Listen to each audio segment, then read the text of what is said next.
안녕하세요. 달빛 서재, 책 읽는 달빛입니다. 오늘은 존 스튜어트 밀의 대표작 자유론 언리버티를 전문 낭독으로 들려드립니다. 이 영상은 원문 한 문장 한 문장 모두를 빠짐없이 읽는 완전한 원문 낭독본입니다. 요약이나 해설 없이 밀의 사상을 그가 남긴 그대로 전하고자 합니다. 19세기 영국의 철학자 밀은 인간의 자유, 사회의 권력, 그리고 개인의 존엄에 대해 깊이 성찰했습니다. 그의 사상은 오늘날의 민주주의와 인권 개념을 지탱하는 기초가 되었으며 여전히 우리 시대에도 중요한 울림을 줍니다. 그는 말했습니다. 인간의 자유는 타인에게 해를 끼치지 않는 한 누구도 침해할 수 없는 고유한 권리다. 이 문장은 자유의 본질을 꿰뚫는 철학적 선언이며 지금도 우리가 사회 속에서 어떻게 살아야 하는지를 묻습니다. 이번 자유론 전문 낭독에서는 밀의 문장을 차분히 따라가며 그가 남긴 사상의 맥락과 언어의 깊이를 천천히 느껴보시길 바랍니다. 여러분의 구독과 좋아요는 고전의 숨결을 이어가는 데 큰 힘이 됩니다. 그럼 지금부터 존 스튜어트 밀의 자유론 전문 낭독을 시작하겠습니다.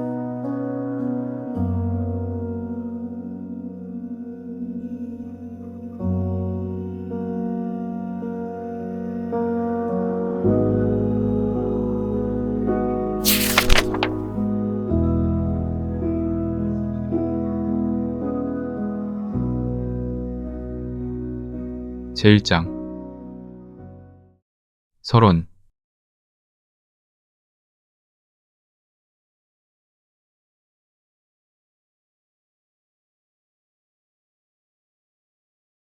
본 논문이 다루는 주제는 이른바 의지의 자유가 아닙니다. 이 의지의 자유는 불행하게도 그 이름이 잘못 붙여진 철학적 필연론과 대립되는 개념입니다. 본 논문의 주제는 시민적 자유, 곧 사회적 자유입니다. 다시 말해 사회가 개인에게 정당하게 행사할 수 있는 권력의 본질과 그 한계에 대한 것입니다. 이 질문은 일반적인 용어로 공식화되거나 논의되는 경우가 드물지만 잠재적인 존재로서 현 시대의 실제 논쟁들에 깊은 영향을 미치고 있으며 머지않아 미래의 핵심적인 문제로 인식될 가능성이 높습니다. 이 문제가 새로운 것은 아니어서 어떤 면에서는 아주 먼 옛날부터 인류를 양분해 왔습니다. 하지만 지금은 인류의 좀 더 문명화된 부분이 진입한 진보의 단계에서 이 문제가 새로운 조건 아래 나타나고 있으며 더 근본적이고 다른 방식의 접근을 요구합니다.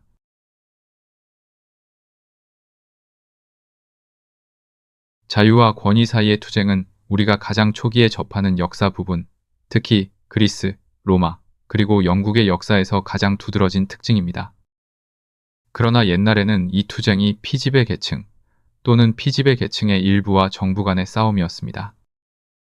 여기서 자유란 정치적 지배자의 전제정치로부터의 보호를 의미했습니다. 지배자들은 일부 그리스의 민중정부를 제외하고는 그들이 통치하는 대중과 필연적으로 적대적인 위치에 있다고 여겨졌습니다. 그들은 상속이나 정복으로 권위를 얻었거나 적어도 피지배자의 뜻에 따라 권력을 갖지 않은 통치하는 하나 또는 통치하는 부족이나 계급으로 구성되어 있었습니다. 사람들은 그들의 압제적인 권력 행사에 대해 아무리 예방 조치를 취하더라도 그들의 우월함을 다투거나 도전할 용기가 없었으며 아마도 그럴 의사조차 없었을 것입니다. 그들의 권력은 필요하다고 여겨졌지만 동시에 매우 위험하다고도 여겨졌습니다. 그 권력은 외부의 적뿐만 아니라 그들의 피지배자들을 상대로도 사용하려 할 무기였습니다.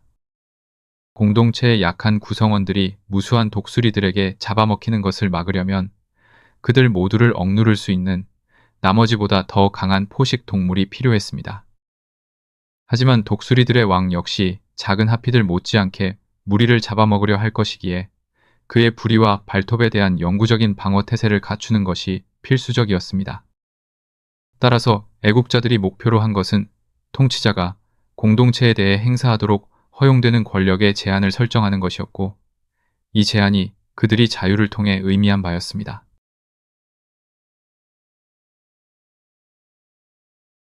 이러한 제한은 두 가지 방법으로 시도되었습니다. 첫째, 통치자가 침해하는 것이 의무 위반으로 간주되어야 하는 정치적 자유 또는 권리라고 불리는 특정한 면책권의 인정을 얻어내는 것입니다. 만일 통치자가 이를 침해할 경우 구체적인 저항이나 전반적인 반란이 정당화된다고 여겨졌습니다.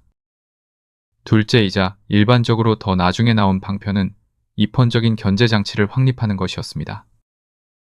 이를 통해 공동체의 동의 또는 그들의 이익을 대표한다고 여겨지는 어떤 단체의 동의가 통치 권력의 몇몇 가장 중요한 행위에 대한 필수적인 조건이 되었습니다. 이러한 제한 방식 중 첫 번째 방식에는 대부분의 유럽 국가에서 통치 권력이 어느 정도 굴복할 수밖에 없었습니다. 하지만 두 번째 방식은 그렇지 못했고, 이를 획득하는 것 또는 이미 어느 정도 소유하고 있다면 이를 더 완벽하게 획득하는 것이 모든 곳에서 자유를 사랑하는 사람들의 주된 목표가 되었습니다. 인류가 한 적을 다른 적과 싸우게 함으로써 만족하고, 통치자로부터의 폭정으로부터는 어느 정도 효과적으로 보장받는 조건으로 주인의 지배를 받는 것에 만족하는 한 그들의 염원은 이 지점을 넘어서지 않았습니다.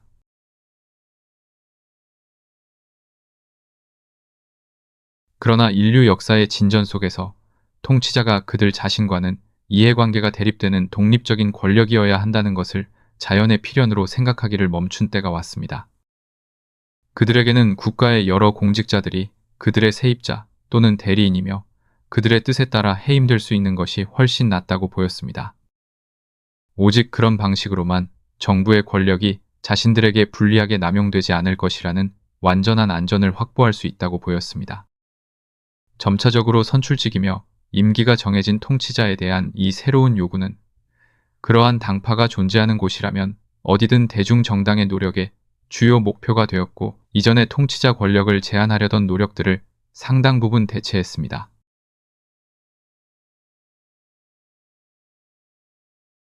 통치 권력이 피지배자들의 주기적인 선택으로부터 나오도록 만들려는 투쟁이 진행됨에 따라 일부 사람들은 권력 자체의 제한에 너무 많은 중요성이 부여되었다고 생각하기 시작했습니다. 그렇게 보일 수도 있듯이 권력 제한은 그들의 이익이 습관적으로 대중의 이익과 대립하는 통치자들에 대항하기 위한 수단이었습니다. 이제 필요한 것은 통치자들이 대중과 동일시되는 것, 즉 그들의 이익과 의지가 국가의 이익과 의지가 되는 것이었습니다. 국가는 자신의 의지에 대해 보호받을 필요가 없었습니다. 스스로에게 폭정을 가할 염려는 없었습니다. 통치자들이 국가에 대해 실제로 책임이 있고 국가에 의해 신속하게 해임될 수 있도록 한다면 국가는 그 권력을 어떻게 사용할지 스스로 명령할 수 있는 권력을 그들에게 믿고 맡길 여유가 있었습니다. 그들의 권력은 단지 국가 자신의 권력이 집중된 형태이며 행사에 편리한 형태일 뿐이었습니다.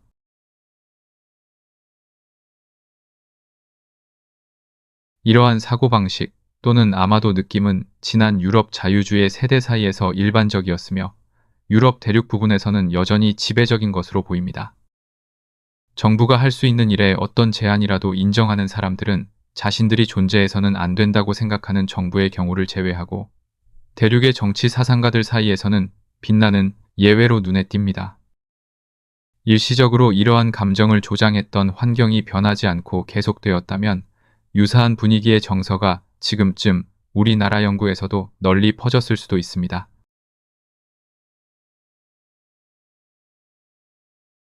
그러나 정치적, 철학적 이론에서든 사람들에게서든 성공은 실패가 관찰을 통해 숨겼을 수도 있는 결점과 약점을 드러냅니다.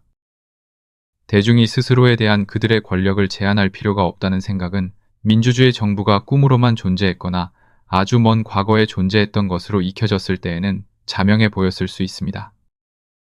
또한 프랑스 혁명과 같은 일시적인 일탈이 이 생각을 반드시 흔들지는 못했습니다.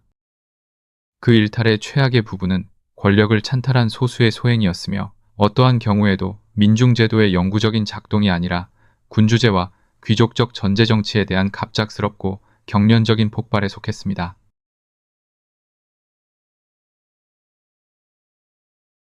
그러나 시간이 지나면서 민주공화국이 지구 표면의 넓은 부분을 차지하게 되었고 국제사회의 가장 강력한 구성원 중 하나로 그 존재를 드러냈습니다. 그리고 선출되고 책임지는 정부는 중요한 기존 사실에 따르는 관찰과 비판의 대상이 되었습니다. 이제 자치나 대중의 스스로에 대한 권력과 같은 구절들이 상황의 진정한 상태를 표현하지 않는다는 것이 인식되었습니다. 권력을 행사하는 대중이 항상 그 권력이 행사되는 대중과 동일한 사람들은 아닙니다. 그리고 언급되는 자치는 각자가 자신을 통치하는 것이 아니라 각자가 나머지 모두에 의해 통치되는 것입니다.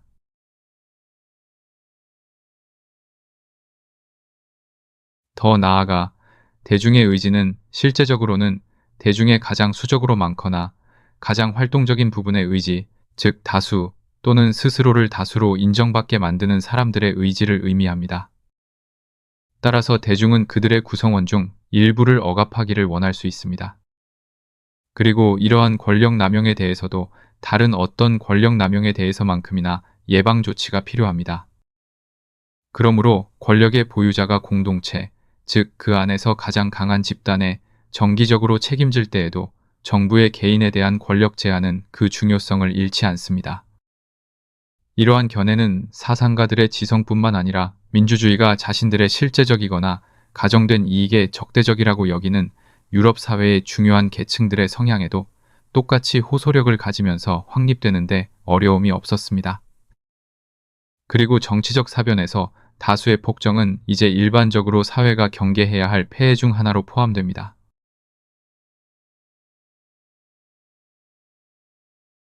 다른 전제 정치와 마찬가지로 다수의 폭정도 처음에는 그리고 여전히 일반적으로는 주로 공권력의 행위를 통해서 작동하는 것으로 두려워했습니다.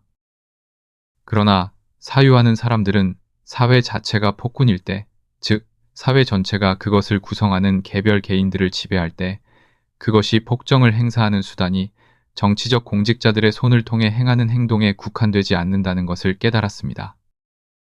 사회는 스스로의 명령을 실행할 수 있고 실제로 실행합니다. 그리고 만약 사회가 올바른 명령 대신 그릇된 명령을 내리거나 관여해서는 안 될 일에 어떤 명령이라도 내린다면 그것은 많은 종류의 정치적 압제보다 더욱 강력한 사회적 폭정을 행사합니다. 왜냐하면 비록 일반적으로 극심한 형벌로 지탱되지는 않지만 탈출할 수 있는 수단을 더 적게 남기고 삶의 세부 사항에 훨씬 더 깊이 침투하며 영혼 그 자체를 노예화하기 때문입니다.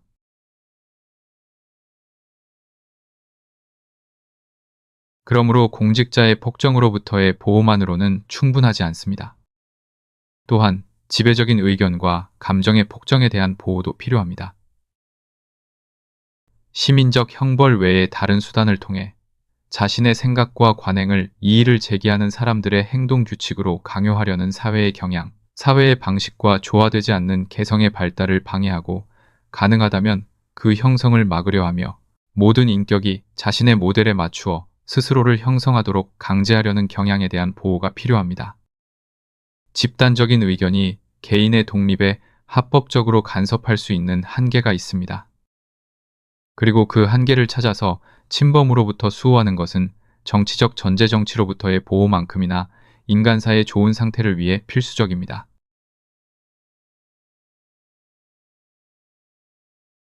비록 이 명제가 일반적인 용어로는 이의를 제기받을 가능성이 낮지만 그 한계를 어디에 두어야 하는지, 개인의 독립과 사회적 통제 사이의 적절한 조정을 어떻게 이루어야 하는지에 대한 실질적인 질문은 거의 모든 것이 해결되지 않은 채 남아있는 주제입니다.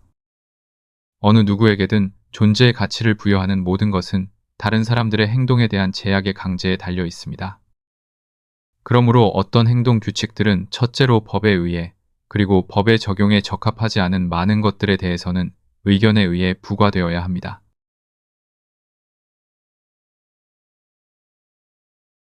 이러한 규칙이 무엇이어야 하는지가 인간사에서 가장 중요한 질문이지만 가장 명백한 몇몇 경우를 제외하고는 해결하는데 진전이 가장 적은 문제 중 하나입니다. 어느 두 시대도, 심지어 어느 두 나라도 똑같이 결정하지 않았으며 한 시대나 나라의 결정은 다른 시대나 나라에게 경이로움의 대상입니다. 그러나 특정한 시대와 나라의 사람들은 인류가 항상 동의해온 주제인 것처럼 이 문제에 어떤 어려움이라도 있다는 것을 전혀 의심하지 않습니다. 그들 사이에서 통용되는 규칙은 그들에게 자명하고 스스로 정당화되는 것처럼 보입니다.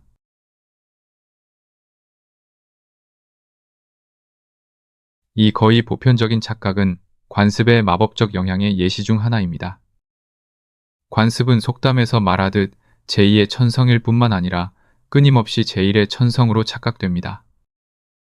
관습이 인류가 서로에게 부과하는 행동 규칙에 대한 어떠한 의구심도 막는 효과는 이 주제가 일반적으로 한 사람이 다른 사람들에게 또는 각자가 자신에게 이유를 제시할 필요가 있다고 여겨지지 않는 주제라는 점에서 더욱 완벽합니다. 사람들은 이 본질의 주제에 대한 자신의 느낌이 이유보다 낫고 이유를 불필요하게 만든다고 믿는 데 익숙하며 일부 스스로를 철학자로 자처하는 사람들에 의해 그러한 믿음이 조장되어 왔습니다.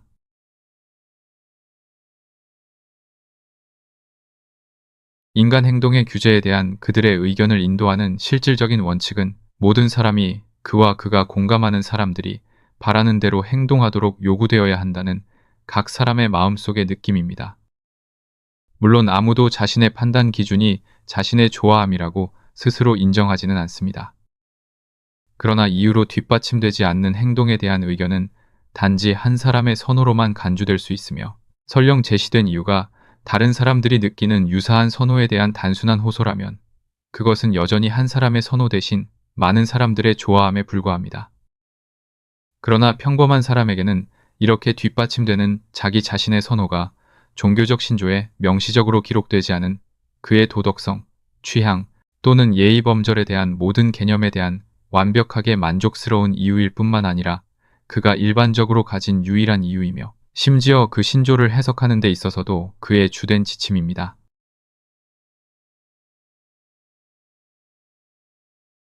따라서 사람들이 무엇이 칭찬할 만하고 무엇이 비난할 만한지에 대해 갖는 의견은 다른 사람들의 행동에 대한 그들의 바람에 영향을 미치는 모든 다방면의 원인들에 의해 영향을 받으며 이는 다른 주제에 대한 그들의 바람을 결정하는 원인만큼이나 많습니다.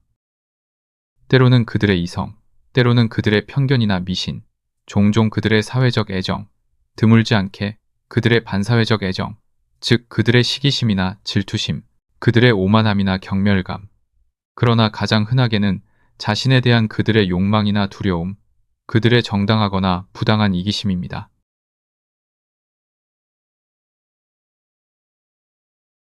지배적인 계층이 있는 곳에서는 그 나라의 도덕의 큰 부분이 그 계급 이익과 계급 우월감에서 비롯됩니다. 스파르타인과 헬로트 사이, 농장주와 흑인 사이, 군주와 신하 사이, 귀족과 평민 사이, 남자와 여자 사이의 도덕은 대부분 이러한 계급 이익과 감정의 산물이었습니다. 그리고 이렇게 생성된 정서는 다시 지배계층 구성원들의 상호관계에서의 도덕적 감정에 반작용을 미칩니다. 반면에 이전에는 지배적이었던 계층이 그 우월함을 잃었거나 그 우월함이 인기 없는 곳에서는 지배적인 도덕적 정서가 종종 우월함에 대한 참을성 없는 반감의 흔적을 지닙니다.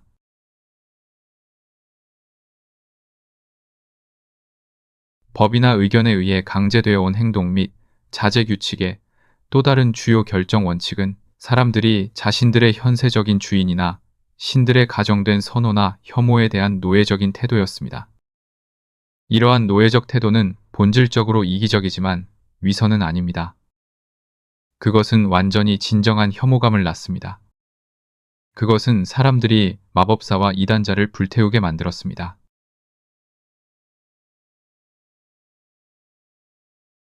이러한 수많은 더 저열한 영향력 속에서 물론 사회의 일반적이고 명백한 이익도 도덕적 감정의 방향 설정에 한몫을 했으며 큰 부분을 차지했습니다. 하지만 그것은 이성의 문제로서나 그 자체의 중요성 때문이라기보다는 그것들로부터 비롯된 공감과 반감의 결과로서였습니다. 그리고 사회의 이익과는 거의 또는 전혀 관련이 없는 공감과 반감도 도덕률 확립에 거의 똑같은 힘으로 작용해 왔습니다.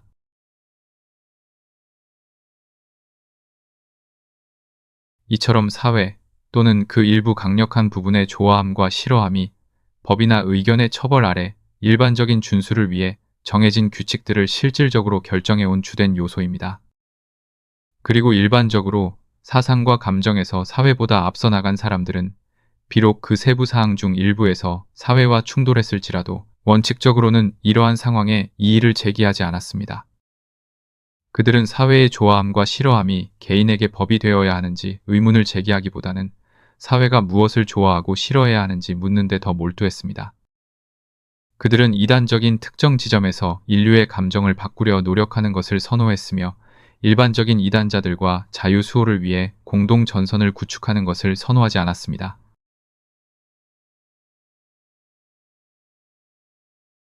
개별적인 한두 사람을 제외하고 원칙적으로 더 높은 차원의 입장이 취해지고 일관되게 유지된 유일한 경우는 종교적 신념에 관한 것입니다. 이 경우는 여러 면에서 교훈적이며 특히 이른바 도덕적 감각의 오류 가능성을 가장 극명하게 보여주는 사례를 형성한다는 점에서 그러합니다. 왜냐하면 진실로 광신적인 사람의 종교적 증오는 도덕적 감정의 가장 명백한 사례 중 하나이기 때문입니다. 스스로를 보편 교회라고 칭하는 것에 멍에를 처음으로 깬 사람들은 일반적으로 그 교회 자체만큼이나 종교적 의견의 차이를 허용하려 하지 않았습니다. 그러나 분쟁의 열기가 가라앉고 어느 한 당파도 완전한 승리를 거두지 못하고 각 교회나 종파가 이미 차지한 영역을 유지하는 것으로 희망을 제한하게 되었을 때 소수파는 다수파가 될 가능성이 없음을 보고 자신들이 개종시킬 수 없는 사람들에게 차이를 인정해줄 허가를 호소해야만 했습니다.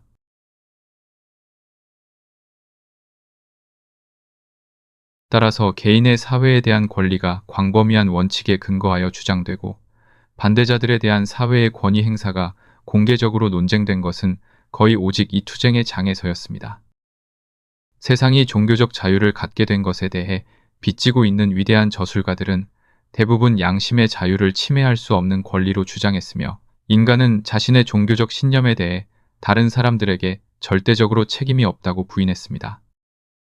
그럼에도 불구하고 사람들이 진정으로 중요하게 생각하는 모든 것에서 불관용은 인류에게 너무나 자연스러운 것이어서 종교적 자유는 신학적 논쟁으로 평화가 방해받는 것을 싫어하는 종교적 무관심이 그 무게를 저울에 더했을 때를 제외하고는 실제로 거의 어느 곳에서도 실현되지 못했습니다.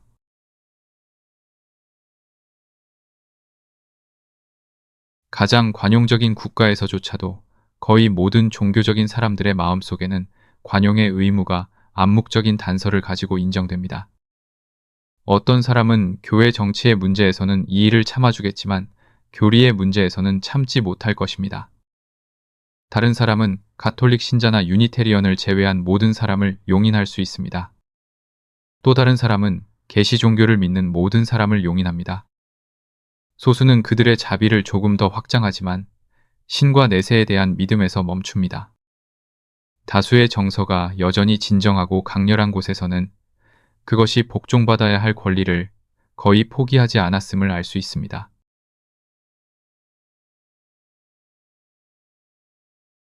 영국에서는 우리 정치사의 특수한 상황으로 인해 의견의 멍에는 아마도 더 무겁지만 법의 멍에는 유럽의 대부분 다른 나라보다 더 가볍습니다. 그리고 입법권이나 행정권의 사적인 행동에 대한 직접적인 간섭에 상당한 경계심이 있습니다. 이는 개인의 독립에 대한 정당한 존중 때문이라기보다는 정부를 여전히 대중과 대립되는 이익을 대표하는 것으로 보는 습관이 지속되기 때문입니다. 다수파는 아직 정부의 권력을 자신들의 권력으로 또는 정부의 의견을 자신들의 의견으로 느끼는 것을 배우지 못했습니다. 그들이 그렇게 할 때 개인의 자유는 이미 여론으로부터 침해받는 만큼이나 정부로부터의 침해에 노출될 것입니다. 그러나 아직까지는 개인이 이전에 법의 통제를 받아본 적 없는 일들에 대해 법이 통제하려는 시도에 맞서 불러일으킬 준비가 되어 있는 상당한 양의 감정이 있습니다. 그리고 이것은 그 문제가 합법적인 법적 통제의 영역 내에 있는지 여부에 대한 판단이 거의 없이 이루어집니다. 이 감정은 전체적으로는 매우 유익하지만 아마도 특정 적용 사례에서는 잘못 적용되는 경우가 정당하게 적용되는 경우만큼이나 빈번할 것입니다.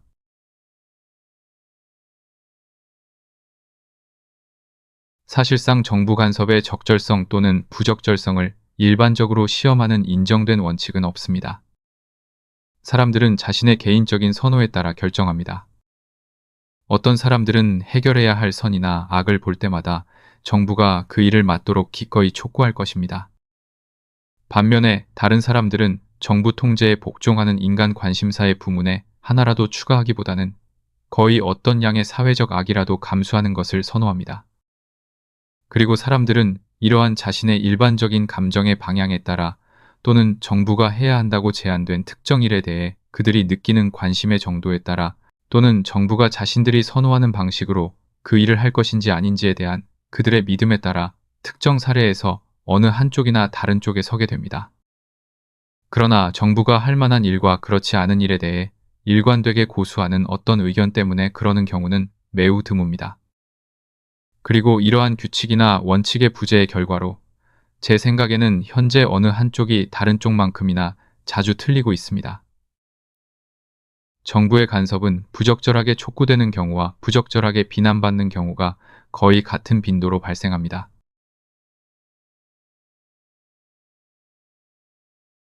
본 논문의 목적은 사회가 개인을 상대로 강제와 통제의 방식으로 다루는 것을 절대적으로 지배해야 할 하나의 매우 단순한 원칙을 주장하는 것입니다.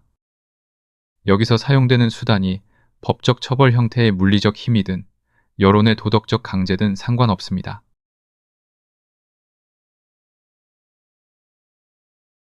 그 원칙은 다음과 같습니다.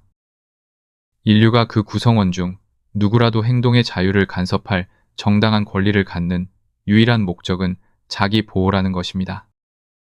문명화된 공동체의 구성원에게 그의 의지에 반하여 권력을 정당하게 행사할 수 있는 유일한 목적은 타인에게 해를 끼치는 것을 막는 것입니다.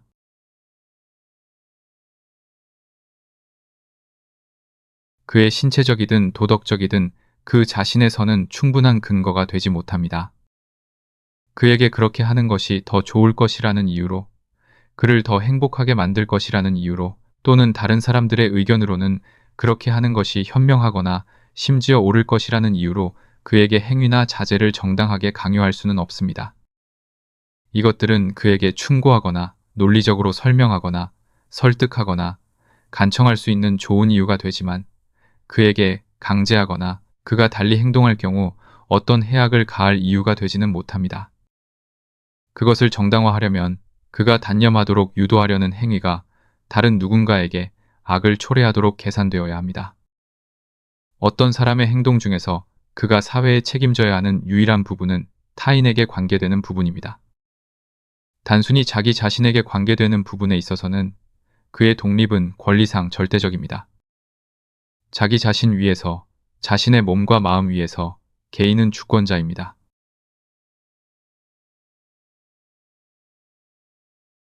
이 교리가 능력이 성숙한 인간에게만 적용된다는 것을 말할 필요는 거의 없을 것입니다.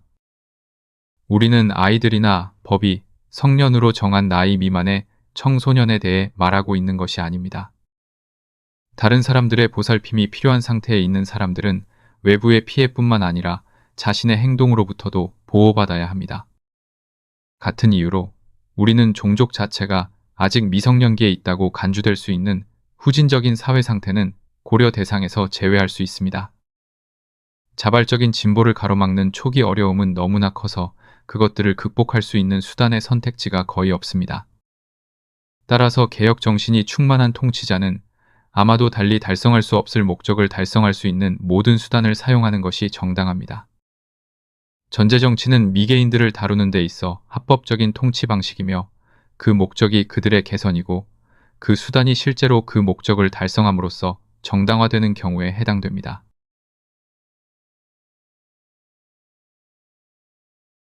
자유는 원칙적으로 인류가 자유롭고 평등한 토론을 통해 개선될 수 있는 능력을 갖춘 시점, 이전의 어떠한 상태에도 적용되지 않습니다.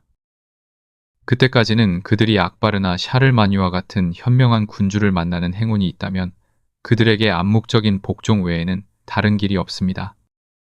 그러나 인류가 확신이나 설득을 통해 자신의 개선으로 인도될 수 있는 능력을 얻자마자 이는 우리가 여기서 관심을 가질 필요가 있는 모든 국가에서 오래전에 도달한 시기입니다. 직접적인 형태이든 불이행에 대한 고통과 처벌의 형태이든 강제력은 더 이상 그들 자신의 선을 위한 수단으로는 용인될 수 없으며 타인의 안전을 위해서만 정당화될 수 있습니다.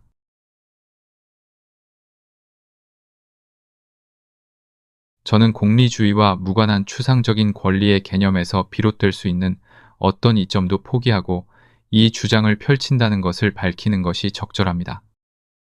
저는 공리를 모든 윤리적 질문에 대한 궁극적인 호소로 간주합니다.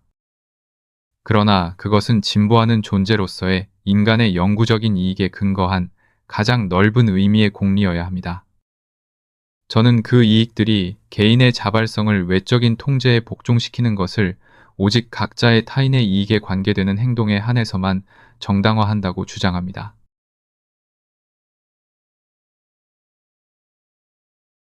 누군가 다른 사람들에게 해로운 행위를 한다면 법에 의해서든 또는 법적 처벌이 안전하게 적용될 수 없는 곳에서는 일반적인 불만에 의해서든 그를 처벌할 1차적인 경우가 발생합니다. 또한 그가 정당하게 강요받을 수 있는 타인의 이익을 위한 많은 적극적인 행동들도 있습니다. 예를 들어 법정에서 증언을 하는 것, 공동방어에 공평하게 참여하는 것, 또는 그가 보호를 받는 사회의 이익에 필수적인 다른 공동작업에 참여하는 것, 그리고 개별적인 자비 행위를 수행하는 것 등이 있습니다. 예를 들어 동료 인간의 생명을 구하거나 무방비 상태의 사람을 학대에서 보호하기 위해 개입하는 것 등은 그것이 명백히 어떤 사람의 의무일 때마다 그가 그렇게 하지 않은 것에 대해 사회의 책임을 지도록 정당하게 만들 수 있는 것들입니다.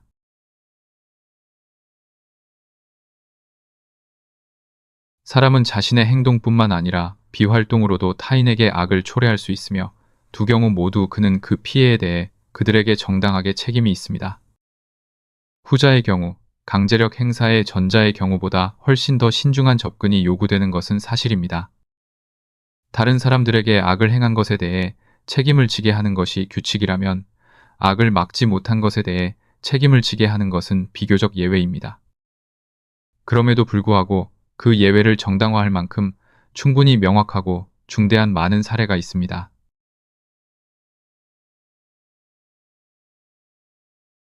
개인의 외적인 관계에 관한 모든 일에서 그는 법적으로 그 이익이 관련된 사람들에게 그리고 필요하다면 그들의 보호자로서 사회에 책임을 져야 합니다. 그에게 책임을 묻지 않아야 할 타당한 이유들이 종종 있지만 이러한 이유는 그 사례의 특별한 한목적성에서 비롯되어야 합니다. 즉, 그가 사회가 그를 통제할 수 있는 어떤 방식으로든 통제될 때보다 자신의 재량에 맡겨질 때 전체적으로 더 잘 행동할 가능성이 있는 종류의 경우이거나 또는 통제를 행사하려는 시도가 그것이 방지할 악보다 더 큰 다른 악을 초래할 것이기 때문입니다.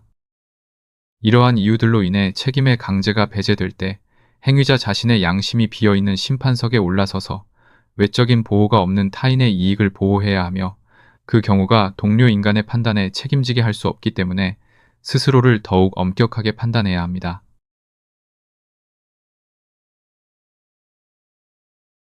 그러나 사회가 개인과 구별하여 만약 있다면 간접적인 관심만을 갖는 행동 영역이 있습니다.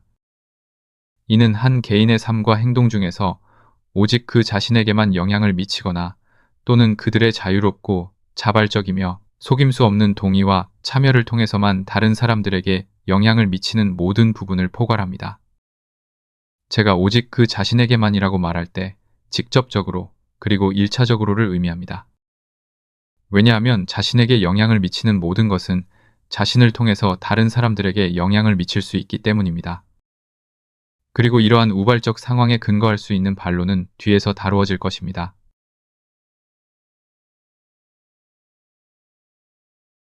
따라서 이것이 인간 자유의 적절한 영역입니다.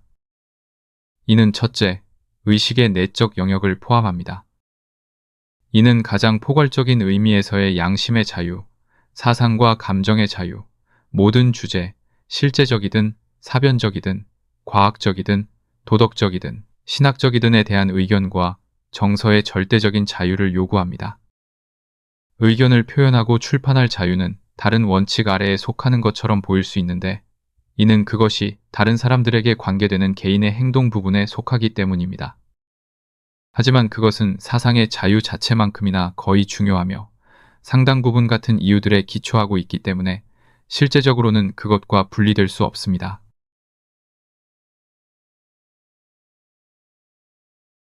둘째, 이 원칙은 취향과 추구의 자유를 요구합니다. 자신의 성격에 맞게 자신의 삶의 계획을 세울 자유입니다. 자신의 동료 인간들로부터 방해받지 않고 우리가 하는 일이 그들에게 해를 끼치지 않는 한, 그들이 우리의 행동을 어리석거나 변태적이거나 잘못되었다고 생각하더라도 따라올 수 있는 결과에 복종하면서 우리가 좋아하는 대로 행동할 자유입니다.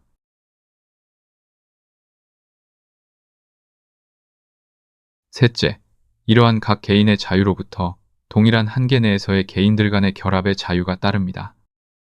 타인에게 해를 끼치지 않는 어떤 목적을 위해서든 단결할 자유입니다. 결합하는 사람들이 성년이며 강요되거나 속임을 당하지 않았다고 가정할 때 말입니다.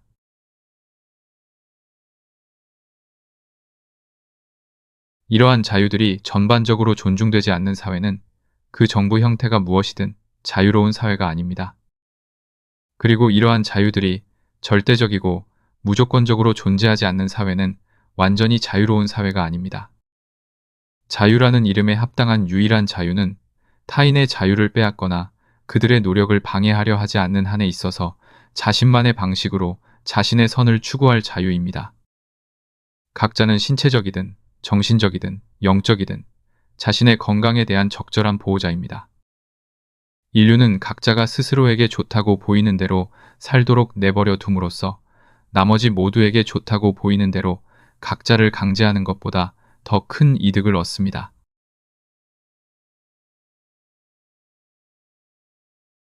이 교리가 새로운 것은 전혀 아니며 일부 사람들에게는 자명한 진리처럼 보일 수도 있지만 이는 현존하는 의견과 관행의 일반적인 경향에 가장 직접적으로 반대하는 교리입니다. 사회는 그 나름의 시각에 따라 사람들을 사회적 탁월성뿐만 아니라 개인적 탁월성에 대한 자신의 개념에 따르도록 강제하려는 시도에 거의 같은 양의 노력을 쏟아부었습니다.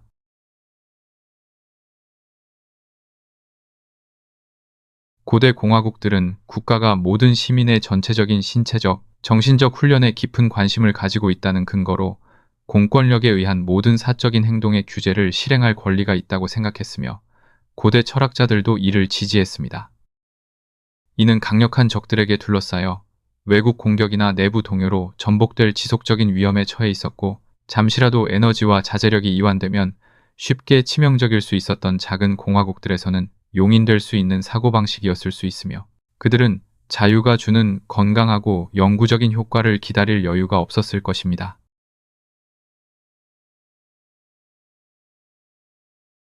현대 세계에서는 정치 공동체의 더 커진 규모와 무엇보다도 영적 권위와 세속적 권위의 분리는 사람들의 양심의 방향을 그들의 세속적인 일을 통제하는 사람들의 손이 아닌 다른 손에 맡겼습니다. 사생활의 세부, 사항에 대한 법률의 그토록 큰 간섭을 막았습니다. 그러나 도덕적 억압의 수단은 사회적인 문제에서보다 자기 관련적인 문제에서 지배적인 의견으로부터의 일탈에 대해 더 강력하게 휘둘러져 왔습니다. 도덕적 감정 형성에 기여한 요소들 중 가장 강력한 종교는 거의 항상 인간 행동의 모든 영역에 대한 통제를 추구하는 교권 제도의 야망이나 청교도 정신에 의해 지배되어 왔습니다. 그리고 과거의 종교에 가장 강력하게 반대하는 입장을 취했던 현대의 개혁가들 중 일부는 영적 지배의 권리를 주장하는 데 있어서 교회나 종파에 전혀 뒤처지지 않았습니다. 특히 콩트의 경우 그에 져서 실증 정치학 체계에서 전개된 그의 사회 체계는 법률적 수단보다는 도덕적 수단을 통해서이기는 하지만 고대 철학자들 중 가장 엄격한 규율주의자의 정치적 이상에서 구상된 어떤 것보다 개인에 대한 사회의 전제 정치를 확립하는 것을 목표로 합니다.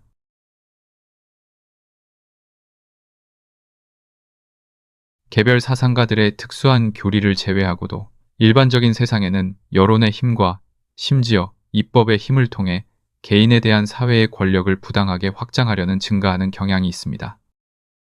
그리고 세상에서 일어나고 있는 모든 변화의 경향이 사회를 강화하고 개인의 권력을 약화시키는 것이기 때문에 이러한 침해는 자연적으로 사라지는 경향이 있는 악이 아니라 오히려 점점 더 강력하게 성장하는 경향이 있습니다.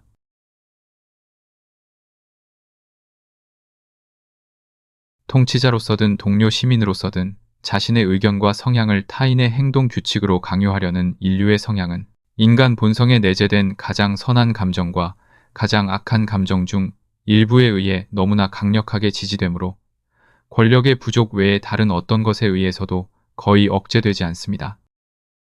그리고 그 권력이 감소하는 것이 아니라 성장하고 있으므로 그 해악에 맞서 싸울 강력한 도덕적 확신의 장벽이 세워지지 않는다면 우리는 현 세계의 상황에서 그것이 증가할 것으로 예상해야 합니다.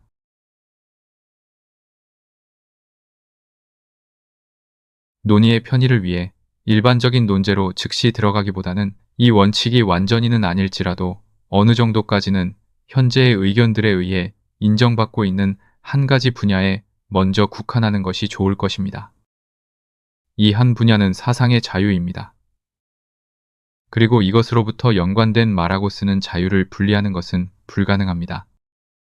비록 이러한 자유들이 종교적 관용과 자유제도를 표방하는 모든 국가의 정치적 도덕의 상당 부분을 형성하고 있지만 그것들이 근거하는 철학적, 실질적 근거는 일반 대중에게 그렇게 친숙하지 않거나 심지어 많은 오피니언 리더들에게도 기대했던 만큼 철저히 이해되지 않을 수도 있습니다.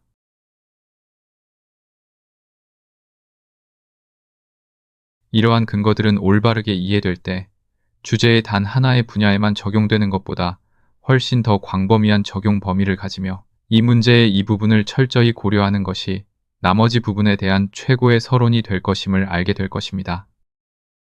제가 말하려는 내용 중 새로운 것이 없을 사람들은 이제 3세기 동안 너무나 자주 논의되어 온 주제에 대해 제가 감히 한 번 더 논의하는 것을 용서해 주시기를 바랍니다.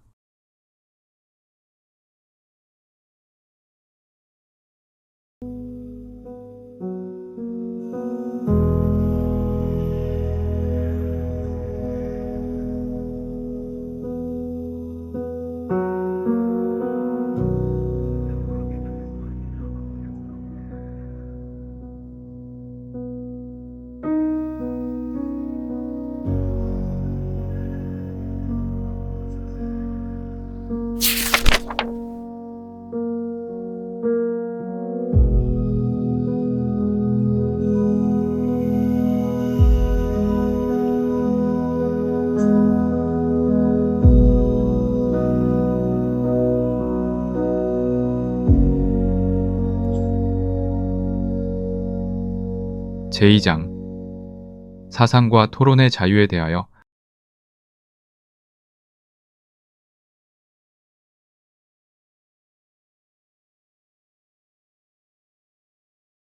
언론의 자유가 부패하거나 전제적인 정부에 대한 안전장치 중 하나로서 방어할 필요가 있는 시대는 지났기를 희망합니다. 이제는 국민의 이익과 동일시되지 않는 입법부나 행정부가 국민에게 의견을 규정하고 어떤 교리나 어떤 주장을 들을 수 있게 할지를 결정하는 것을 허용하는 것에 반대하는 주장이 더 이상 필요 없다고 생각할 수 있습니다. 더욱이 이 문제의 이러한 측면은 이전 저술가들에 의해 너무 자주 그리고 너무 성공적으로 강조되어 왔으므로 여기에서 특별히 고집할 필요는 없습니다. 언론의 자유에 관한 영국의 법률은 튜더 왕조 시대만큼이나 오늘날에도 노예적이지만 일시적인 공포 상태로 인해 내란의 두려움이 장관들과 판사들의 품위 있는 행동을 잃게 하는 경우를 제외하고는 정치적 토론에 대해 실제로 집행될 위험은 거의 없습니다.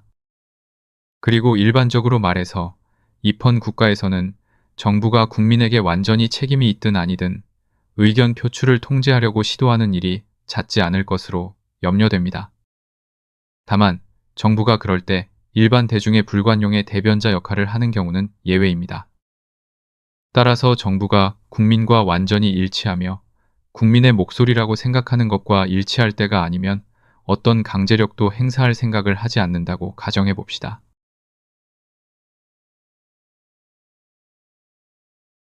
그러나 저는 국민이 스스로든 정부를 통해서든 그러한 강제를 행사할 권리 자체를 부인합니다.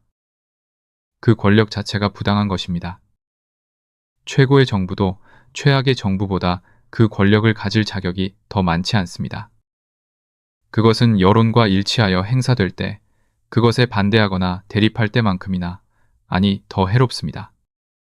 만약 한 사람을 제외한 모든 인류가 한 가지 의견을 가지고 있고 단 한 사람만이 그 반대 의견을 가지고 있다면 인류가 그 한 사람을 침묵시키는 것이 정당화될 수 없는 것과 마찬가지로 만약 그 한 사람이 권력을 가졌다면 인류 전체를 침묵시키는 것도 정당화될 수 없습니다. 만약 어떤 의견이 소유자 외에는 아무 가치가 없는 개인의 소유물이라면 그 향유를 방해받는 것이 단순히 사적인 피해에 불과하다면 그 피해가 소수의 사람들에게만 가해지는지 아니면 다수에게 가해지는지에 따라 약간의 차이가 있을 수 있습니다. 하지만 의견의 표출을 침묵시키는 것의 특별한 해악은 그것이 인류 전체를 강탈하는 것이라는 점입니다. 현존하는 세대뿐만 아니라 후세까지도 강탈하는 것입니다. 그 의견에 동의하는 사람들보다도 오히려 그 의견에 반대하는 사람들이 더 큰 피해를 입습니다. 만약 그 의견이 옳다면 그들은 오류를 진리로 바꿀 기회를 박탈당합니다. 만약 그 의견이 틀리다면 그들은 거의 그만큼이나 큰 혜택인 오류와의 충돌로 인해 발생하는 진리의 더욱 명확한 인식과 더욱 생생한 인상을 잃게 됩니다.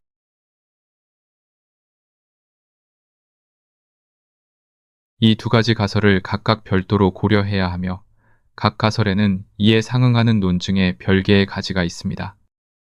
우리가 억압하려는 의견이 거짓 의견이라고 확신할 수는 결코 없습니다. 그리고 우리가 확신한다고 해도 그것을 억압하는 것은 여전히 해악이 될 것입니다.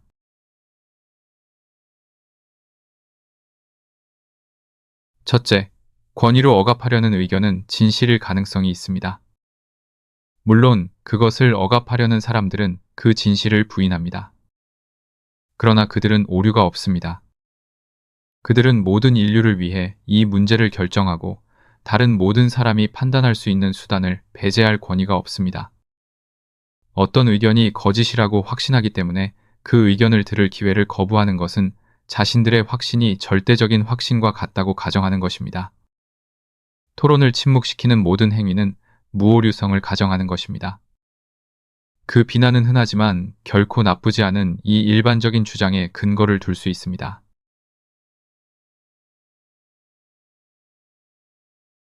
불행하게도 인류의 건전한 판단을 위해 그들의 오류 가능성은 이론에서는 항상 인정되지만 실제적인 판단에서는 그만큼의 중요성을 갖지 못합니다. 왜냐하면 모든 사람이 자신이 오류를 범할 수 있다는 것을 잘 알면서도 자신의 오류 가능성에 대해 어떤 예방 조치를 취할 필요성을 느끼는 사람은 거의 없으며 자신이 매우 확신하는 어떤 의견이라도 자신이 저지를 수 있다고 인정하는 오류의 예가 될 수 있다는 가정을 인정하는 사람도 거의 없기 때문입니다. 절대 군주나 무제한적인 존경에 익숙한 사람들은 보통 거의 모든 주제에 대해 자신의 의견에 완전한 확신을 느낍니다. 때때로 자신의 의견이 논란되는 것을 듣고 잘못되었을 때 바로잡는 것에 완전히 익숙하지 않은 더 행복한 처지에 있는 사람들은 주변의 모든 사람들이 공유하거나 그들이 습관적으로 존경하는 의견에 대해서만 똑같이 무한한 신뢰를 둡니다. 이는 개인이 자신의 단독적인 판단에 대한 자신감이 부족할수록 일반적으로 세상 전반의 무오류성에 암묵적인 신뢰를 두기 때문입니다. 그리고 각 개인에게 세상이란 그가 접촉하는 부분, 즉 그의 정당, 종파, 교회, 사회 계층을 의미합니다. 그에게 이 세상이 자기 나라나 자기 시대만큼 포괄적인 것을 의미한다면 그는 비교적 거의 자유주의적이고 마음이 넓은 사람이라고 불릴 수 있습니다. 또한 다른 시대, 국가, 종파, 교회, 계층, 정당이 정반대로 생각했었고 심지어 지금도 그렇게 생각한다는 사실을 알고 있다고 해서 이 집단적 권위에 대한 그의 믿음이 전혀 흔들리지 않습니다.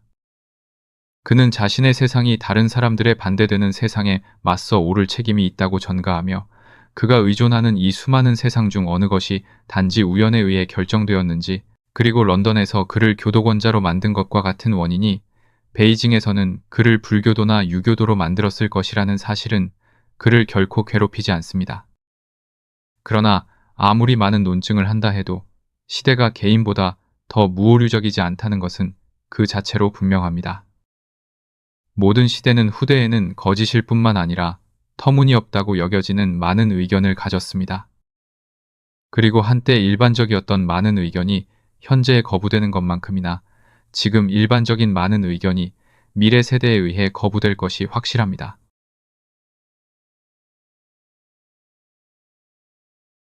이러한 주장에 제기될 가능성이 있는 반론은 아마 다음과 같은 형태를 띨 것입니다. 오류의 전파를 금지하는 것이 공권력이 자신의 판단과 책임하에 행하는 다른 어떤 일보다 더 큰 무오류성의 가정은 아닙니다. 판단력은 인간이 그것을 사용하도록 주어진 것입니다. 그것이 잘못 사용될 수 있다는 이유만으로 인간에게 그것을 전혀 사용해서는 안 된다고 말해야 합니까? 그들이 해롭다고 생각하는 것을 금지하는 것은 오류로부터의 면제를 주장하는 것이 아니라 오류를 범할 수 있지만 양심적인 확신에 따라 행동해야 하는 그들에게 부여된 의무를 이행하는 것입니다. 만약 우리의 의견이 틀릴 수도 있다는 이유로 결코 의견에 따라 행동하지 않는다면 우리는 모든 이익을 방치하고 모든 의무를 이행하지 않은 채로 남겨둘 것입니다. 모든 행위에 적용되는 반론은 특정 행위에 대한 유효한 반론이 될 수 없습니다. 정부와 개인은 그들이 할 수 있는 가장 진실한 의견을 형성하는 것이 의무입니다. 그것들을 신중하게 형성하고 옳다고 확신하지 않는 한 다른 사람들에게 강요해서는 안 됩니다. 그러나 그들이 확신할 때 그러한 논자들은 말할 수 있습니다. 자신의 의견에 따라 행동하기를 주저하고 자신들이 이 생에서든 다른 생에서든 인류의 복지에 위험하다고 정직하게 생각하는 교리가 구속 없이 퍼지도록 허용하는 것은 양심이 아니라 비겁함입니다. 왜냐하면 덜 깨달았던 시대에 다른 사람들이 지금은 진실이라고 믿어지는 의견을 박해했기 때문입니다. 그들이 말하기를 우리도 같은 실수를 저지르지 않도록 조심합시다. 하지만 정부와 국가는 권위 행사의 적절한 주제라고 부정되지 않는 다른 일들에서도 실수를 저질렀습니다. 그들은 나쁜 세금을 부과했고 부당한 전쟁을 벌였습니다. 그렇다면 우리는 세금을 전혀 부과하지 말아야 하고 어떤 도발에도 불구하고 전쟁을 하지 말아야 합니까? 인간과 정부는 자신들의 능력껏 최선을 다해 행동해야 합니다. 절대적인 확신과 같은 것은 없지만 인간 생활의 목적을 위해 충분한 확신은 있습니다. 우리는 우리 자신의 행동을 인도하기 위해 우리의 의견이 진실이라고 가정할 수 있고 또 그렇게 해야 합니다. 그리고 우리가 거짓되고 해롭다고 여기는 의견의 전파로 사회를 타락시키는 나쁜 사람들을 금지할 때에도 그 이상을 가정하는 것은 아닙니다.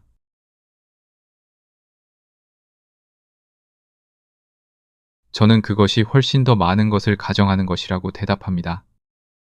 그것을 반박할 모든 기회가 있었음에도 불구하고 반박되지 않았기 때문에 어떤 의견이 진실이라고 추정하는 것과 그 반박을 허용하지 않기 위해 그 진실을 가정하는 것 사이에는 가장 큰 차이가 있습니다.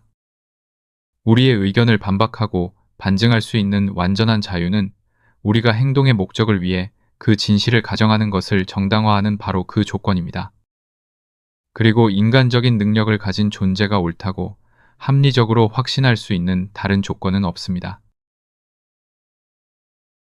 우리가 의견의 역사나 인간 생활의 일반적인 행동을 고려할 때 이 두 가지가 지금보다 더 나쁘지 않은 것은 무엇 때문이라고 해야 할까요? 확실히 인간 이해력에 내재된 힘 때문은 아닙니다.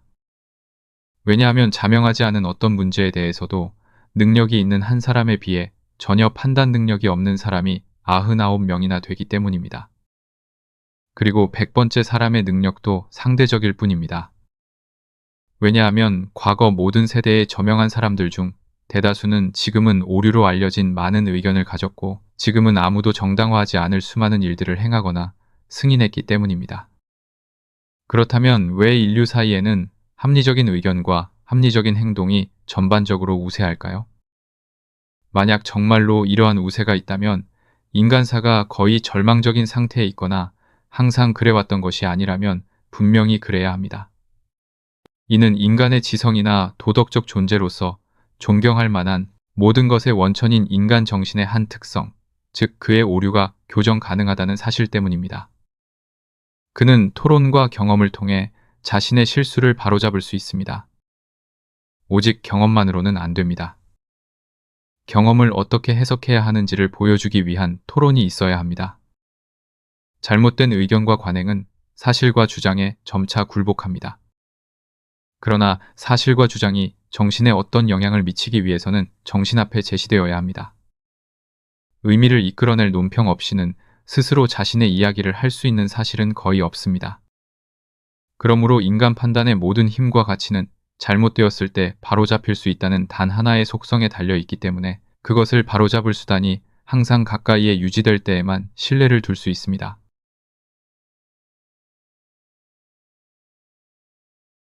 판단이 진정으로 신뢰할 만한 가치가 있는 어떤 사람의 경우 그것은 어떻게 그렇게 되었습니까? 그는 자신의 의견과 행동에 대한 비판에 자신의 마음을 열어두었기 때문입니다. 그는 자신에게 반대하는 모든 것을 듣는 것을 습관으로 삼았고 그중 정당한 것만큼 이득을 얻었으며 오류가 있는 것은 스스로에게 그리고 때로는 다른 사람들에게 그 오류를 설명했기 때문입니다. 그는 인간이 어떤 주제의 전체를 아는 것에 어느 정도 접근할 수 있는 유일한 방법은 모든 다양한 의견을 가진 사람들로부터 그것에 대해 말할 수 있는 것을 듣고 모든 종류의 정신을 가진 사람들이 그것을 바라보는 모든 방식을 연구하는 것임을 느꼈기 때문입니다. 현명한 사람은 결코 이 방식 외에 다른 방식으로 지혜를 얻지 못했습니다. 그리고 인간의 지성이 다른 어떤 방식으로도 현명해지는 것은 본질적으로 불가능합니다. 자신의 의견을 다른 사람들의 의견과 대조하여 수정하고 완성하는 꾸준한 습관은 그것을 실행에 옮기는데 의심이나 망설임을 일으키기는커녕 그것에 대한 정당한 신뢰의 유일한 안정된 기반입니다. 왜냐하면 자신에게 반대될 수 있는 모든 것 적어도 명백하게를 인지하고 모든 반대자들에 맞서 자신의 입장을 취했으며 반대와 어려움을 피하는 대신 그것들을 찾아왔고 어떤 출처에서든 주제에 던져질 수 있는 어떠한 빛도 배제하지 않았다는 것을 알기 때문입니다. 그는 자신의 판단이 유사한 과정을 거치지 않은 어떤 사람이나 어떤 다중의 판단보다 낫다고 생각할 권리가 있습니다.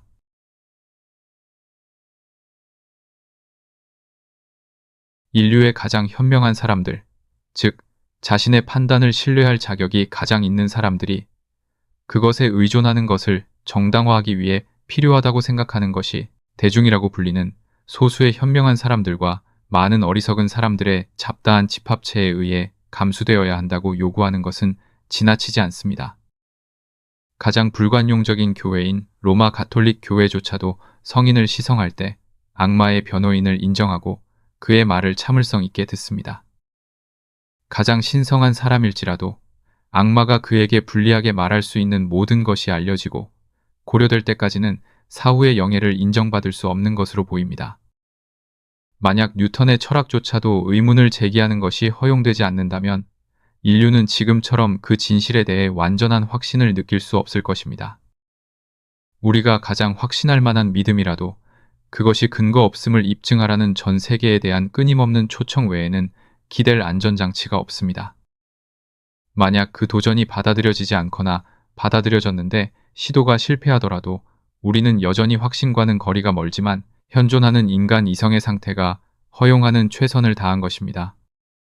우리는 진리가 우리에게 도달할 기회를 줄 수 있는 어떤 것도 소홀히 하지 않았습니다. 만약 논쟁의 장이 열려 있다면, 더 나은 진리가 있다면 인간 정신이 그것을 받아들일 수 있을 때 발견되기를 희망할 수 있습니다. 그리고 그동안 우리는 우리 시대에 가능한 만큼의 진리에 접근했다고 믿을 수 있습니다. 이것이 오류를 범할 수 있는 존재가 얻을 수 있는 확신의 정도이며 이것이 그것을 얻는 유일한 방법입니다.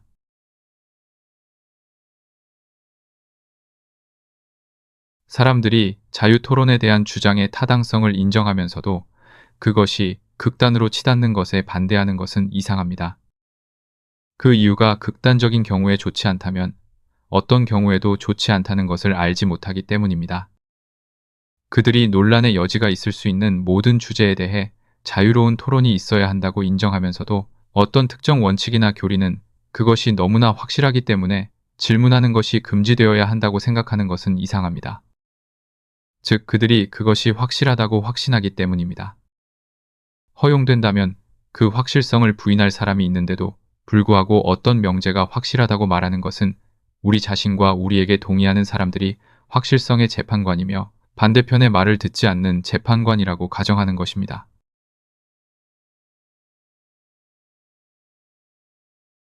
이 시대는 신앙심은 없지만 회의론에 겁먹은 시대로 묘사되어 왔습니다. 사람들이 자신의 의견이 진실이라고 확신하기보다는 그것이 없으면 무엇을 해야 할지 모르겠다고 확신하는 시대입니다. 의견이 대중의 공격으로부터 보호받아야 한다는 주장은 그것이 진실이라는 점보다는 사회에 대한 그 중요성에 주로 근거합니다. 어떤 믿음은 행복의 필수적이라고는 말할 수 없을지라도 매우 유용하기 때문에 정부가 사회의 다른 어떤 이익을 보호하는 것만큼이나 그러한 믿음을 수호하는 것이 의무라고 주장됩니다. 그러한 필요성이 있는 경우, 그리고 그들의 의무의 선상에 직접적으로 놓여 있는 경우, 무오류성보다 다소 적은 것이 정부가 인류의 일반적인 의견으로 확인된 자신의 의견에 따라 행동하는 것을 정당화하고 심지어 의무화할 수 있다고 주장됩니다. 또한 종종, 그리고 훨씬 더 자주 생각되는 것은 나쁜 사람만이 이러한 건전한 믿음을 약화시키기를 원할 것이며 그러한 사람들만이 실행하기를 원할 것을 제한하고 금지하는 것은 잘못이 될 수 없다는 것입니다. 이러한 사고방식은 토론에 대한 제약의 정당화를 교리의 진실성에 대한 문제가 아니라 유용성에 대한 문제로 만들며 그렇게 함으로써 의견의 무오류한 재판관임을 자처하는 책임에서 벗어날 수 있다고 스스로를 위로합니다.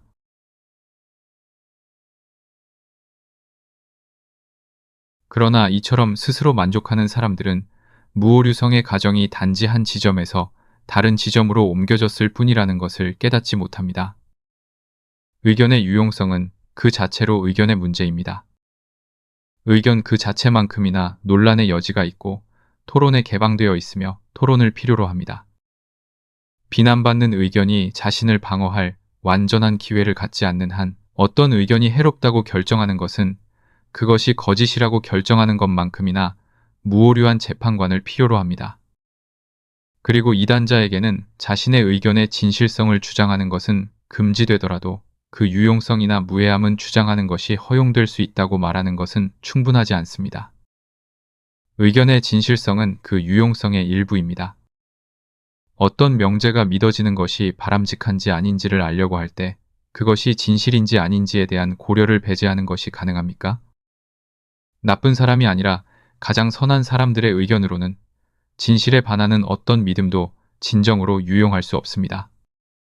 그리고 그들에게 유용하다고 들었지만 거짓이라고 믿는 어떤 교리를 부인한 것에 대해 유죄로 고발될 때 그러한 변론을 주장하는 것을 그러한 사람들로부터 막을 수 있습니까?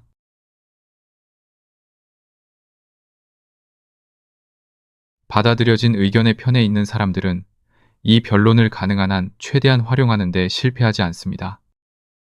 그들이 유용성의 문제를 진실의 문제와 완전히 분리될 수 있는 것처럼 다루는 것을 발견하지 못할 것입니다. 오히려 그 반대입니다. 무엇보다도 그들의 교리가 진리이기 때문에 그것을 아는 것 또는 믿는 것이 그토록 필수적이라고 여겨지는 것입니다. 유용성의 문제에 대한 공정한 토론은 그토록 중요한 주장이 한쪽에서는 사용될 수 있지만 다른 쪽에서는 사용될 수 없을 때 있을 수 없습니다. 그리고 사실상 법이나 여론이 어떤 의견의 진실성을 논란하는 것을 허용하지 않을 때 그들은 그 유용성의 부인에 대해서도 그만큼 관용적이지 않습니다. 그들이 허용하는 최대한의 것은 그 절대적인 필요성이나 그것을 거부하는 것에 적극적인 죄책감을 경감하는 것뿐입니다.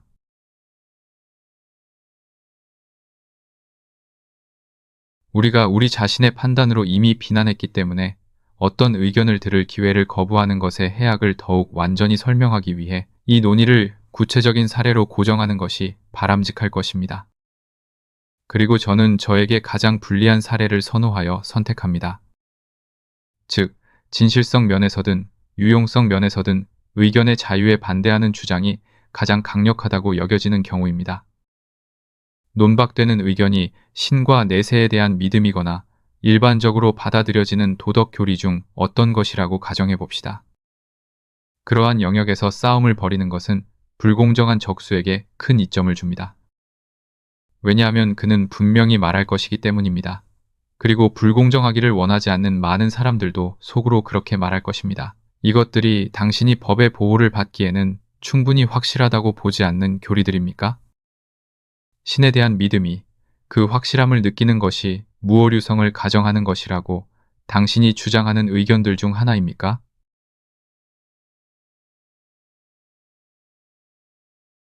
그러나 저는 어떤 교리, 그것이 무엇이든의 확실함을 느끼는 것을 무오류성의 가정이라고 부르는 것이 아니라는 점을 지적할 수 있도록 허용되어야 합니다. 그것은 반대편에서 할 수 있는 말을 들을 기회를 주지 않고 다른 사람들을 위해 그 문제를 결정하겠다고 떠맡는 것입니다. 그리고 저는 이 주장이 저의 가장 경건한 확신을 지지하는 측에서 제기되더라도 그것을 덜 비난하거나 반대하지 않습니다. 어떤 사람의 확신이 어떤 의견에 거짓됨 뿐만 아니라 그 해로운 결과에 대해서, 그리고 제가 전적으로 비난하는 표현을 사용하자면 그 의견의 부도덕함과 불경함에 대해서 아무리 긍정적일지라도 만약 그가 그 사적인 판단을 추구하여 비록 그것이 그의 나라나 동시대인들의 공적인 판단으로 뒷받침되더라도 그 의견이 자신을 방어하는 것을 듣는 것을 막는다면 그는 무오류성을 가정하는 것입니다. 그리고 그 의견이 부도덕하거나 불경하다고 불리기 때문에 그 가정이 덜 문제되거나 덜 위험하다는 것과는 거리가 멀고 이는 다른 모든 경우 중에서 가장 치명적인 경우입니다. 이것들은 한 세대의 사람들이 후세의 놀라움과 공포를 자아내는 그 끔찍한 실수들을 저지르는 바로 그 기회들입니다. 역사가 기억할 만한 사례들을 우리가 발견하는 것은 바로 이러한 경우들입니다. 법의 팔이 최고의 사람들과 가장 고귀한 교리들을 뿌리 뽑는 데 사용되었던 때입니다. 사람들에게는 비참하게 성공했지만 일부 교리들은 살아남아 마치 조롱하듯이 그것들이나 그것들의 받아들여진 해석에 반대하는 사람들에 대한 유사한 행위를 방어하는 데 인용됩니다.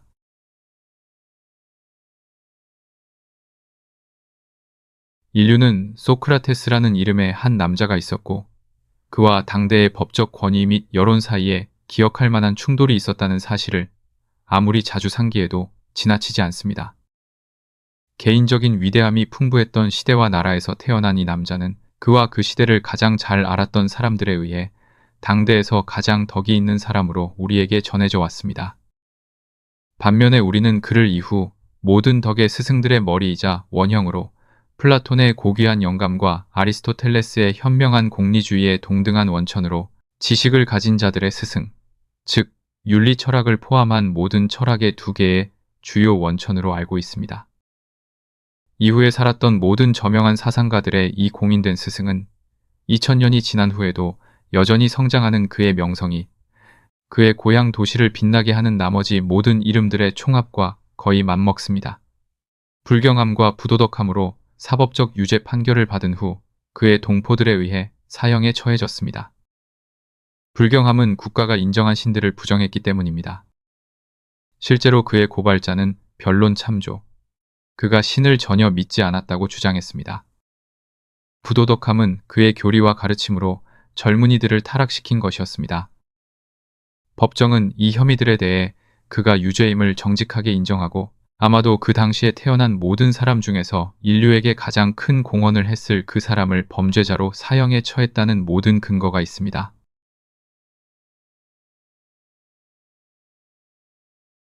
이 사건에서 소크라테스의 유죄 판결 이후에 언급해도 김이 빠지지 않을 유일한 다른 사법적 불의의 사례로 넘어가 봅시다. 그것은 약 1800여 년 전에 골고다에서 일어난 사건입니다. 그의 삶과 대화를 목격한 사람들의 기억에 그의 도덕적 위대함에 대한 인상을 남겨 이후 18세기가 그에게 친히 전능하신 분으로 경의를 표한 그 남자는 무엇으로 비참하게 처형되었습니까? 신성 모독자로 처형되었습니다. 사람들은 그들의 은인을 착각했을 뿐만 아니라 그가 진정으로 어떤 존재였는지에 정반대로 착각했고 그들의 그에 대한 대우 때문에 지금은 그들 자신이 불경함의 괴물로 여겨지는 그 존재로 그를 대우했습니다. 인류가 지금 이러한 슬픈 사건들, 특히 나중의 사건을 바라보는 감정은 그 불행한 행위자들의 판단에 대해 극도로 불공정하게 만듭니다. 이 사람들은 외견상으로는 나쁜 사람들이 아니었습니다. 보통 사람들보다 더 나쁘지 않았고 오히려 그 반대였습니다. 그들은 그 시대와 그들의 민족이 가진 종교적, 도덕적, 애국적 감정을 완전히 또는 다소 넘치게 소유한 사람들이었습니다. 우리 시대를 포함하여 모든 시대에 흠잡을 데 없고 존경받으며 삶을 살아갈 모든 기회를 가진 바로 그런 종류의 사람들이었습니다. 그의 나라의 모든 관념에 따르면 가장 끔찍한 죄를 구성하는 말이 선언되었을 때 자신의 옷을 찢은 대제사장은 거의 모든 존경받고 경건한 사람들이 지금 그들이 공언하는 종교적, 도덕적 정서에 대해 느끼는 만큼이나 그의 공포와 분노에 있어서 진실했을 가능성이 높습니다.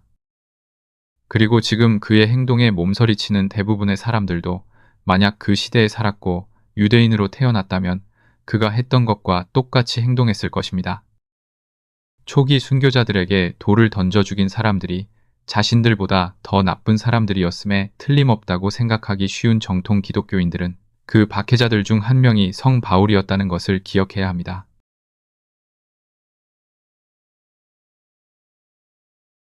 하나의 예시를 더 추가합시다. 오류의 인상 깊음이 그 오류를 범한 사람의 지혜와 덕성으로 측정된다면 모든 것 중에서 가장 충격적인 예시입니다. 만약 권력을 가진 사람 중에 자신이 동시대인들 중에서 가장 훌륭하고 가장 계몽된 사람이라고 생각할 근거가 있는 사람이 있었다면 그 사람은 마르쿠스 아우렐리우스 황제였습니다. 문명화된 전 세계의 절대 군주였던 그는 평생 동안 가장 흠잡을 데 없는 정의뿐만 아니라 그의 스토아적 교육에서 덜 기대되었을 가장 부드러운 마음을 유지했습니다. 그에게 돌려지는 몇 안 되는 단점들은 모두 관용적인 측면이었으며 그의 저술들, 즉 고대 정신의 가장 높은 윤리적 산물은 그리스도의 가장 특징적인 가르침과 거의 구별되지 않습니다. 이 남자, 교리적인 의미를 제외한 모든 면에서 이후에 통치했던 표면상 기독교 군주들, 거의 모두보다 더 나은 기독교인이었던 이 남자는 기독교를 박해했습니다. 인류의 이전 모든 성취의 정점에 위치했고 열려있고 속박되지 않은 지성을 가졌으며 자신의 도덕적 저술에 기독교적 이상을 스스로 구현하도록 이끈 성품을 가졌음에도 불구하고 그는 자신이 깊이 침투해 있던 세계에 대한 그의 의무에 비추어 기독교가 세상의 악이 아니라 선이 될 것임을 보지 못했습니다. 그는 현존하는 사회가 비참한 상태에 있다는 것을 알았습니다. 그러나 그러한 사회가 기존의 신들에 대한 믿음과 경외심으로 인해 유지되고 더 나빠지는 것을 막고 있다고 보았거나 그렇게 생각했습니다. 인류의 통치자로서 그는 사회가 산산조각 나는 것을 허용하지 않는 것이 자신의 의무라고 생각했습니다. 그리고 기존의 결속이 제거된다면 그것을 다시 결속시킬 수 있는 다른 어떤 것이 형성될 수 있을지 알지 못했습니다. 새로운 종교는 이러한 결속을 해체하는 것을 공개적으로 목표로 삼았습니다. 그러므로 그 종교를 채택하는 것이 그의 의무가 아니라면 그것을 억압하는 것이 그의 의무인 것처럼 보였습니다. 그렇다면 기독교의 신학이 그에게 진실하거나 신적인 기원을 가진 것으로 보이지 않았기 때문에 십자가에 못 박힌 신의 이 이상한 역사가 그에게는 믿을 수 없었기 때문에 그리고 그에게 완전히 믿을 수 없는 기초 위에 전적으로 세워졌다고 주장하는 시스템이 모든 단점을 제하고도 실제로 입증된 그 개혁적인 작용이 될 것임을 그가 예견할 수 없었기 때문에 가장 온화하고 사랑스러운 철학자이자 통치자가 엄숙한 의무가 말해 기독교 박해를 승인했습니다. 제 생각에 이것은 모든 역사에서 가장 비극적인 사실 중 하나입니다. 만약 기독교 신앙이 콘스탄티누스가 아닌 마르쿠스 아우렐리우스의 후원 아래 제국의 종교로 채택되었더라면 세상의 기독교가 얼마나 다른 것이었을지에 대해 생각하면 쓰라린 마음이 듭니다.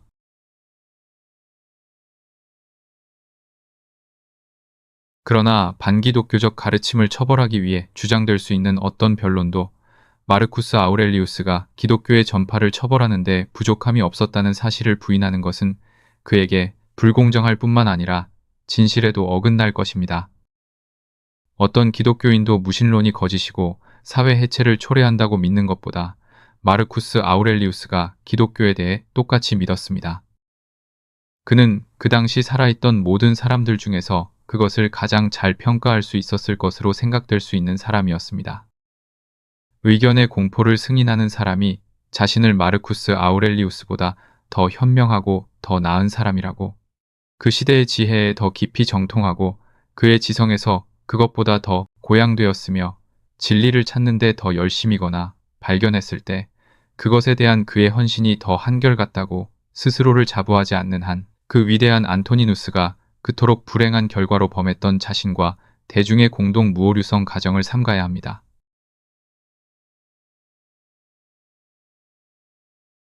종교적 자유의 적들은 비종교적 의견을 억제하기 위해 처벌을 사용하는 것을 정당화하는 어떤 주장도 마르쿠스 안토니누스를 정당화하지 않을 것임을 알고 궁지에 몰렸을 때 때때로 이 결과를 받아들이고 사무엘 존슨 박사처럼 기독교 박해자들이 옳았다고 말합니다. 박해는 진리가 통과해야 하고 항상 성공적으로 통과하는 시련이며 법적 처벌은 결국 진리에 대항하여 무력하지만 때로는 해로운 오류에 대해서는 유익하게 효과적일 수 있다고 말합니다. 이것은 주목하지 않고 넘어갈 수 없을 만큼 충분히 주목할 만한 형태의 종교적 불관용에 대한 주장입니다.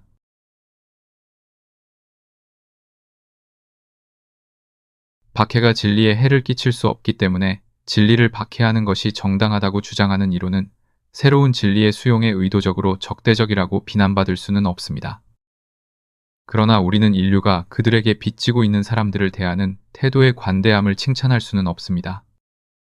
세상에 깊이 관련된 그리고 이전에 세상이 몰랐던 어떤 것을 발견하는 것, 이생이나 영적인 이익의 어떤 중요한 지점에서 세상이 잘못되었다는 것을 세상에 증명하는 것은 인간이 동료 인간에게 제공할 수 있는 가장 중요한 봉사이며 초기 기독교인과 종교개혁가들의 경우처럼 존슨 박사와 같이 생각하는 사람들은 그것이 인류에게 베풀어질 수 있는 가장 소중한 선물이었다고 믿습니다.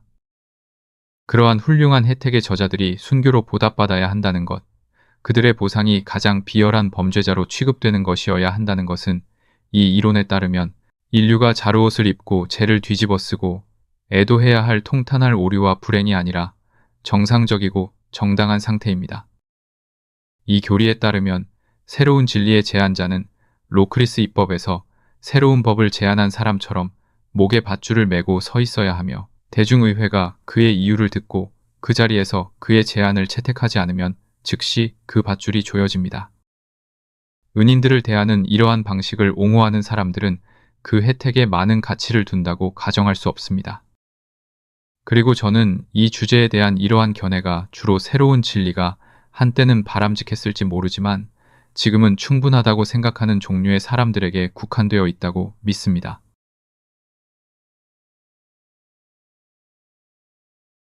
그러나 사실 진리가 항상 박해를 이긴다는 격언은 사람들이 서로 반복하여 상투적인 말이 되었지만 모든 경험이 반증하는 유쾌한 거짓말 중 하나입니다. 역사는 박해에 의해 진리가 억압된 사례들로 가득합니다. 영원히 억압되지 않더라도 수세기 동안 뒤로 밀릴 수 있습니다. 종교적 의견에 대해서만 말하자면 종교개혁은 루터 이전에 적어도 20번 터져나왔고 억압되었습니다. 브레시아의 아르놀드는 억압되었습니다. 돌치노 형제는 억압되었습니다. 사보나롤라는 억압되었습니다. 알비주아파는 억압되었습니다. 보드아파는 억압되었습니다. 롤라드파는 억압되었습니다. 후스파는 억압되었습니다. 루터 시대 이후에도 박해가 지속된 곳에서는 성공했습니다. 스페인, 이탈리아, 플랑드르, 오스트리아 제국에서 개신교는 뿌리 뽑혔으며 메리 여왕이 더 오래 살았거나 엘리자베스 여왕이 사망했다면 영국에서도 아마 그렇게 되었을 것입니다. 박해는 이단자들이 효과적으로 박해하기에는 너무 강력한 집단이었던 경우를 제외하고는 항상 성공했습니다. 기독교가 로마 제국에서 근절될 수도 있었다는 것을 합리적인 사람이라면 아무도 의심하지 않을 것입니다. 그것이 퍼지고 우세하게 된 것은 박해가 단지 일시적이었고 짧은 시간 동안 지속되었으며 거의 방해받지 않는 전도 활동의 긴 간격으로 분리되어 있었기 때문입니다. 진리가 단지 진리라는 이유만으로 오류에게는 허용되지 않는 감옥과 화형에 맞서 승리할 내재된 힘을 가지고 있다는 것은 공허한 감상주의입니다. 사람들은 오류에 대해 열심인 것보다 진리에 대해 더 열심인 것은 아니며 법적 또는 심지어 사회적 처벌을 충분히 적용하면 일반적으로 어느 쪽에 전파든 막는 데 성공할 것입니다. 진리가 가진 진정한 이점은 이것에 있습니다. 즉, 어떤 의견이 진실일 때 그것은 한 번, 두 번 또는 여러 번 소멸될 수 있지만 수세기에 걸쳐 그것을 재발견할 사람들이 일반적으로 발견될 것이며 그 재등장 중 하나가 유리한 환경으로 인해 박해를 피할 수 있는 시기에 도달하여 이후의 모든 억압 시도에 저항할 만큼 충분히 강력해질 때까지 계속될 것이라는 점입니다.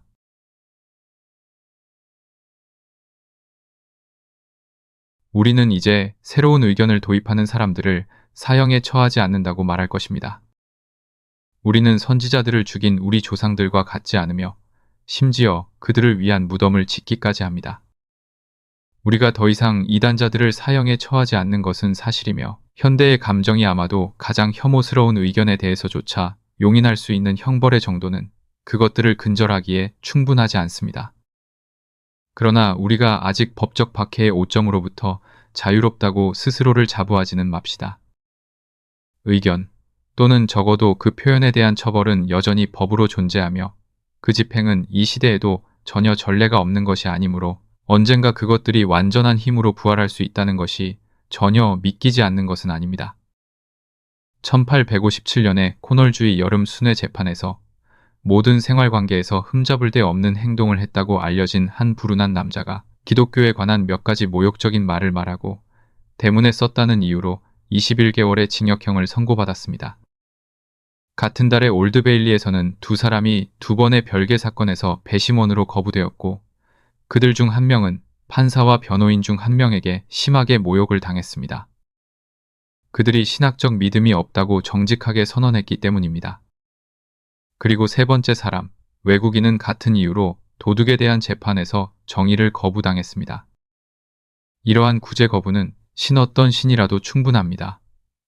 과 내세에 대한 믿음을 공언하지 않는 사람은 법정에서 증언하는 것이 허용되지 않는다는 법적 교리에 따라 발생했습니다. 이는 그러한 사람들을 법의 보호에서 제외된 무법자로 선언하는 것과 같습니다. 그들 자신이나 비슷한 의견을 가진 사람들 외에는 아무도 없을 때 절도나 폭행을 당해도 처벌받지 않을 뿐만 아니라 사실의 입증이 그들의 증언에 달려 있다면 다른 누구라도 절도나 폭행을 당해도 처벌받지 않을 수 있습니다.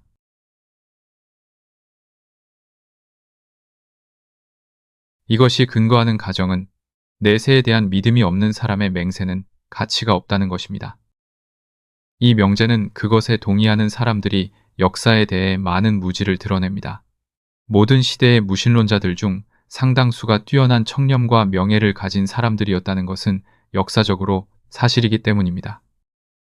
그리고 세상에서 덕행과 성취 모두에서 가장 평판이 좋은 사람들 중 얼마나 많은 사람들이 적어도 그들의 친밀한 사람들에게는 불신자라는 것을 조금이라도 알고 있는 사람이라면 아무도 주장하지 않을 것입니다. 게다가 이 규칙은 자멸적이며 스스로의 기초를 잘라냅니다. 무신론자는 거짓말쟁이임에 틀림없다는 구실로 거짓말을 하려는 모든 무신론자의 증언은 허용하고 거짓을 주장하기보다는 혐오받는 신조를 공개적으로 고백하는 불명예를 용감하게 감수하는 사람들만을 거부합니다. 따라서 공언된 목적에 관한 한 부조리함이 스스로 입증된 이러한 규칙은 증오의 표식, 박해의 잔재로서만 유지될 수 있습니다. 심지어 그 박해를 겪기 위한 자격이 그것을 받을 자격이 없다는 것이 명확하게 입증되는 특이성을 가진 박해입니다. 이 규칙과 그것이 암시하는 이론은 불신자들뿐만 아니라 신자들에게도 모욕적입니다. 왜냐하면 내세에 대한 믿음이 없는 사람이 필연적으로 거짓말을 한다면 믿음이 있는 사람들은 지옥에 대한 두려움에 의해서만 거짓말을 하지 않는 것이라는 결론이 나오기 때문입니다. 우리는 이 규칙의 저자들과 조력자들이 기독교적 미덕에 대해 형성한 개념이 그들 자신의 의식에서 비롯되었다고 가정하는 피해를 주지 않겠습니다.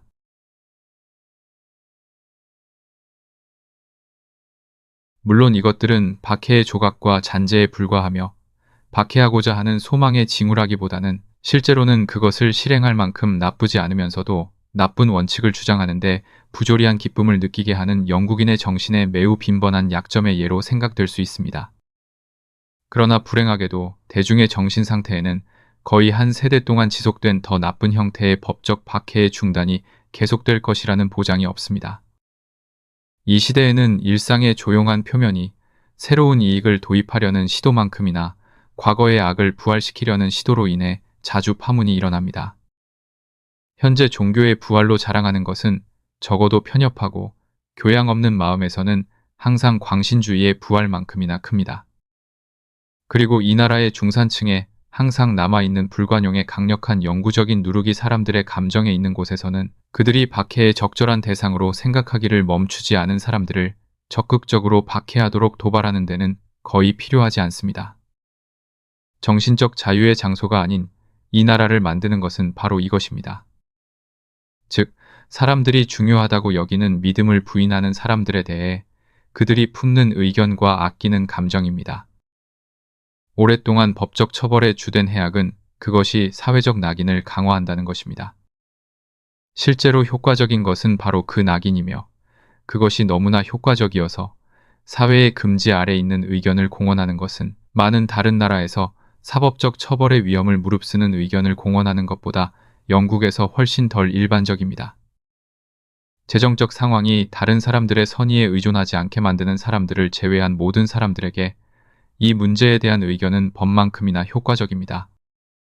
사람들은 빵을 벌 수단을 박탈당하는 것이나 마찬가지로 감옥에 갇힐 수도 있습니다. 이미 빵이 보장되어 있고 권력자나 단체 또는 대중으로부터 아무런 호의도 바라지 않는 사람들은 어떤 의견을 공개적으로 공언하는 것에 대해 잘못 생각되고 나쁘게 말하는 것 외에는 두려워할 것이 없으며 이것은 그들이 견딜 수 있도록 하기 위해 매우 영웅적인 기질을 요구해서는 안 됩니다. 그러한 사람들을 위한 어떤 동정적 호소의 여지도 없습니다.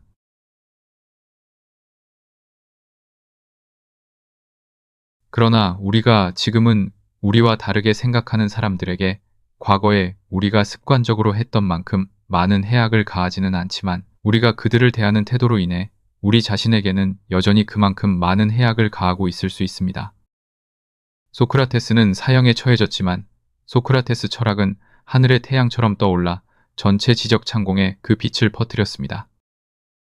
기독교인들은 사자에게 던져졌지만 기독교 교회는 우뚝 솟아 퍼져나가는 나무로 자라나 더 오래되고 덜 활기찬 성장들을 압도하고 그 그늘로 질식시켰습니다.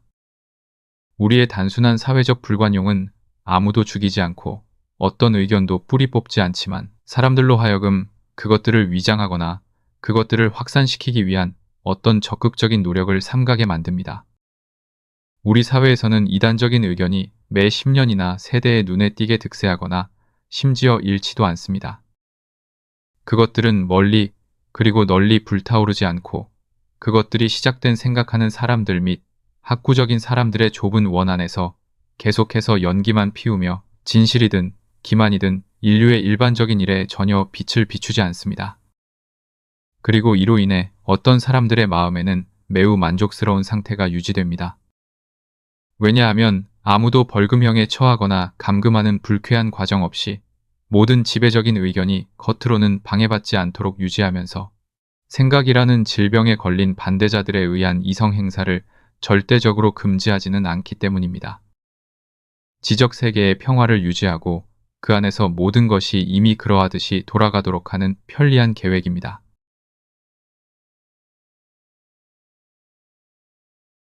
그러나 이러한 종류의 지적 평화 유지를 위해 지불되는 대가는 인간 정신의 도덕적 용기 전체를 희생하는 것입니다. 가장 활동적이고 탐구적인 지성 중 상당 부분이 자신의 진정한 신념의 원칙과 근거를 자신의 가슴 속에 간직하는 것이 현명하다고 생각하고 대중에게 전하는 내용에서는 자신들이 내적으로 포기한 전제에 가능한 한 많은 자신들의 결론을 맞추려고 시도하는 상태는 한때 사상계를 빛냈던 개방적이고 두려움 없는 성격과 논리적이고 일관성 있는 지성들을 배출할 수 없습니다. 그러한 상태에서 기대할 수 있는 종류의 사람들은 단순히 상투적인 것에 순응하는 사람들이거나 아니면 진리를 위한 기회주의자들로서 모든 위대한 주제에 대한 그들의 주장은 듣는 사람들을 위한 것이지 스스로를 설득시킨 주장은 아닙니다. 이 대안을 피하는 사람들은 원칙의 영역에 모험을 걸지 않고 이야기할 수 있는 것들로 생각과 관심을 좁힘으로써 그렇게 합니다. 즉, 인류의 정신이 강화되고 확장되기만 한다면 스스로 해결될 작은 실제적인 문제들에 대해서만 이야기하며 그때까지는 결코 효과적으로 해결되지 않을 것입니다.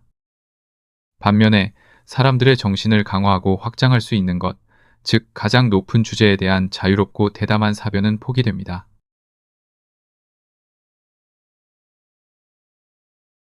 이단자들의 이러한 유보적인 태도가 악이 아니라고 생각하는 사람들은 먼저 그 결과로 이단적인 의견에 대한 공정하고 철저한 토론이 결코 이루어지지 않으며 그러한 토론을 견딜 수 없는 의견들은 퍼지는 것은 막을 수 있을지 몰라도 사라지지 않는다는 것을 고려해야 합니다.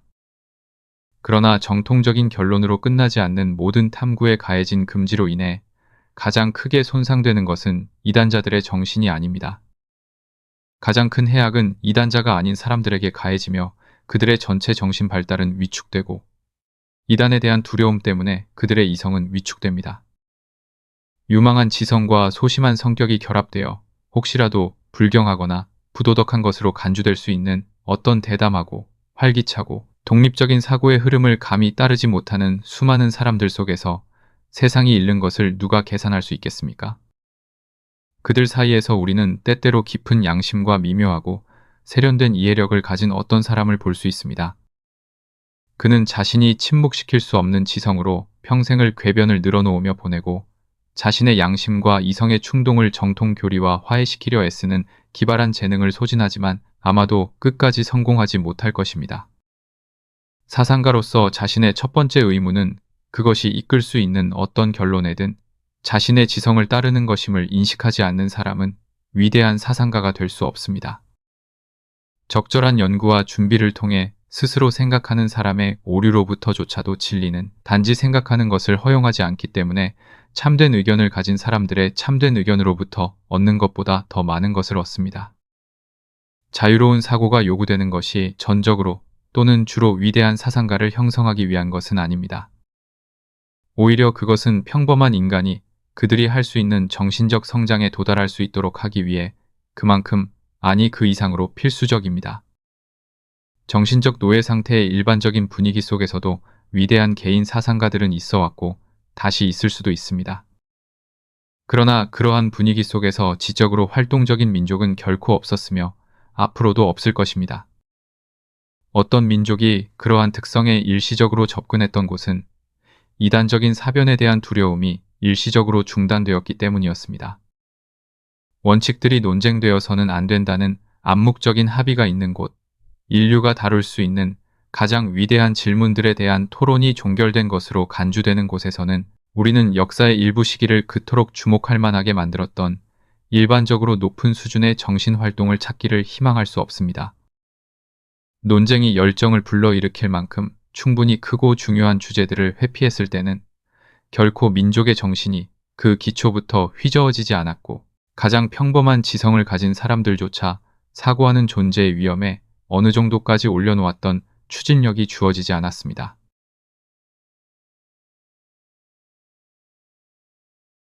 이러한 예로 우리는 종교개혁 직후의 유럽의 상태에서 한 가지를 보았습니다. 다른 하나는 비록 유럽 대륙과 좀 더 교양 있는 계층에 한정되었지만 18세기 후반의 사변적인 움직임에서 보았습니다. 그리고 세 번째는 괴테와 피이테 시대의 독일의 지적 발효에서 훨씬 더 짧은 기간 동안 보았습니다. 이 시기들은 그들이 발전시킨 특정한 의견에서는 크게 달랐지만 세 시기 모두 권위의 멍에가 부서졌다는 점에서는 같았습니다.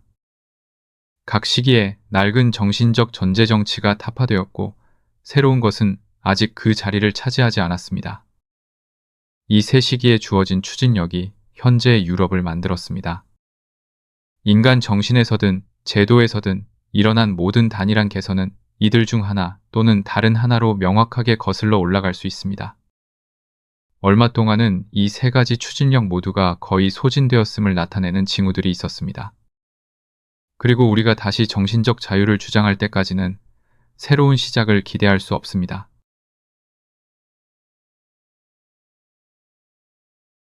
이제 논의의 두 번째 부분으로 넘어가서 받아들여진 의견 중 어떤 것이라도 거짓일 수 있다는 가정을 제쳐두고 그것들이 진실이라고 가정하고 그 진실이 자유롭고 공개적으로 검토되지 않을 때 그것들이 유지될 방식의 가치를 검토해 봅시다. 강한 의견을 가진 사람이 자신의 의견이 거짓일 가능성을 인정하기를 아무리 꺼릴지라도 그것이 아무리 진실일지라도 만약 그것이 충분히 자주 그리고 두려움 없이 논의되지 않는다면 그것은 살아있는 진리가 아니라 죽은 교리로 유지될 것이라는 점을 고려하여 마음이 움직여야 합니다.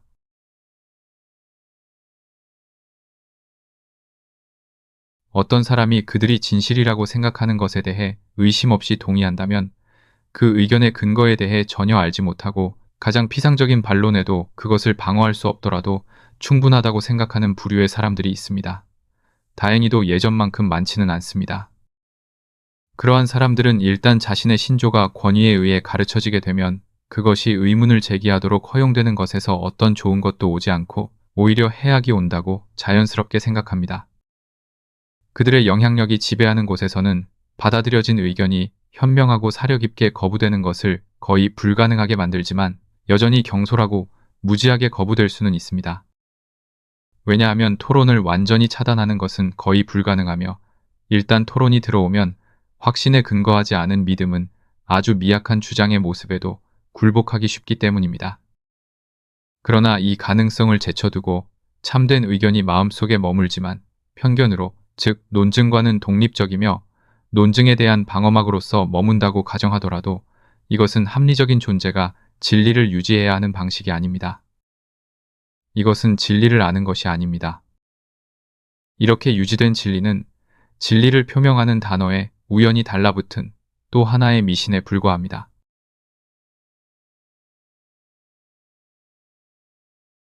만약 인류의 지성과 판단력이 배양되어야 한다면 적어도 개신교도들은 부인하지 않는 일, 어떤 사람이 그것들에 대해 의견을 가져야 할 필요가 있다고 여겨지는 주제들보다 더 적절하게 이 능력들을 행사할 수 있는 것이 무엇이 있겠습니까?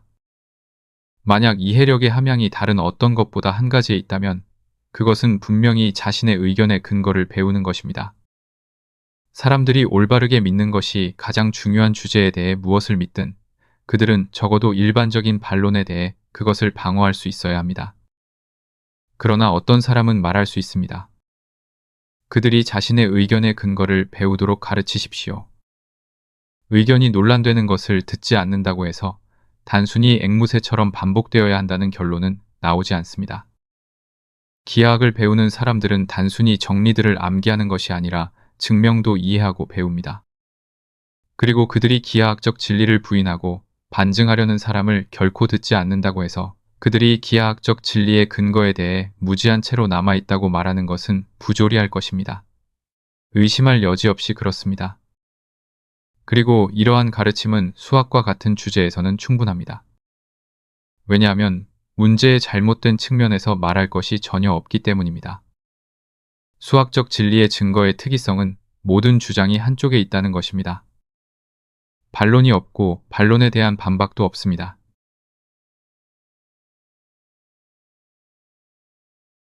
그러나 의견 차이가 가능한 모든 주제에서 진실은 상충되는 두 가지 주장 사이에서 균형을 잡는 것에 달려 있습니다. 자연 철학에서조차도 같은 사실에 대한 다른 설명이 항상 가능합니다.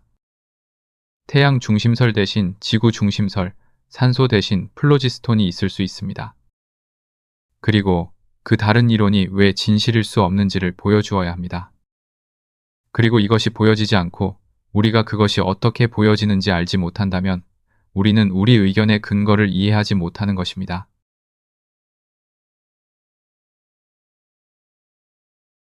그러나 우리가 훨씬 더 복잡한 주제들, 즉 도덕, 종교, 정치, 사회관계, 그리고 삶의 사업으로 눈을 돌리면 모든 논쟁적인 의견에 대한 주장의 4분의 3은 그것과 다른 어떤 의견에 유리하게 보이는 현상들을 해소하는 것으로 구성됩니다. 고대에서 한 명을 제외하고 가장 위대한 웅변가는 자신이 자신의 사건만큼이나, 아니 어쩌면 그보다 더 큰 강도로 상대방의 사건을 항상 연구했다는 기록을 남겼습니다. 키케로가 변론에서의 성공을 위한 수단으로 실행했던 것을 진리에 도달하기 위해 어떤 주제를 연구하는 모든 사람들이 모방해야 합니다. 자신의 입장의 한쪽 면만 아는 사람은 그것에 대해 거의 알지 못합니다. 그의 이유들은 좋을 수 있으며 아무도 그것들을 반박할 수 없었을 수 있습니다. 그러나 만약 그가 반대편의 이유들을 반박하는 데에도 똑같이 무능하다면, 만약 그가 그것들이 무엇인지조차 알지 못한다면 그는 어느 의견을 선호할 근거가 없습니다. 그에게 합리적인 입장은 판단의 보류일 것이며 만약 그가 그것에 만족하지 않는다면 그는 권위에 의해 인도되거나 세상의 일반적인 사람들처럼 자신이 가장 끌리는 편을 채택하는 것입니다.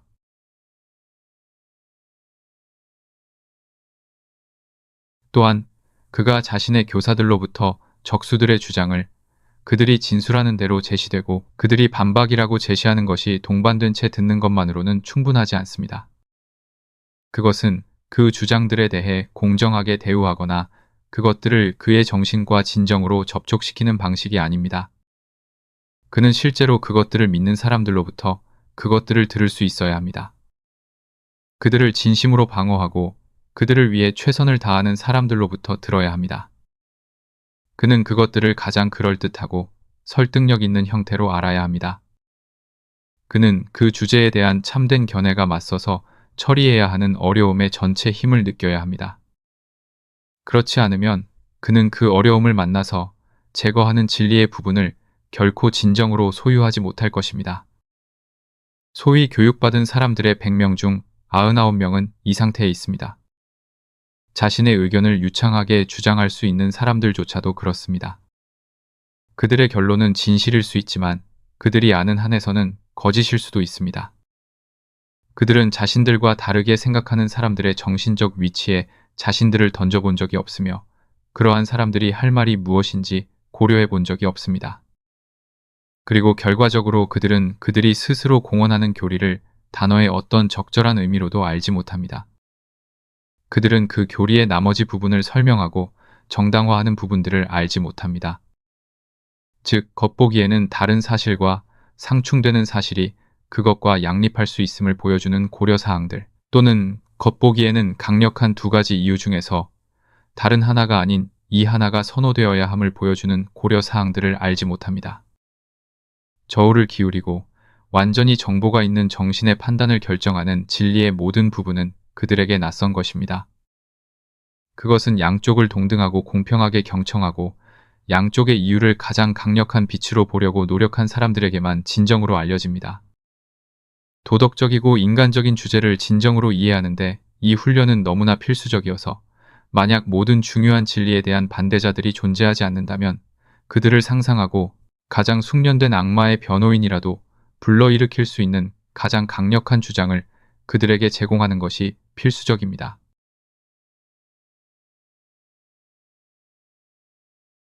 이러한 고려사항들의 힘을 약화시키기 위해 자유토론의 적은 아마도 다음과 같이 말할 수 있다고 가정할 수 있습니다. 일반 대중이 철학자나 신학자들이 자신의 의견에 찬성하거나 반대하여 말할 수 있는 모든 것을 알고 이해할 필요는 없다는 것입니다. 일반적인 사람들이 재치 있는 반대자의 모든 허위 진술이나 오류를 폭로할 수 있을 필요는 없다는 것입니다. 교육받지 않은 사람들을 오도할 가능성이 있는 것이 반박되지 않은 채 남아있지 않도록 항상 누군가가 그들에게 답할 수 있다면 충분하다는 것입니다. 단순한 사람들은 그들에게 주입된 진리의 명백한 근거를 배운 후 나머지는 권위에 의존할 수 있으며 제기될 수 있는 모든 어려움을 해결할 지식도 재능도 없음을 인식하고 제기된 모든 어려움이 그 임무를 위해 특별히 훈련된 사람들에 의해 이미 답변되었거나 답변될 수 있다는 확신에 안심할 수 있다는 것입니다.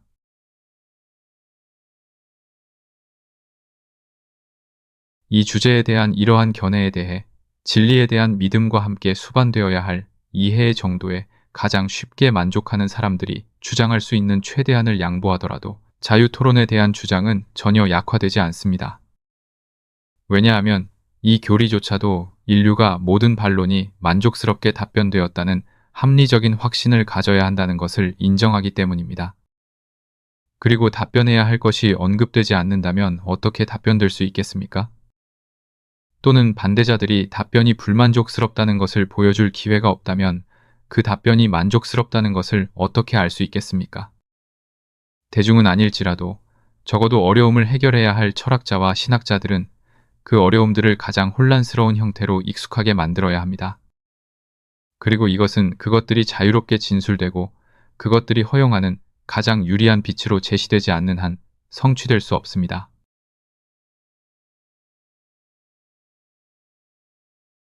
가톨릭 교회는 이 당혹스러운 문제를 다루는 자신만의 방식을 가지고 있습니다. 그것은 자신의 교리를 확신을 가지고 받아들이는 것이 허용될 수 있는 사람들과 신뢰로 받아들여야 하는 사람들 사이에 광범위한 분리를 만듭니다. 실제로 어느 쪽도 그들이 받아들일 것에 대한 선택권은 허용되지 않습니다. 그러나 성직자들은, 적어도 완전히 신뢰할 수 있는 사람들은 상대방의 주장에 익숙해져서 그것에 답변하기 위해 이단적인 책들을 읽는 것이 허용되고 장려될 수 있습니다. 평신도들은 특별한 허가 없이는 읽을 수 없으며 얻기도 어렵습니다. 이 훈련은 적의 주장을 아는 것이 교사들에게는 유익하다고 인정하지만 이것과 일치하는 수단을 찾아 나머지 세계에는 그것을 거부합니다. 따라서 대중에게 허용하는 것보다 엘리트에게 더 많은 정신적 교양을 제공하지만 더 많은 정신적 자유를 제공하지는 않습니다. 이 장치를 통해 그것은 자신의 목적이 요구하는 종류의 정신적 우위를 얻는 데 성공합니다. 왜냐하면 자유 없는 교양이 넓고 자유로운 정신을 만들지는 못했지만 어떤 주장에 영리한 임시 변호사를 만들 수는 있기 때문입니다.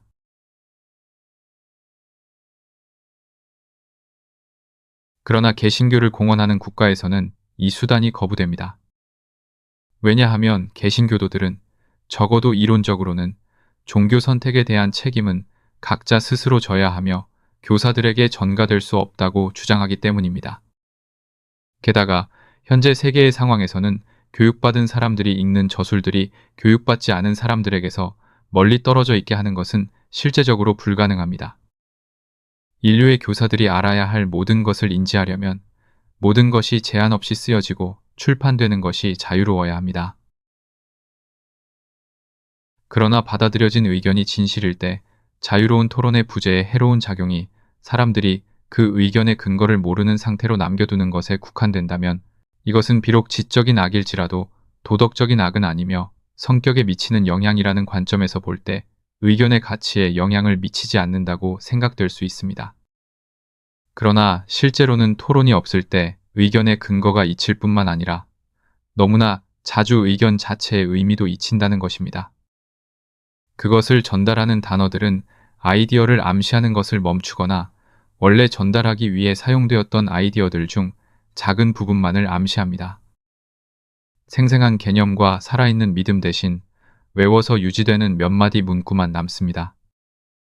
또는 어떤 부분이 남더라도 의미의 껍데기만 남고 더 섬세한 정수는 사라집니다. 이 사실이 차지하고 채우는 인간 역사의 위대한 장은 아무리 열심히 연구하고 숙고해도 지나치지 않습니다.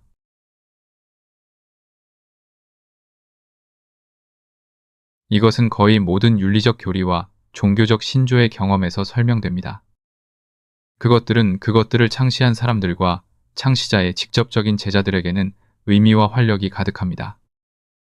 그 의미는 다른 신조들에 대한 우위를 점하기 위한 투쟁이 지속되는 한 줄어들지 않은 힘으로 계속 느껴지며 아마도 더욱 완전한 의식으로 표출될 수도 있습니다. 마침내 그것은 우세해져서 일반적인 의견이 되거나 그 진행이 멈춥니다. 그것은 얻은 영역을 계속 점유하지만 더 이상 퍼지지 않습니다. 이 두 결과 중 하나가 명확해지면 그 주제에 대한 논쟁은 시들해지고 점차 사라집니다. 그 교리는 받아들여진 의견이 아니라면 인정된 종파 또는 의견 분열 중 하나로 자리를 잡았습니다. 그것을 가진 사람들은 일반적으로 그것을 물려받았지 채택하지 않았습니다. 그리고 이러한 교리들 중 하나에서 다른 하나로의 개종은 이제 예외적인 사실이 되어 그것을 공언하는 사람들의 생각에서 거의 자리를 차지하지 않습니다. 처음에는 세상에 맞서 자신을 방어하거나 세상을 자신들에게 끌어들이기 위해 끊임없이 경계하는 것과 달리 그들은 묵인하는 상태로 가라앉았고 피할 수 있다면 자신들의 신조에 반대하는 주장에 귀 기울이지 않으며 반대자들 만약 있다면 그것을 지지하는 주장으로 괴롭히지도 않습니다. 이때부터 보통 그 교리에 살아있는 힘의 쇠퇴가 시작된다고 날짜를 잡을 수 있습니다.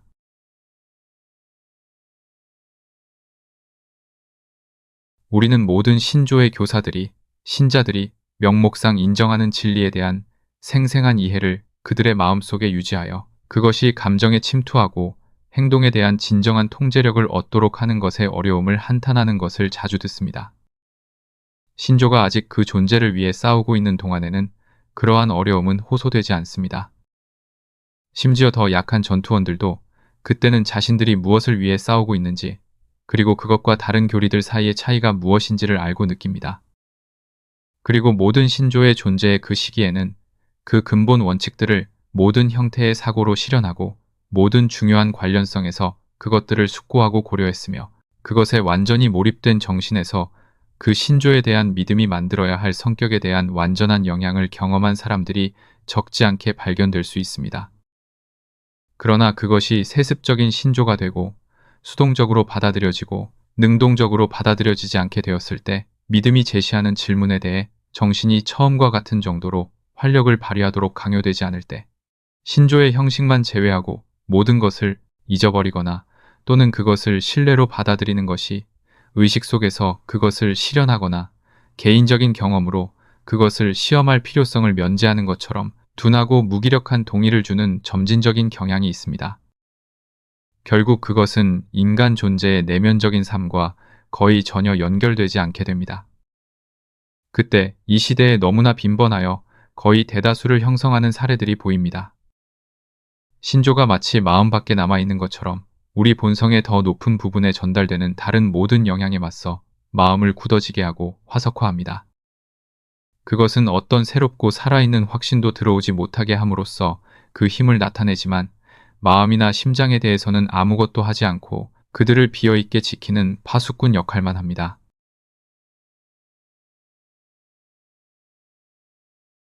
본질적으로 정신에 가장 깊은 인상을 남기도록 만들어진 교리들이 상상력, 감정 또는 이해력에서 전혀 실현되지 않은 채 마음속에 죽은 믿음으로 남아있을 수 있는 정도는 대다수의 신자들이 기독교 교리를 유지하는 방식에서 예시됩니다. 여기서 제가 기독교라고 의미하는 것은 모든 교회와 종파가 그렇게 여기는 것 신약 성경에 포함된 격언과 교훈입니다. 이것들은 모든 기독교를 공언하는 사람들에게 신성하고 법으로 받아들여집니다. 그러나 1000명의 기독교인 중 단 한 명도 자신의 개별적인 행동을 그 법들을 참고하여 인도하거나 시험하지 않는다고 말하는 것은 지나치지 않을 것입니다. 그가 그것을 참고하는 기준은 그의 민족, 그의 계층 또는 그의 종교적 공헌의 관습입니다. 따라서 그는 한편으로는 자신의 통치를 위한 규칙으로 무오류한 지혜에 의해 그에게 부여되었다고 믿는 윤리적 격언들의 모음을 가지고 있습니다.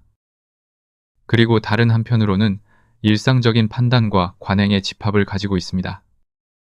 이는 그 격언들 중 일부와는 어느 정도 일치하지만 다른 일부와는 그 정도가 크지 않고 일부와는 직접적으로 대립하며 전반적으로는 기독교 신조와 세상 삶의 이익과 제한 사이의 타협입니다. 이 두 가지 기준 중 첫 번째 기준에는 경의를 표하고 다른 기준에는 그의 진정한 충성을 바칩니다.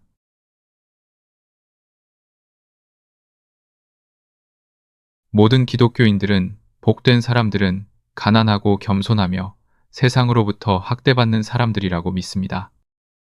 부자가 천국에 들어가는 것은 낙타가 바늘길을 통과하는 것보다 어렵습니다.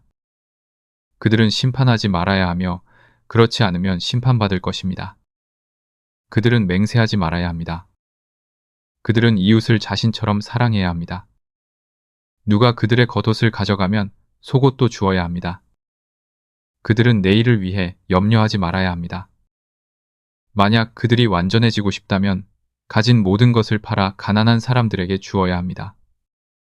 그들이 이러한 것들을 믿는다고 말할 때 그들은 위선적이지 않습니다. 그들은 항상 칭송받는 것을 듣고 결코 논의되지 않은 것을 믿는 사람들처럼 그것들을 믿습니다. 그러나 행동을 규제하는 그 살아있는 믿음의 의미에서는 그들은 행동하는 것이 일반적인 지점까지만 이 교리들을 믿습니다. 그 교리들은 온전하게 적들을 공격하는 데 유용합니다.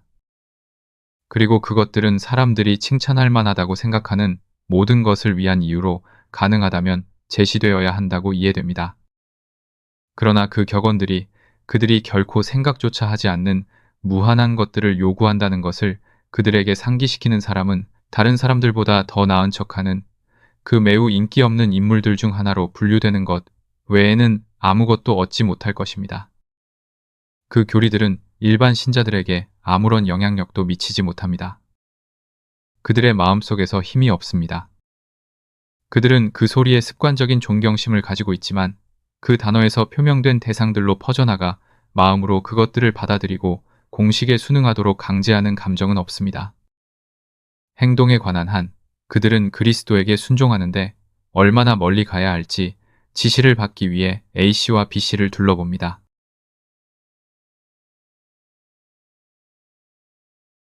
이제 우리는 초기 기독교인들에게는 상황이 이렇지 않았고 이와는 훨씬 달랐다는 것을 확신할 수 있습니다. 만약 이랬다면 기독교는 멸시받던 히브리인의 무명의 종파에서 로마 제국의 종교로 결코 확장되지 못했을 것입니다. 그들의 적들이 보라, 이 기독교인들이 서로 얼마나 사랑하는지라고 말했을 때 지금은 아무도 할 것 같지 않은 말, 그들은 이후에 가졌던 것보다 훨씬 더 생생하게 자신들의 신조의 의미를 느끼고 있었음이 분명합니다. 그리고 아마도 주로 이 원인 때문에 기독교가 지금 그 영역을 확장하는데 거의 진전을 이루지 못하고 18세기 후에도 거의 유럽인들과 유럽인의 후손들에게 국한되어 있는 것입니다.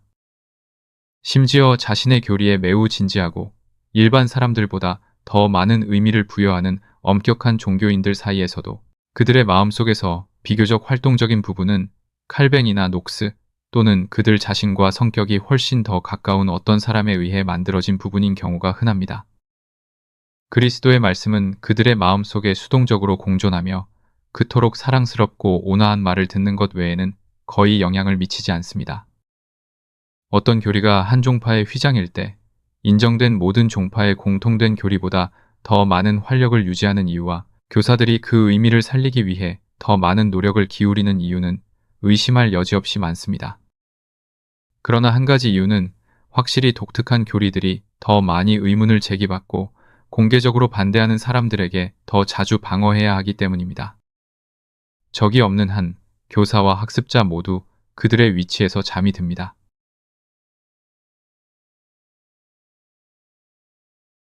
같은 것이 일반적으로 모든 전통적인 교리들에도 적용됩니다.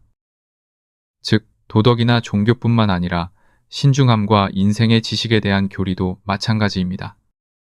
모든 언어와 문학은 삶에 대한 일반적인 관찰들로 가득합니다. 그것이 무엇인지, 그리고 그 안에서 어떻게 행동해야 하는지에 대한 관찰들입니다.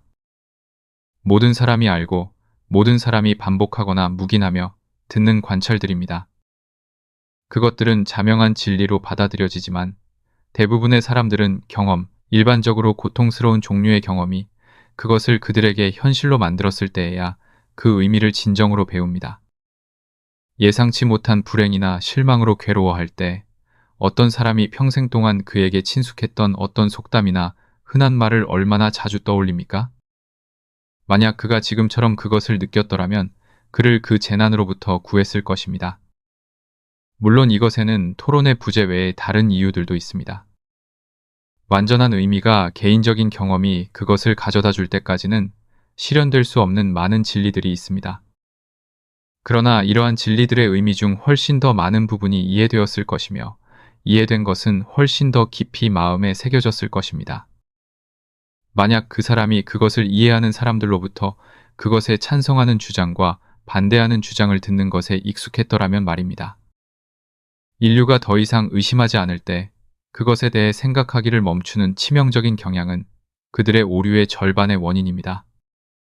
동시대의 한 작가는 결정된 의견의 깊은 잠에 대해 잘 언급했습니다.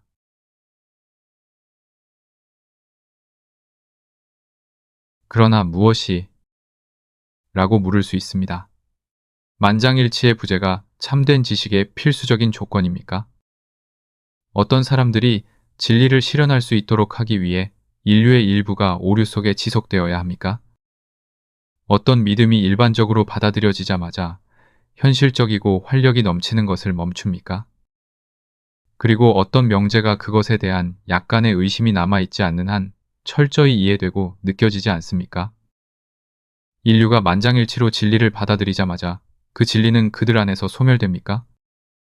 개선된 지성의 가장 높은 목표이자 최고의 결과는 지금까지 생각되어 온 바와 같이 모든 중요한 진리의 인정에서 인류를 점점 더 단결시키는 것입니다. 그리고 그 지성은 그 목표를 달성하지 못한 동안에만 지속됩니까? 정복의 열매는 승리의 완전성 자체로 인해 소멸됩니까?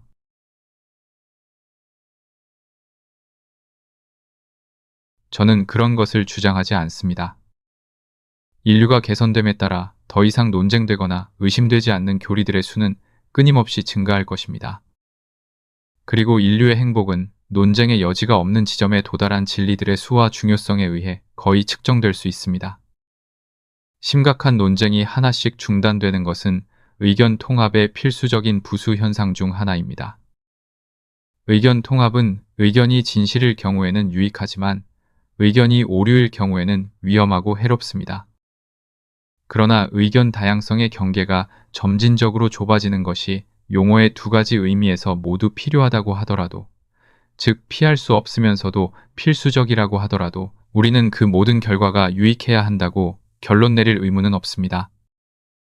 진리를 지적으로 그리고 생생하게 이해하는데 매우 중요한 도움인 반대자들에게 그것을 설명하거나 방어해야 할 필요성으로 인해 제공되는 이점을 잃는 것은 비록 그것이 보편적인 인정의 이점을 능가하기에는 충분하지 않더라도 결코 사소한 결함은 아닙니다.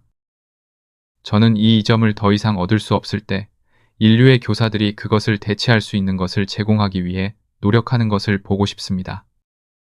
질문의 어려움이 학습자의 의식에 마치 그의 개종을 열망하는 반대자가 그것을 그에게 강요하는 것처럼 현재하도록 만드는 어떤 방법을 말입니다.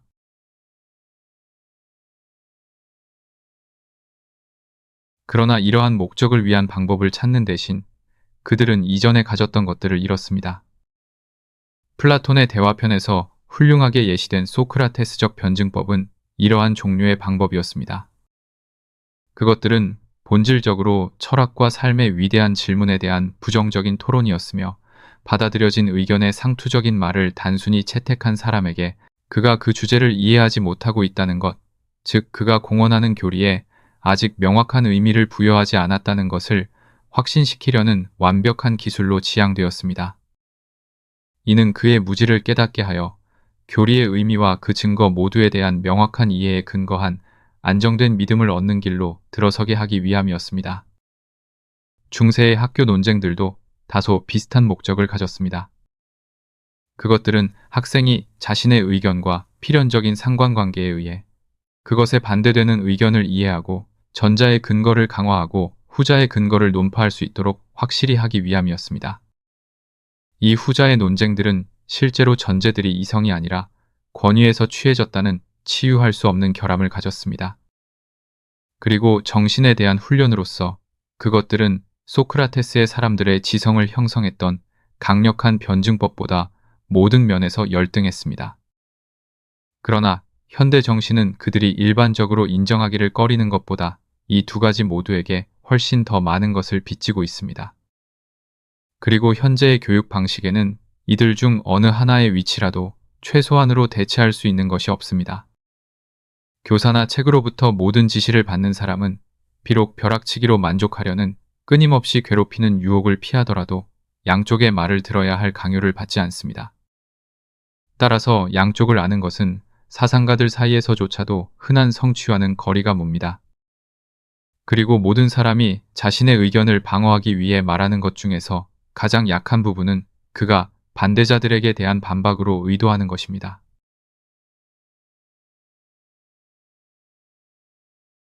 현재는 부정적인 논리, 즉 긍정적인 진리를 확립하지 않고 이론의 약점이나 실천의 오류를 지적하는 논리를 폄하하는 것이 유행입니다.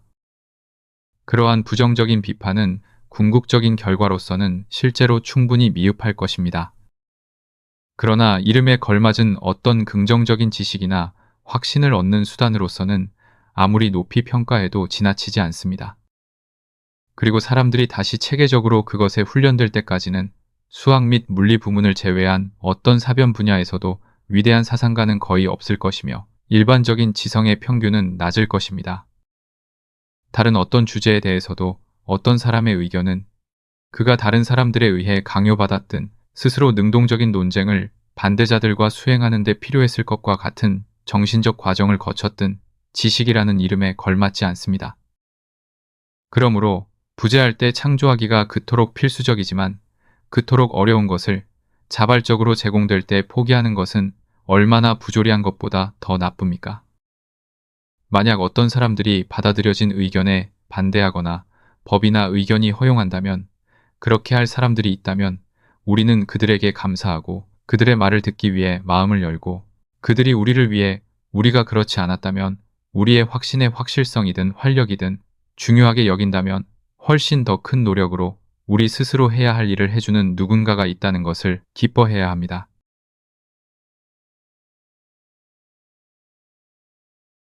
의견 다양성이 유익하게 만드는 주요 원인들 중 하나에 대해 이야기하는 것이 아직 남아 있습니다. 그리고 이것은 인류가 현재로서는 헤아릴 수 없을 만큼 먼 거리에 있는 것처럼 보이는 지적 발전 단계에 진입할 때까지 계속해서 그럴 것입니다.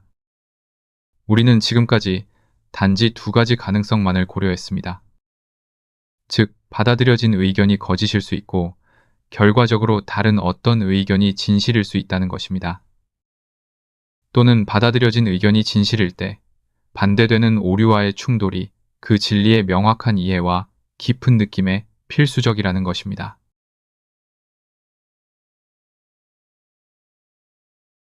그러나 이 두 가지 중 어느 것보다 더 흔한 경우가 있습니다. 상충되는 교리들이 하나는 진실이고 다른 하나는 거짓인 대신 진실을 나누어 가지고 있을 때입니다. 그리고 비수능적인 의견은 받아들여진 교리가 일부만을 담고 있는 진리의 나머지를 공급하는 데 필요합니다. 감각으로 명확하게 파악할 수 없는 주제에 대한 대중적인 의견은 종종 진실이지만 전체 진실인 경우는 거의 또는 전혀 없습니다. 그것들은 진리의 일부입니다. 때로는 더 큰 부분, 때로는 더 작은 부분이지만 과장되고 왜곡되며 그것들과 함께 동반되고 제한되어야 할 진리들로부터 분리됩니다. 반면에 이단적인 의견은 일반적으로 억압되고 무시되었던 진리들의 일부이며 그것들을 억누르고 있던 속박을 깨고 나와서 일반적인 의견에 담긴 진리와 화해를 추구하거나 적대적으로 그것에 맞서며 비슷한 배타성으로 스스로를 전체 진리라고 내세웁니다. 인간 정신에서 한쪽으로 치우침이 항상 규칙이었고 다면성이 예외였기 때문에 후자의 경우가 지금까지 가장 빈번합니다. 따라서 의견의 혁명에서조차도 진리의 한 부분은 지는 동안 다른 부분은 떠오릅니다. 추가해야 할 진보조차도 대부분 하나의 부분적이고 불완전한 진리를 다른 것으로 대체할 뿐입니다. 개선은 주로 새로운 진리의 조각이 그것이 대체하는 것보다 그 시대의 필요에 더 많이 필요하고 더 적합하다는 데 있습니다.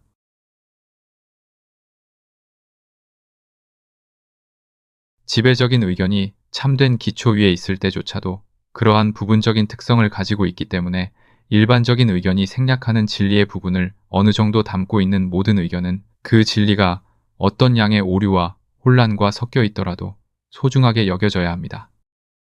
인간사에 대한 신중한 판단을 하는 사람은 우리가 아니었다면 간과했을 진리들을 우리에게 강요하는 사람들이 우리가 보는 진리들 중 일부를 간과한다고 해서 분개해야 할 의무를 느끼지 않을 것입니다. 오히려 그는 대중적인 진리가 한쪽으로 치우쳐 있는 한 비대중적인 진리도 한쪽으로 치우친 주장자들을 갖는 것이 바람직하거나 그 이상이라고 생각할 것입니다. 왜냐하면 그러한 주장자들이 보통 가장 정력적이며 그들이 전체인 것처럼 선포하는 지혜의 조각에 마지못해 주의를 기울이도록 강제할 가능성이 가장 높기 때문입니다.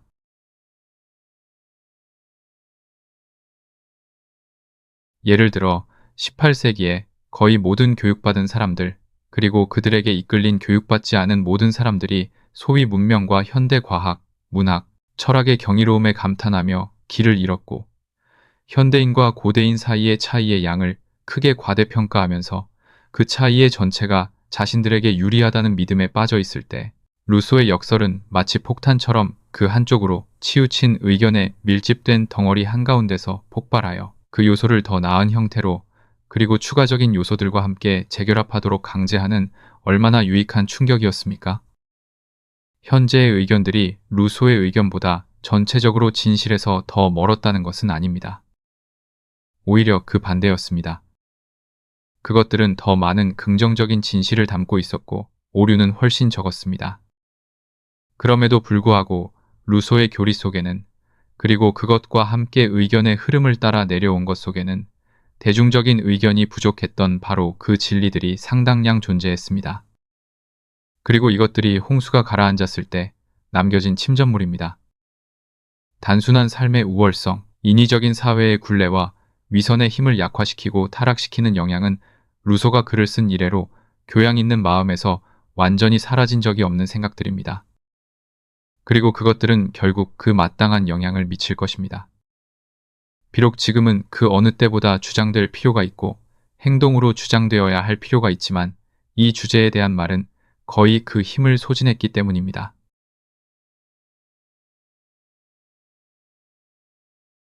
정치에서도 질서 또는 안정의 정당과 진보 또는 개혁의 정당이 건강한 정치 생활 상태의 필수적인 요소라는 것은 거의 상투적인 말입니다. 어느 한쪽 또는 다른 한쪽이 그 정신적 이해를 넓혀 보존하기에 적합한 것과 쓸어버려야 할 것을 알고 구별하는 질서와 진보의 정당이 될 때까지는 말입니다. 이러한 사고방식의 각각은 다른 쪽의 결핍으로부터 그 유용성을 얻습니다. 그러나 각자가 이성과 건전함의 한계 내에 머무르도록 하는 것은 상당 부분 다른 쪽의 반대입니다. 민주주의와 귀족주의에 찬성하는 의견, 재산과 평등에 찬성하는 의견, 협력과 경쟁에 찬성하는 의견, 사치와 금욕에 찬성하는 의견, 사회성과 개성에 찬성하는 의견, 자유와 규율에 찬성하는 의견, 그리고 실제 생활의 다른 모든 영구적인 대립들이 동등한 자유로 표현되고 동등한 재능과 에너지로 주장되고 방어되지 않는 한 두 요소 모두 마땅한 몫을 얻을 기회가 없으며 한쪽 저울은 반드시 올라가고 다른 쪽은 내려가게 되어 있습니다. 삶의 위대한 실질적인 문제들에서 진실은 상반되는 것들을 화해시키고 결합시키는 문제와 너무나 관련이 깊어서 개간이 아주 소수의 사람만이 정확함에 접근할 수 있도록 조정을 할 만큼 충분히 포용력 있고 공정한 정신을 가지고 있으며 그것은 적대적인 깃발 아래 싸우는 투사들 사이의 투쟁이라는 거친 과정을 통해 이루어져야 합니다.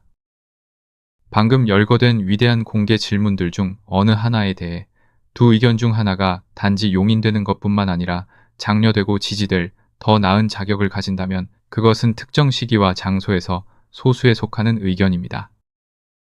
그것이 당분간 무시된 이익, 즉 마땅한 목보다 적은 것을 얻을 위험에 처한 인간 행복의 측면을 대표하는 의견입니다.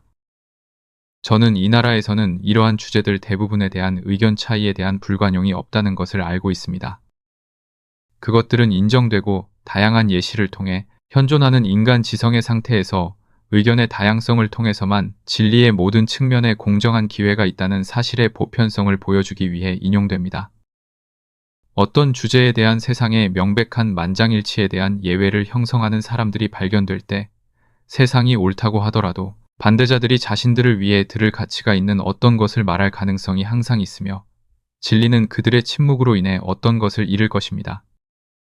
그러나 일부 받아들여진 원칙들, 특히 가장 높고 가장 중요한 주제들에 대한 원칙들은 절반의 진리 이상입니다. 예를 들어 기독교 도덕은 그 주제에 대한 전체 진리이며 만약 어떤 사람이 그것과 다른 도덕을 가르친다면 그는 완전히 오류 속에 있는 것입니다. 라고 반론이 제기될 수 있습니다. 이것은 실제적으로 가장 중요한 모든 경우 중에서 일반적인 격언을 시험하기에 더 적합한 것은 없습니다. 그러나 기독교 도덕이 무엇인지 아닌지를 선언하기 전에 기독교 도덕이 무엇을 의미하는지 결정하는 것이 바람직할 것입니다. 만약 그것이 신약 성경의 도덕을 의미한다면 이 책 자체로부터 그것에 대한 지식을 얻는 사람이 그것이 도덕에 대한 완전한 교리로 선언되었거나 의도되었다고 가정할 수 있다는 것이 놀랍습니다. 복음서는 항상 기존의 도덕을 언급하며 그 교훈을 그 도덕이 수정되거나 더 넓고 더 높은 것으로 대체되어야 하는 세부 사항에 국한합니다. 게다가 그것은 입법의 정확성보다는 시나 웅변의 인상을 더 많이 가지는 매우 일반적인 용어로 자신을 표현하며 종종 문자 그대로 해석하는 것이 불가능합니다. 그것으로부터 윤리적 교리의 체계를 추출하는 것은 구약 성경, 즉 실제로 정교하지만 여러 면에서 야만적이며 야만적인 사람들을 위해서만 의도된 시스템에서 그것을 보충하지 않고는 항상 불가능했습니다. 자신의 스승의 교리를 해석하고 계획을 완성하는 이 유대적 방식에 대한 공언된 적이었던 성 바울도 기존의 도덕, 즉 그리스와 로마인의 도덕을 가정합니다. 그리고 기독교인들에 대한 그의 조언은 상당 부분 그것에 대한 적응 시스템입니다. 심지어 노예 제도에 명백한 승인을 주는 정도까지입니다. 기독교적이라고 불리지만 오히려 신학적 도덕이라고 불려야 할 것은 그리스도나 사도들의 작품이 아니라 훨씬 더 후기의 기원이며 처음 5세기의 가톨릭 교회에 의해 점진적으로 구축되었습니다. 그리고 현대인들과 개신교도들에 의해 암묵적으로 채택되지는 않았지만 그들에 의해 예상했던 것보다 훨씬 덜 수정되었습니다. 대부분의 경우 그들은 중세에 그것에 추가되었던 것들을 잘라내는 것으로 만족했으며 각 종파는 자신의 성격과 경향에 맞게 새로운 추가 사항으로 그 자리를 채웠습니다. 인류가 이 도덕과 그 초기 교사들에게 큰 빚을 지고 있다는 것을 부인할 사람은 저를 포함해 아무도 없을 것입니다. 그러나 저는 그것이 많은 중요한 지점에서 불완전하고 한쪽으로 치우쳐 있으며 만약 그것이 승인하지 않은 사상과 감정이 유럽의 삶과 성격 형성에 기여하지 않았다면 인간사는 지금보다 더 나쁜 상태에 있었을 것이라고 주저없이 말합니다. 기독교 도덕 소유엔 반작용의 모든 특성을 가지고 있습니다. 그것은 상당 부분 이교주의에 대한 항의입니다. 그 이상은 긍정적이라기보다는 부정적이며 능동적이라기보다는 수동적입니다. 고귀함보다는 순결함, 선의 적극적인 추구보다는 악으로부터의 자제입니다. 그 교훈들에서 잘 말했듯이 너는 하지 말라가 너는 해야 한다 보다 부당하게 우세합니다. 관능적인 것에 대한 공포 속에서 그것은 금욕주의를 우상화했고 이는 점차 합법성 중 하나로 타협되었습니다. 그것은 미덕의 삶에 대한 지정되고 적절한 동기로서 천국에 대한 희망과 지옥에 대한 위협을 제시합니다. 이 점에서 그것은 고대인들 중 가장 훌륭한 사람들에게 훨씬 미치지 못하며 각 사람의 의무감이 동료 인간의 이익과 분리됨으로써 인간의 도덕성에 본질적으로 이기적인 성격을 부여하기 위해 그것이 할 수 있는 모든 것을 합니다. 다만 그에게 그들을 고려할 이기적인 유인이 제공되는 정도만 제외하고 말입니다. 그것은 본질적으로 수동적 복종의 교리입니다. 그것은 확립된 것으로 발견되는 모든 권위에 대한 복종을 주입합니다. 물론 종교가 금지하는 것을 명령할 때는 적극적으로 순종해서는 안 되지만 우리 자신에 대한 어떤 양의 잘못에 대해서도 저항해서는 안 되며 훨씬 덜 반역해서는 안 됩니다. 그리고 가장 훌륭한 이교도 국가들의 도덕에서 국가에 대한 의무가 개인의 정당한 자유를 침해하면서도 불균형적으로 큰 위치를 차지하는 반면 순수한 기독교 윤리에서는 그 위대한 의무 부문이 거의 언급되거나 인정되지 않습니다. 어떤 통치자가 그의 영토에 그것에 더 적합한 다른 사람이 있을 때 어떤 사람을 공직에 임명한다면 그는 신과 국가에 죄를 짓는다는 격언을 우리가 읽는 곳은 신약 성경이 아니라 코란입니다. 현대 도덕에서 공공에 대한 의무의 개념이 얻는 아주 작은 인정은 기독교적 근원에서 온 것이 아니라 그리스와 로마의 근원에서 유래합니다. 심지어 사생활의 도덕에서도 관대함, 고상함, 개인의 존엄성, 심지어 명예심의 감정까지도 우리의 교육의 순전히 인간적인 부분에서 유래하며 표면상 인정되는 유일한 가치가 복종인 윤리 기준으로서는 결코 성장할 수 없었을 것입니다.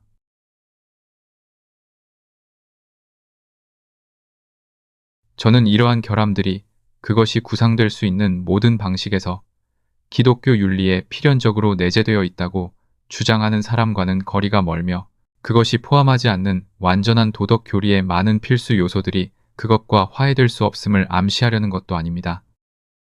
그리스도 자신의 교리와 교훈에 대해서는 훨씬 덜 그럴 것입니다. 저는 그리스도의 말씀이 제가 그것들이 의도되었다는 어떤 증거라도 볼 수 있는 모든 것이라고 믿습니다. 그것들은 포괄적인 도덕이 요구하는 어떤 것과도 양립할 수 없습니다. 윤리에서 탁월한 모든 것은 그것들로부터 어떤 실천적인 행동 시스템이라도 추론하려고 시도한 모든 사람들이 그 언어에 가한 것보다 더 큰 폭력 없이 그 안에 가져올 수 있다고 믿습니다. 그러나 이것은 그 말씀들이 진리의 일부만을 담고 있으며 담으려고 의도되었다고 믿는 것과 완전히 일치합니다.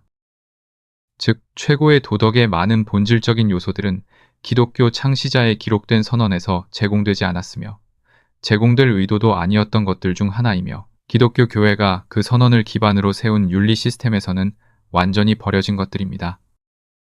그리고 이것이 그러하다면 저는 기독교 교리에서 그 창시자가 그것을 승인하고 강제하려고 의도했지만 부분적으로만 제공하려고 했던 우리를 위한 완전한 지침 규칙을 찾으려고 끈질기게 시도하는 것은 큰 오류라고 생각합니다.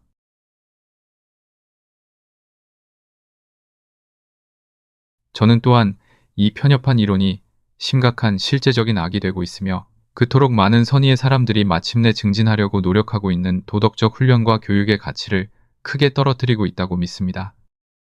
저는 배타적으로 종교적인 유형에 따라 정신과 감정을 형성하려고 시도하고 이전의 기독교 윤리와 공존하고 보완하며 그 정신의 일부를 받아들이고 그들의 일부를 주입했던 그 세속적인 기준들 더 나은 이름이 없으므로 그렇게 불릴 수 있습니다.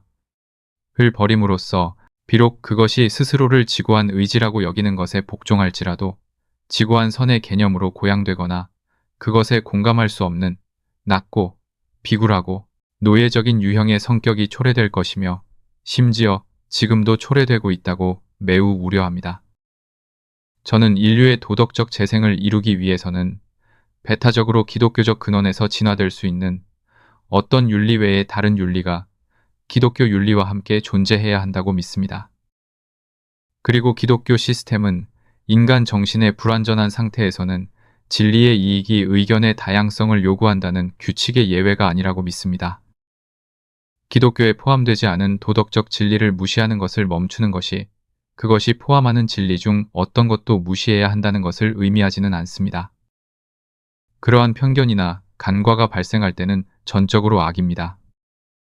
그러나 그것은 우리가 항상 면제되기를 희망할 수 없는 것이며 헤아릴 수 없는 선을 위해 지불된 대가로 간주되어야 합니다. 진리의 일부가 전체인 척하는 배타적인 주장은 항의되어야 하고 또 그래야 합니다.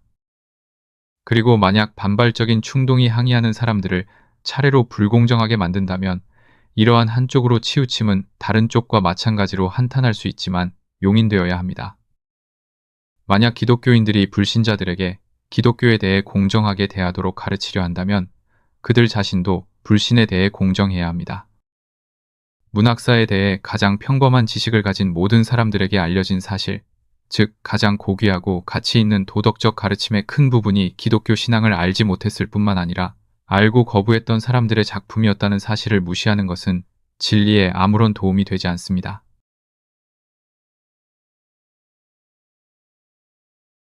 저는 가능한 모든 의견을 표명하는 자유를 가장 무제한적으로 사용한다고 해서 종교적 또는 철학적 종파주의의 악이 종식될 것이라고 주장하지 않습니다. 편협한 능력을 가진 사람들이 진지하게 생각하는 모든 진리는 마치 세상에 다른 진리가 존재하지 않거나 적어도 첫 번째 진리를 제한하거나 한정할 수 있는 진리가 없는 것처럼 주장되고 주입되고 여러 면에서 심지어 실천될 것이 확실합니다. 저는 모든 의견이 종파적이 되는 경향이 가장 자유로운 토론에 의해 치유되지 않고 오히려 종종 그것으로 인해 심화되고 악화된다는 것을 인정합니다. 마땅히 보여져야 했지만 보여지지 않았던 진리는 반대자로 간주되는 사람들에 의해 선포되기 때문에 더욱 격렬하게 거부됩니다.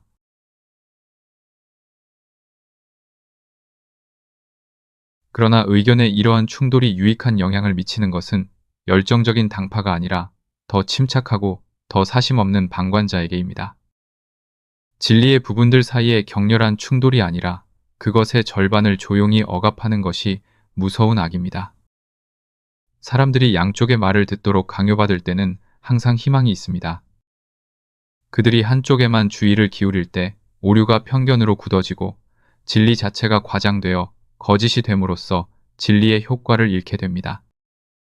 그리고 문제의 양쪽 사이에서 지적인 판단을 내릴 수 있는 사법적 능력만큼 드문 정신적 속성은 거의 없기 때문에 그 한쪽만이 그 앞에 변호사에 의해 대표될 때 진리는 그것의 모든 측면, 진리의 어떤 일부라도 구현하는 모든 의견이 변호사를 찾을 뿐만 아니라 경청될 수 있도록 변호될 때에만 기회가 있습니다.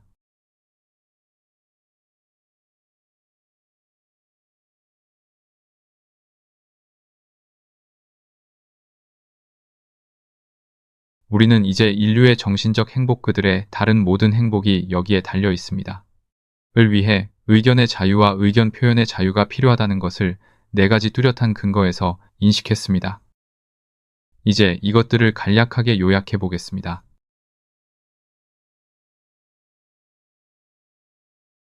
첫째, 어떤 의견이 침묵하도록 강요된다면 우리가 확실히 알 수 있는 한 그 의견은 진실일 수 있습니다.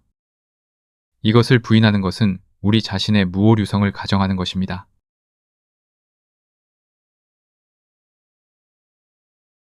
둘째, 침묵된 의견이 오류일지라도 그것은 진리의 일부를 포함할 수 있고 매우 흔히 포함합니다. 그리고 어떤 주제에 대한 일반적이거나 지배적인 의견은 거의 또는 전혀 전체 진실이 아니기 때문에 반대 의견의 충돌을 통해서만 진리의 나머지가 공급될 가능성이 있습니다.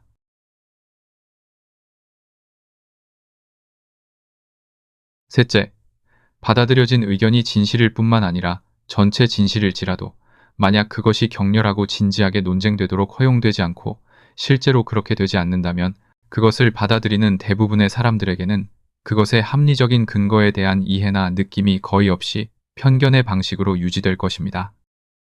그리고 이것뿐만 아니라 넷째, 그 교리 자체의 의미가 상실되거나 약화되고 성격과 행동에 대한 그것의 생명력 있는 효과를 박탈당할 위험이 있을 것입니다.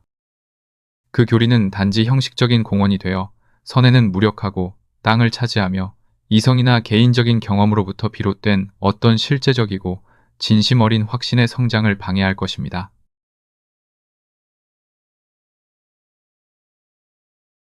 의견의 자유라는 주제를 떠나기 전에 모든 의견의 자유로운 표현이 태도가 온건하고 공정한 토론의 한계를 넘지 않는다는 조건하에 허용되어야 한다고 말하는 사람들에 대해 약간 주목할 필요가 있습니다.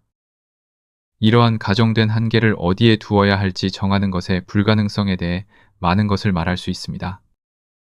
왜냐하면 시험이 공격받는 의견을 가진 사람들에게 불쾌감을 주는 것이라면 저는 경험이 이 불쾌감은 공격이 효과적이고 강력할 때마다 주어진다는 것을 증언하며 그들이 답변하기 어렵다고 생각하는 모든 반대자는 그가 그 주제에 대해 어떤 강한 감정을 보인다면 그들에게는 불온한 반대자로 보인다는 것을 증언한다고 생각하기 때문입니다. 그러나 이것은 실질적인 관점에서 중요한 고려 사항이지만 더 근본적인 반론 속으로 합쳐집니다.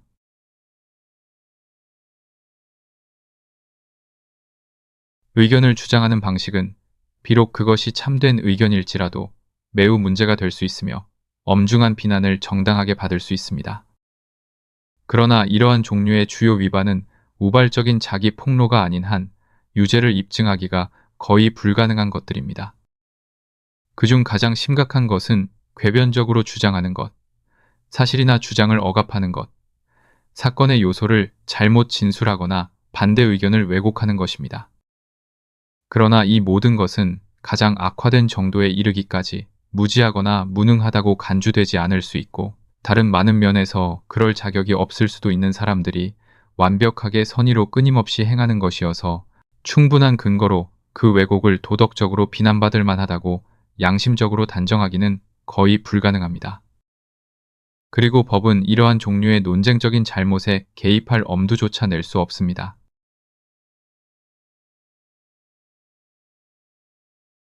일반적으로 불온한 토론이라고 일컬어지는 것, 즉 욕설, 비꼬는 말, 인신공격 등과 관련하여 이러한 무기들을 양쪽 모두에게 동등하게 금지하자고 제안된다면 이러한 무기들에 대한 비난은 더 많은 공감을 받을 가치가 있을 것입니다.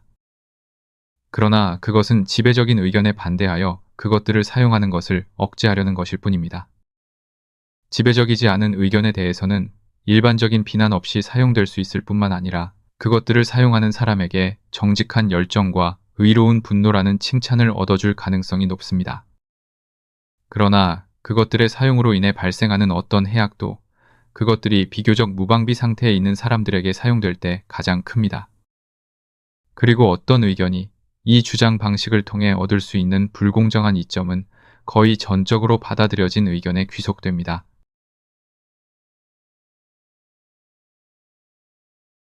논쟁가가 저지를 수 있는 이 종류의 최악의 위반은 반대 의견을 가진 사람들을 나쁘고 부도덕한 사람으로 낙인 찍는 것입니다.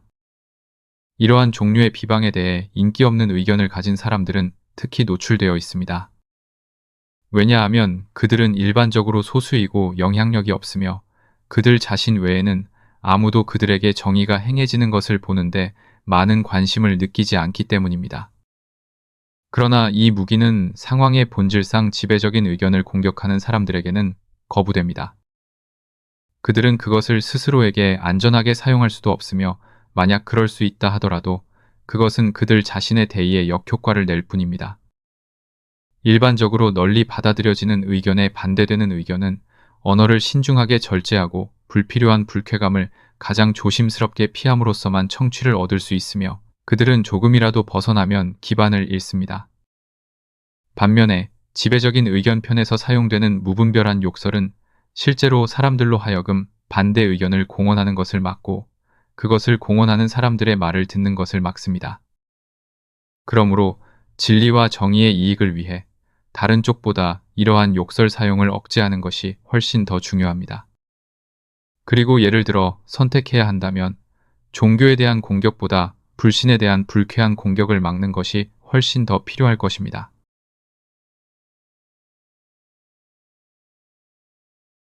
그러나 법과 권위가 둘 중 어느 쪽을 억제하는 것과도 관련이 없다는 것은 분명합니다.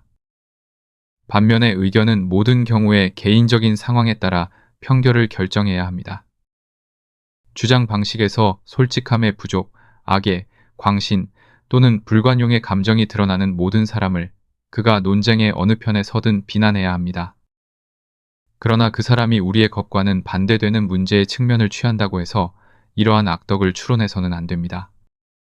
그리고 어떤 의견을 가지고 있든 침착함을 가지고 반대자들과 그들의 의견이 실제로 무엇인지를 보고 정직하게 진술하며 그들의 불명예를 위해 아무것도 과장하지 않고 그들에게 유리한 것으로 작용하거나 작용할 수 있다고 가정되는 어떤 것도 숨기지 않는 모든 사람에게 마땅한 명예를 주어야 합니다. 이것이 공개 토론의 진정한 도덕성입니다. 그리고 그것이 자주 위반될지라도 저는 많은 논쟁가들이 상당한 정도로 그것을 준수하고 있으며 양심적으로 그것을 향해 노력하는 훨씬 더 많은 사람들이 있다고 생각하여 기쁩니다.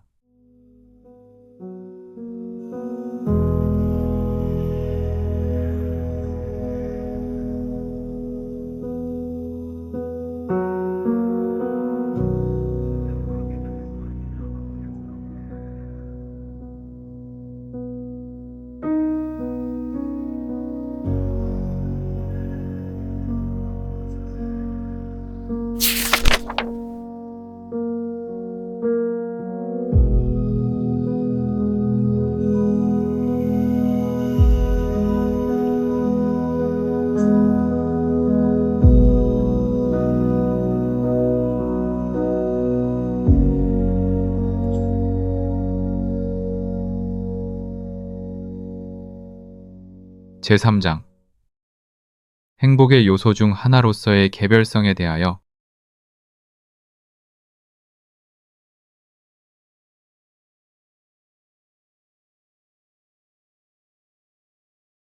인간이 의견을 자유롭게 형성하고 거리낌 없이 자신의 의견을 표현해야 하는 이유가 이러하고 이 자유가 인정되거나 금지에도 불구하고 주장되지 않는다면 인간의 지적 본성에 그리고 그것을 통해 도덕적 본성에 미치는 해로운 결과가 이러하다면 이제 동일한 이유가 사람들이 자신의 의견에 따라 행동할 자유를 자신들의 위험과 책임하에 있는 한 동료 인간들로부터의 물리적 또는 도덕적 방해 없이 그들의 삶에서 실행할 자유를 요구하지 않는지 살펴봅시다. 이 마지막 단서 조항은 물론 필수적입니다. 행동이 의견만큼 자유로워야 한다고 주장하는 사람은 아무도 없습니다. 오히려 의견조차도 그것이 표현되는 상황이 어떤 해로운 행위에 대한 적극적인 선동을 구성할 때에는 그 면책권을 잃습니다.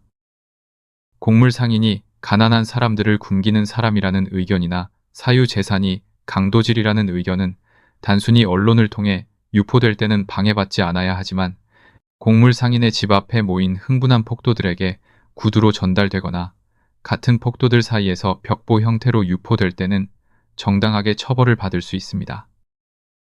정당한 이유 없이 타인에게 해를 끼치는 어떤 종류의 행동이든 불리한 감정에 의해, 그리고 필요할 때는 인류의 적극적인 개입에 의해 통제될 수 있으며, 더 중요한 경우에는 절대적으로 통제되어야 합니다. 개인의 자유는 이 정도까지는 제한되어야 합니다. 즉, 그는 다른 사람들에게 폐를 끼치는 존재가 되어서는 안 됩니다.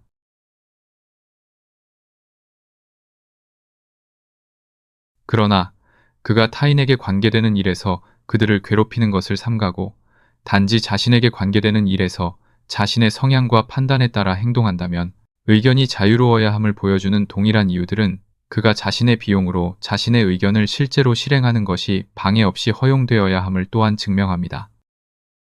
인류가 오류를 범할 수 있다는 것, 그들의 진리가 대부분 절반의 진리에 불과하다는 것, 반대 의견에 대한 가장 완전하고 자유로운 비교로부터 비롯되지 않는 한 의견의 통일은 바람직하지 않다는 것, 그리고 인류가 현재보다 진리의 모든 측면을 인식할 수 있는 능력이 훨씬 더 커질 때까지는 다양성이 악이 아니라 선이라는 것은 사람들의 의견뿐만 아니라 그들의 행동 방식에도 적용되는 원칙입니다. 인류가 불완전한 동안에는 다른 의견들이 있는 것이 유용한 것처럼 다른 삶의 실험들이 있는 것도 유용합니다.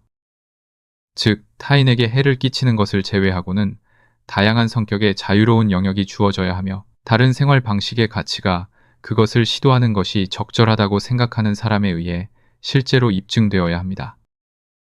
요컨대 1차적으로 타인에게 관계되지 않는 일에서는 개별성이 스스로를 주장하는 것이 바람직합니다.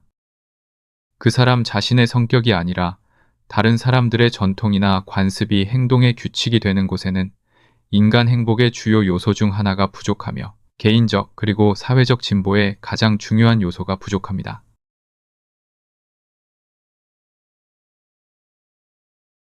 이 원칙을 주장하는 데 있어 직면해야 할 가장 큰 어려움은 인정된 목적을 향한 수단의 평가에 있는 것이 아니라 일반적인 사람들이 목적 그 자체에 무관심하다는 데 있습니다. 만약 개별성의 자유로운 발전이 행복의 주요 필수 요소 중 하나이며 그것이 문명, 지시, 교육, 문화라는 용어로 지정되는 모든 것과 함께 협력하는 요소일 뿐만 아니라 그 모든 것의 필수적인 부분이자 조건 그 자체라고 느껴진다면 자유가 과소평가될 위험은 없을 것이며 그것과 사회적 통제 사이의 경계를 조정하는 것이 특별한 어려움을 제시하지 않을 것입니다. 그러나 문제는 개인의 자발성이 일반적인 사고방식에 의해 어떤 본질적인 가치를 갖거나 그 자체로 어떤 존중을 받을 가치가 있는 것으로 거의 인식되지 않는다는 것입니다. 다수파는 현재의 인류의 방식에 만족하고 있기 때문에 그 방식을 그렇게 만드는 것은 그들이기 때문에 왜 그 방식이 모든 사람에게 충분히 좋지 않아야 하는지 이해할 수 없습니다. 그리고 더 나아가 자발성은 대다수의 도덕 및 사회 개혁가들의 이상 중 일부를 구성하지 않으며 오히려 이 개혁가들이 자신의 판단으로는 인류에게 가장 좋을 것이라고 생각하는 것에 일반적인 수용에 대한 번거롭고 아마도 반항적인 장애물로 질투심 어린 시선으로 간주됩니다. 심지어 독일 밖에서는 학자로서나 정치가로서나 매우 저명한 빌헬름 폰 훔볼트가 논문의 주제로 삼았던 교리의 의미를 이해하는 사람이 거의 없습니다. 그 교리는 인간의 목적 또는 영원하고 불변하는 이성의 명령에 의해 규정되고 모호하고 일시적인 욕망에 의해 제한되지 않는 것은 그의 능력을 완전하고 일관된 전체로 가장 높고 조화롭게 발전시키는 것이며 따라서 모든 인간이 끊임없이 자신의 노력을 기울여야 하고 특히 동료 인간에게 영향을 미치려는 사람들이 항상 눈을 떼지 않아야 하는 목적은 능력과 발전의 개별성이며 이를 위해 두 가지 필수 요건이 있는데 그것은 자유 그리고 다양한 상황이며 이들의 결합에서 개인의 활력과 다방면의 다양성이 발생하고 이는 독창성으로 결합된다는 것입니다.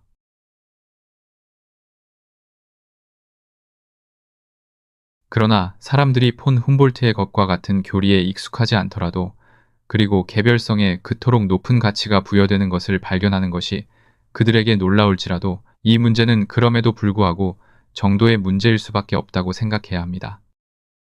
행위의 탁월성에 대한 어떤 사람의 생각도 사람들이 서로를 모방하는 것 외에는 절대적으로 아무것도 하지 않아야 한다는 것은 아닙니다. 사람들이 자신의 삶의 방식과 자신의 관심사를 다루는 방식에 자신의 판단이나 자신의 개별적 성격에 어떤 인상이라도 넣어서는 안 된다고 주장하는 사람은 아무도 없을 것입니다.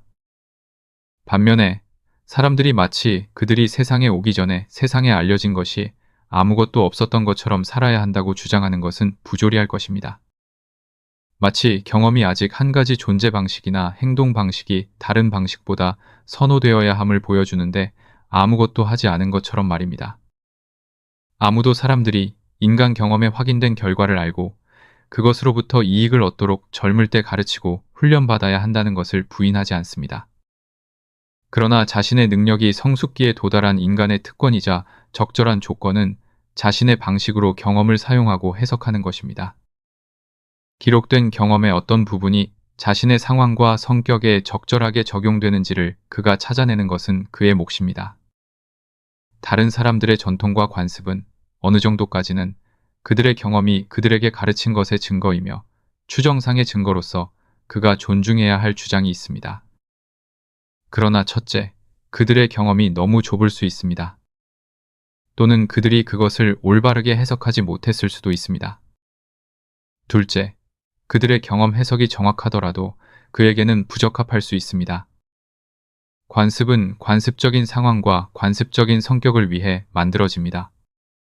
그리고 그의 상황이나 성격은 관습적이지 않을 수 있습니다. 셋째, 관습이 관습으로서 좋고 그에게 적합하더라도 단지 관습으로서 관습에 순응하는 것은 그에게 인간의 독특한 재능인 어떤 자질도 교육하거나 발전시키지 않습니다.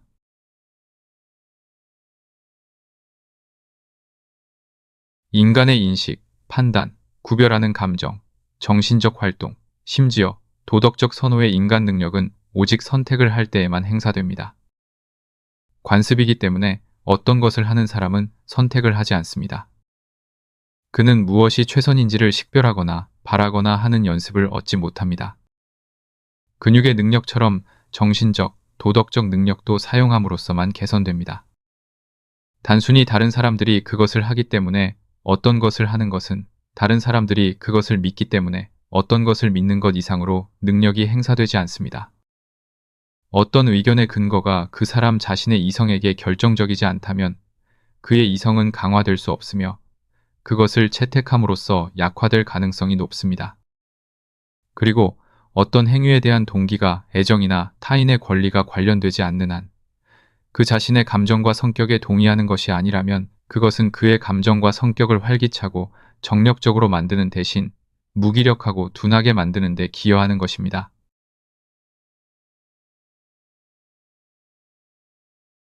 세상 또는 세상의 그의 일부가 그를 위해 그의 삶의 계획을 선택하도록 내버려두는 사람은 모방하는 유인원 같은 능력 외에는 다른 어떤 능력도 필요하지 않습니다. 스스로 자신의 계획을 선택하는 사람은 자신의 모든 능력을 사용합니다. 그는 보려면 관찰을 사용해야 하고 예견하려면 추론과 판단을 사용해야 하며 결정을 위한 자료를 모으려면 활동을 사용해야 하고 결정하려면 구별력을 사용해야 하며 일단 결정했다면 자신의 숙고된 결정을 고수하려면 확고함과 자제력을 사용해야 합니다. 그리고 그는 자신의 판단과 감정에 따라 결정하는 자신의 행동 부분이 클수록 정확히 비례하여 이러한 자질들을 요구하고 행사합니다. 그는 이러한 것들 없이도 어떤 좋은 길로 인도되고 해악으로부터 벗어날 수 있을 가능성은 있습니다. 그러나 인간으로서의 그의 비교 가치는 어떠할까요? 인간이 무엇을 하는가뿐만 아니라 그것을 하는 사람들이 어떤 종류의 사람들인가도 정말로 중요합니다. 인간 생활이 완벽하게 하고 아름답게 하는데 정당하게 사용되는 인간의 작품 중에서 중요성에서 첫 번째는 확실히 인간 그 자신입니다. 집이 지어지고 곡식이 재배되고 전투가 치러지고 소송이 재판되고 심지어 교회가 세워지고 기도가 드려지는 것이 기계로 인간 형태의 자동인형으로 가능하다고 가정해 봅시다. 그렇다면 우리는 이 자동인형들을 현재 세계의 더 문명화된 지역에 살고 있는 남녀와 교환하는 것은 상당한 손실이 될 것입니다. 이들은 자연이 만들 수 있고 만들게 될 것의 단지 굶주린 표본에 불과함이 확실합니다. 인간의 본성은 모델에 따라 건축되고 그것에 대해 규정된 작업을 정확히 수행하도록 설정된 기계가 아니라 그것을 살아있는 것으로 만드는 내적인 힘의 경향에 따라 사방으로 성장하고 발전해야 하는 나무입니다.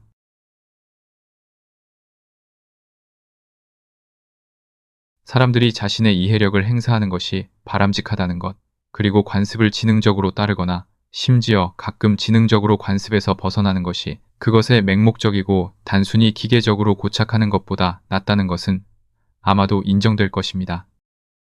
어느 정도까지는 우리의 이해력이 우리 자신의 것이어야 한다는 것이 인정됩니다. 그러나 우리의 욕망과 충동도 마찬가지로 우리 자신의 것이어야 한다는 것, 또는 우리 자신의 충동을 어떤 힘으로든 소유하는 것이 위험이나 올가미 외에 다른 어떤 것이라는 것을 인정하는 데는 똑같은 의지가 없습니다. 그러나 욕망과 충동은 믿음과 재앙만큼이나 완전한 인간 존재의 일부입니다. 그리고 강한 충동은 적절하게 균형 잡히지 않았을 때만 위험합니다. 한 가지 목표와 성향이 강하게 발전되는 반면 그것들과 공존해야 할 다른 것들은 약하고 비활성 상태로 남아있을 때 말입니다. 사람들이 행동을 잘못하는 것은 그들의 욕망이 강하기 때문이 아니라 그들의 양심이 약하기 때문입니다. 강한 충동과 약한 양심 사이에는 자연적인 연관성이 없습니다. 자연적인 연관성은 그 반대입니다. 어떤 사람의 욕망과 감정이 다른 사람의 것보다 더 강하고 더 다양하다고 말하는 것은 단지 그가 인간 본성의 원료를 더 많이 가지고 있으며 따라서 아마도 더 많은 악을 행할 수도 있지만 확실히 더 많은 선을 행할 수 있다고 말하는 것과 같습니다.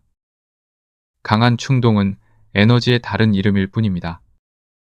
에너지는 나쁜 용도로 사용될 수 있습니다. 그러나 게으르고 무감각한 본성보다 정력적인 본성에서 항상 더 많은 선을 만들 수 있습니다.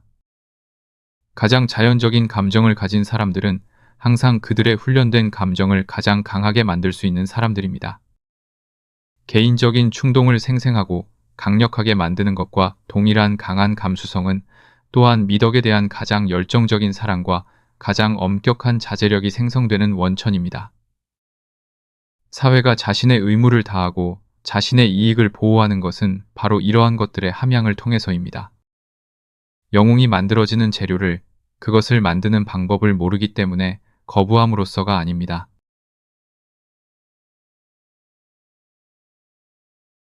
자신의 욕망과 충동이 자기 자신의 것인 사람, 즉 자신의 훈련에 의해 발전되고 수정된 자신의 본성의 표현인 사람은 성격을 가지고 있다고 말해집니다. 자신의 욕망과 충동이 자신의 것이 아닌 사람은 성격이 없습니다. 증기기관이 성격이 없는 것과 마찬가지입니다. 만약 자신의 것일 뿐만 아니라 그의 충동이 강하고 강한 의지의 통제하에 있다면 그는 정력적인 성격을 가지고 있습니다. 욕망과 충동의 개별성이 스스로 펼쳐지도록 장려되어서는 안 된다고 생각하는 사람은 사회가 강한 본성을 필요로 하지 않는다고 많은 성격을 가진 사람들을 포함함으로써 더 나아지지 않는다고, 그리고 높은 일반적인 평균의 에너지가 바람직하지 않다고 주장해야 합니다.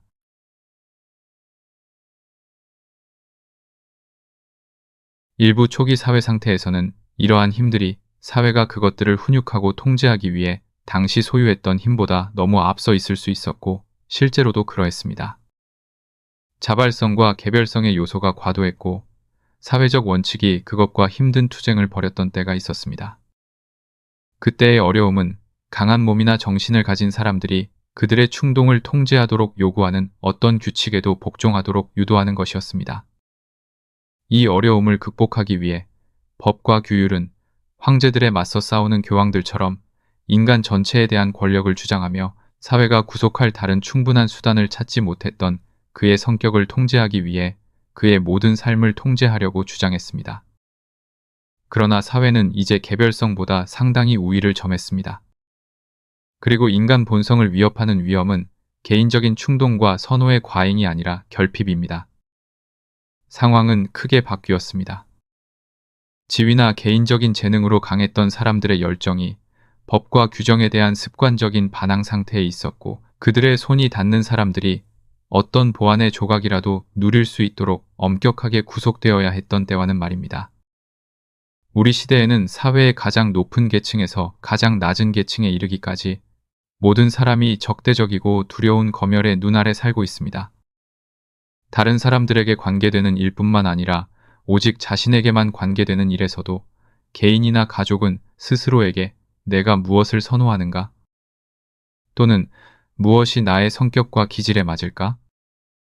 또는 무엇이 나의 최고하고 가장 고귀한 부분이 공정한 기회를 갖도록 허용하고 그것이 성장하고 번성할 수 있도록 할까? 라고 묻지 않습니다. 그들은 스스로에게 묻습니다. 나의 지위에 무엇이 적합한가? 나의 지위와 재정 상황의 사람들이 보통 무엇을 하는가? 또는 더 나쁘게는 나의 것보다 우월한 지위와 상황의 사람들이 보통 무엇을 하는가?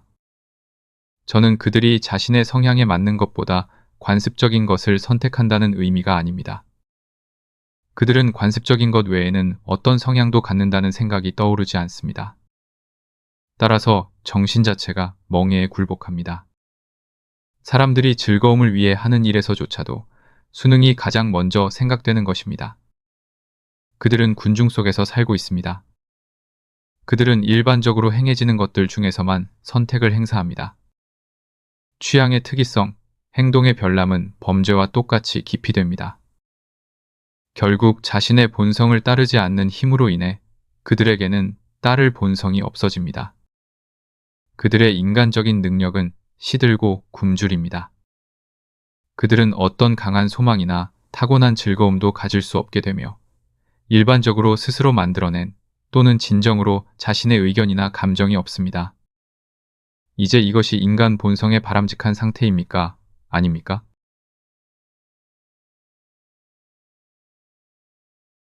칼뱅주의 이론에 따르면 그것은 그러합니다. 그 이론에 따르면 인간의 유일한 큰 죄는 자기 의지입니다. 인류가 할 수 있는 모든 선은 복종에 포함됩니다. 당신에게는 선택의 여지가 없습니다. 당신은 이렇게 해야 하고 다르게는 안 됩니다. 의무가 아닌 것은 무엇이든 죄이다. 인간 본성이 근본적으로 부패했기 때문에 인간 본성이 그 안에서 죽임을 당할 때까지는 누구에게도 구원이 없습니다. 이러한 삶의 이론을 가진 사람에게는 인간의 능력, 역량, 감수성 중 어떤 것을 짓밟아 없애는 것도 악이 아닙니다. 인간에게는 하나님의 뜻에 자신을 내맡기는 능력 외에는 어떤 능력도 필요하지 않습니다. 그리고 그가 그 가정된 뜻을 더 효과적으로 행하기 위한 다른 어떤 목적으로 자신의 능력 중 어떤 것을 사용한다면 그는 그것들 없이 지내는 것이 더 낫습니다. 그것이 칼뱅주의의 이론입니다. 그리고 그것은 스스로를 칼뱅주의자로 여기지 않는 많은 사람들에 의해 완화된 형태로 유지됩니다. 그 완화는 하나님의 뜻이라고 주장되는 것에 덜 금욕적인 해석을 부여하는 것으로 구성됩니다. 즉, 인류가 그들의 성향 중 일부를 충족시키는 것이 그의 뜻이라고 주장합니다. 물론 그들 자신이 선호하는 방식이 아니라 복종의 방식, 즉 권위에 의해 그들에게 규정된 방식으로 말입니다. 따라서 상황의 필수적인 조건에 의해 모든 사람에게 동일한 방식입니다.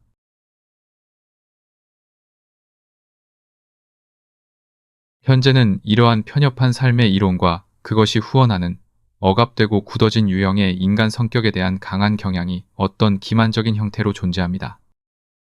많은 사람들이 의심할 여지 없이 이렇게 억압되고 왜소해진 인간이 그들의 창조주가 의도한 모습이라고 진심으로 생각합니다.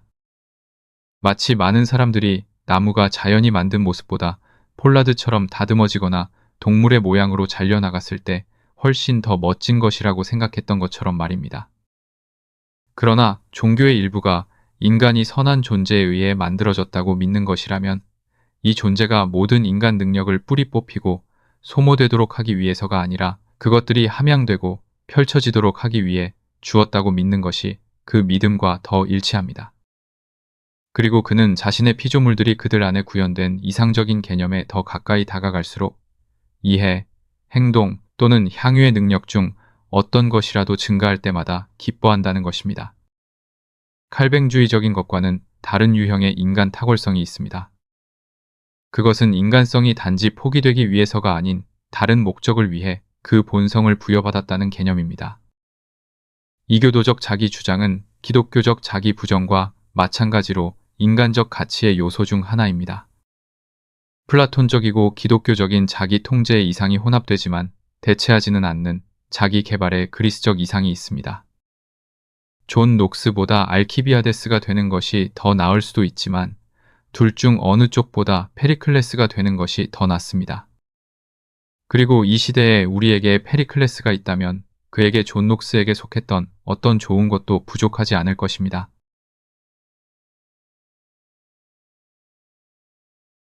인간 존재가 고귀하고 아름다운 관조의 대상이 되는 것은 그들 안에 개별적인 모든 것을 획일성으로 달아 없어지게 함으로써가 아니라 타인의 권리와 이익에 의해 부과된 한계 내에서 그것을 함양하고 불러일으킴으로써입니다.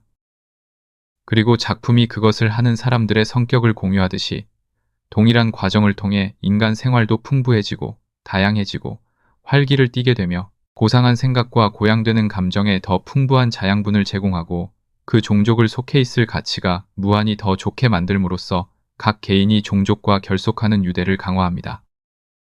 자신의 개별성이 발전하는 것에 비례하여 각 개인은 자신에게 더 가치 있어지고 따라서 타인에게 더 가치 있을 수 있게 됩니다. 그의 존재 자체에 더 큰 삶의 충만함이 있으며 단위에 더 많은 삶이 있을 때 그것들로 구성된 전체에도 더 많은 삶이 있습니다. 인간 본성의 더 강한 표본들이 타인의 권리를 침해하는 것을 막기 위해 필요한 만큼의 압축은 없어서는 안 됩니다. 그러나 이것에 대해서는 인간 발전의 관점에서도 충분한 보상이 있습니다. 개인이 타인에게 해를 끼치면서 자신의 성향을 만족시키는 것을 방지함으로써 잃는 발전의 수단은 주로 다른 사람들의 발전을 희생하여 얻어지는 것입니다. 그리고 그 자신에게도 이기적인 부분에 가해진 제약으로 인해 가능해진 그의 본성의 사회적인 부분에 더 나은 발전에서 완전한 등가물이 있습니다. 타인을 위해 엄격한 정의의 규칙에 구속되는 것은 타인의 선을 목적으로 하는 감정과 능력을 발전시킵니다. 그러나 그들의 단순한 불쾌감에 의해 그들의 선에 영향을 미치지 않는 일에서 제약을 받는 것은 그 제약에 저항하는 과정에서 스스로 펼쳐질 수 있는 성격의 힘 외에는 가치 있는 것을 아무것도 발전시키지 못합니다. 만약 묵인된다면 그것은 전체 본성을 둔화시키고 무디게 합니다. 각자의 본성에 공정한 기회를 주기 위해서는 다른 사람들이 다른 삶을 살도록 허용하는 것이 필수적입니다. 어떤 시대든 이 자유가 행사된 것에 비례하여 그 시대는 후세에게 주목할 만했습니다. 심지어 전제정치조차도 그 아래에 개별성이 존재하는 한 최악의 영향을 미치지 않습니다. 그리고 개별성을 짓밟는 것은 무엇이든 그것이 어떤 이름으로 불리든 그리고 그것이 하나님의 뜻을 강제한다고 공언하든 인간의 명령을 강제한다고 공언하든 전제정치입니다.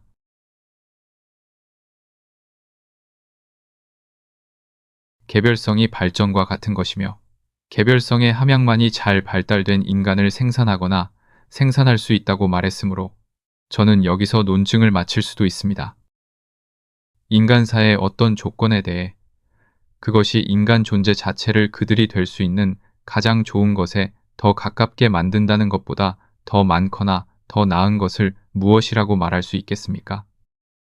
또는 선에 대한 어떤 장애물에 대해 그것이 이것을 막는다는 것보다 더 나쁜 것을 무엇이라고 말할 수 있겠습니까? 그러나 의심할 여지 없이 이러한 고려사항들은 가장 설득력이 필요한 사람들을 설득하기에는 충분하지 않을 것입니다. 그리고 이러한 발달된 인간이 발달되지 않은 사람들에게 어떤 유용성이 있다는 것을 더 보여줄 필요가 있습니다. 즉, 자유를 원하지 않고 그것을 이용하지 않을 사람들에게 다른 사람들이 그것을 방해 없이 사용하도록 허용하는 것에 대해 어떤 이해할 수 있는 방식으로 보상을 받을 수 있다는 것을 지적할 필요가 있습니다.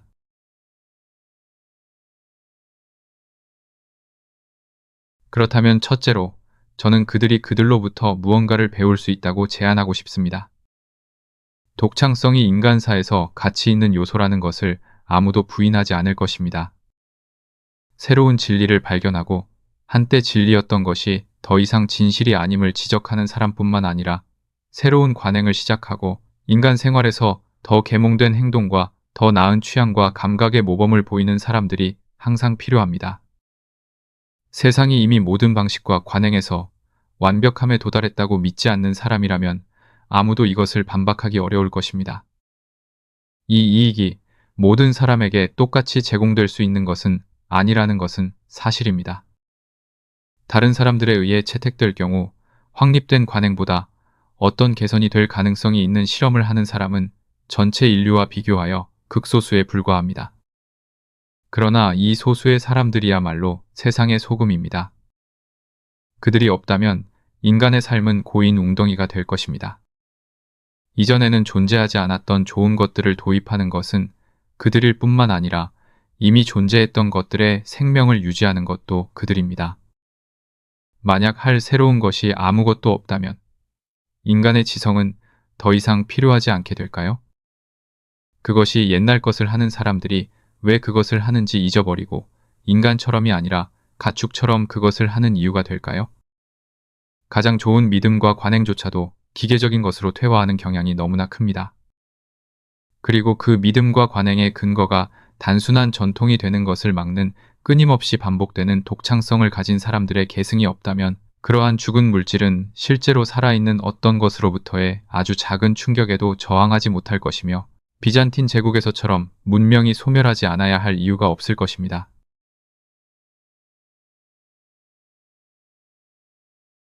천재적인 사람들은 사실 소수이며 항상 그럴 가능성이 높습니다. 그러나 그들을 가지기 위해서는 그들이 자라는 토양을 보존하는 것이 필요합니다. 천재는 자유의 분위기에서만 자유롭게 숨을 쉴 수 있습니다. 천재적인 사람들은 용어의 의미상 다른 어떤 사람들보다 더 개별적입니다. 결과적으로 그들은 사회가 그 구성원들에게 자신의 성격을 형성하는 수고를 덜어주기 위해 제공하는 소수의 틀 중 어떤 것에든 해로운 압축 없이 스스로를 맞추는 능력이 더 적습니다.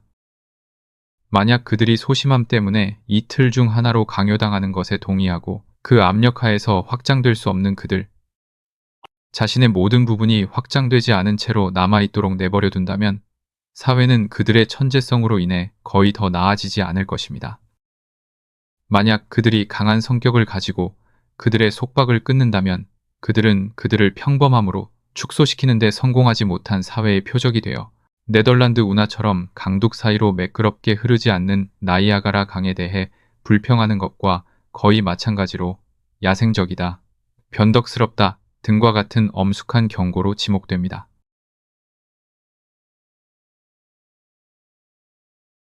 저는 천재의 중요성과 그것이 사상과 실천 모두에서 자유롭게 펼쳐지도록 허용할 필요성을 그토록 강조합니다. 아무도 이론적으로는 이 입장을 부인하지 않을 것임을 잘 알고 있지만 거의 모든 사람이 실제로는 그것에 완전히 무관심하다는 것도 알기 때문입니다. 사람들은 천재가 흥미로운 시를 쓰거나 그림을 그릴 수 있게 해준다면 멋진 일이라고 생각합니다. 그러나 사상과 행동의 독창성이라는 진정한 의미에서 아무도 그것이 감탄할 만한 것이 아니라고 말하지 않지만 거의 모든 사람들이 마음속으로는 그것 없이도 아주 잘 지낼 수 있다고 생각합니다. 불행하게도 이것은 너무나 자연스러워서 놀랄 일이 아닙니다. 독창성은 독창적이지 않은 마음이 그 효용을 느낄 수 없는 유일한 것입니다. 그들은 그것이 그들을 위해 무엇을 할 것인지 볼 수 없습니다. 어떻게 볼 수 있겠습니까? 만약 그들이 그것이 그들을 위해 무엇을 할 것인지 볼 수 있다면 그것은 독창성이 아닐 것입니다. 독창성이 그들에게 제공해야 할 첫 번째 봉사는 그들의 눈을 뜨게 하는 것입니다. 이것이 일단 완전히 이루어지면 그들 자신도 독창적이 될 기회를 가질 것입니다. 한편 어떤 사람이 처음 시작하지 않은 일은 결코 행해진 적이 없다는 것, 그리고 존재하는 모든 좋은 것들이 독창성의 열매라는 것을 기억하면서 그들에게는 독창성이 아직 성취할 무언가가 남아있다고 믿을 만큼 충분히 겸손하고 그들이 그 부족함을 덜 의식할수록 독창성이 그들에게 더 필요하다는 것을 스스로 확신하게 해야 합니다.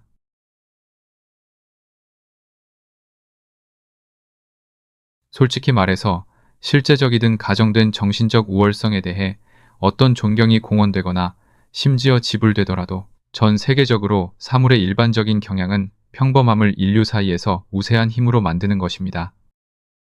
고대 역사에서, 중세에서, 그리고 봉건제에서 현대로의 긴 전환기를 거치면서 감소하는 정도였지만 개인은 그 자체로 힘이었습니다. 그리고 그가 큰 재능이나 높은 사회적 지위를 가졌다면 그는 상당한 힘이었습니다. 현재는 개인들이 군중 속에 묻혀 있습니다. 정치에서 여론이 이제 세상을 지배한다고 말하는 것은 거의 사소한 일입니다. 이름에 걸맞은 유일한 힘은 대중의 힘, 그리고 정부가 스스로를 대중의 경향과 본능의 대변자로 만들 때의 정부의 힘입니다. 이것은 공적인 거래에서뿐만 아니라 사생활의 도덕적, 사회적 관계에서도 마찬가지로 사실입니다. 여론이라는 이름으로 통용되는 의견을 가진 사람들은 항상 같은 종류의 대중은 아닙니다. 미국에서는 그들이 전체 백인 인구입니다. 영국에서는 주로 중산층입니다. 그러나 그들은 항상 대중, 즉 집단적인 평범함입니다. 그리고 더 큰 참신함은 이제 대중이 교회나 국가의 고위 인사, 표면상의 지도자 또는 책으로부터 자신의 의견을 얻지 않는다는 것입니다. 그들의 사고는 신문을 통해 즉석에서 그들에게 말하거나 그들의 이름으로 말하는 그들 자신과 매우 비슷한 사람들에 의해 대신 이루어집니다. 저는 이 모든 것에 대해 불평하는 것이 아닙니다. 저는 현재 인간 정신의 낮은 상태에서 일반적인 규칙으로서 더 나은 어떤 것이 양립 가능하다고 주장하지 않습니다. 그러나 그것이 평범함의 통치가 평범한 통치가 되는 것을 막지는 못합니다. 민주주의나 수많은 귀족에 의한 어떤 정부도 정치적 행위에서든 그것이 조장하는 의견, 차질, 그리고 정신적 분위기에서든 주권자인 다수가 더 높은 재능을 가지고 교육받은 한 사람 또는 소수의 조언과 영향력에 의해 스스로를 인도하도록 했을 때 그들의 가장 좋은 시기에 항상 그렇게 해왔습니다를 제외하고는 평범함 이상으로 높아진 적이 없었고 높아질 수도 없었습니다. 모든 현명하거나 고귀한 것의 시작은 개인으로부터 오며 와야 합니다.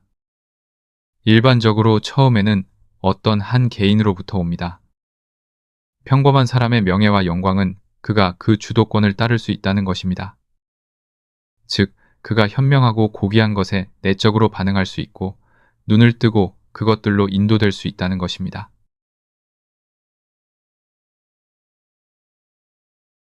저는 천재적인 강한 사람이 강제로 세상의 정부를 장악하고 그것이 원하지 않더라도 자신의 명령을 따르게 하는 종류의 영웅 숭배를 용인하는 것이 아닙니다.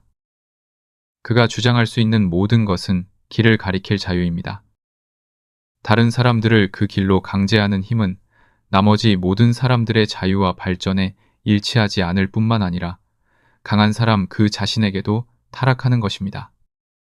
그러나 단순히 평균적인 사람들의 의견이 도처에서 지배적인 힘이 되거나 되고 있을 때 그 경향에 대한 균형추와 교정은 사상의 더 높은 지위에 서 있는 사람들의 더욱 두드러진 개별성일 것입니다. 바로 이러한 상황에서 특히 예외적인 개인들은 저지되기보다는 대중과 다르게 행동하도록 장려되어야 합니다. 다른 시대에는 그들이 다르게 행동했을 뿐만 아니라 더 잘 행동했을 때가 아니면 그렇게 하는 이점이 없었습니다. 이 시대에는 단순히 비수능의 모범, 단순히 관습에 무릎 꿇기를 거부하는 것 자체가 봉사입니다. 의견의 폭정이 특이함을 비난으로 만들 정도이기 때문에 그 폭정을 깨뜨리기 위해서는 사람들이 특이해지는 것이 바람직합니다. 특이함은 성격의 강인함이 풍부했던 때와 장소에서 항상 풍부했습니다. 그리고 사회에서 특이함의 정도는 일반적으로 그것이 포함하는 천재성, 정신적 활력, 그리고 도덕적 용기의 양에 비례했습니다.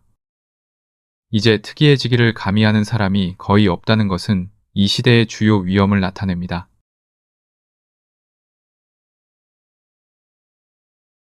저는 시간이 지나면서 이 비관습적인 것들 중 어떤 것이 관습으로 전환되기에 적합한지 드러날 수 있도록 가능한 한 비관습적인 것들에 가장 자유로운 영역을 제공하는 것이 중요하다고 말했습니다. 그러나 행동의 독립성과 관습에 대한 무시는 더 나은 행동 방식과 일반적인 채택에 더 가치 있는 관습이 나올 가능성을 제공한다는 이유만으로 장려할 가치가 있는 것은 아닙니다.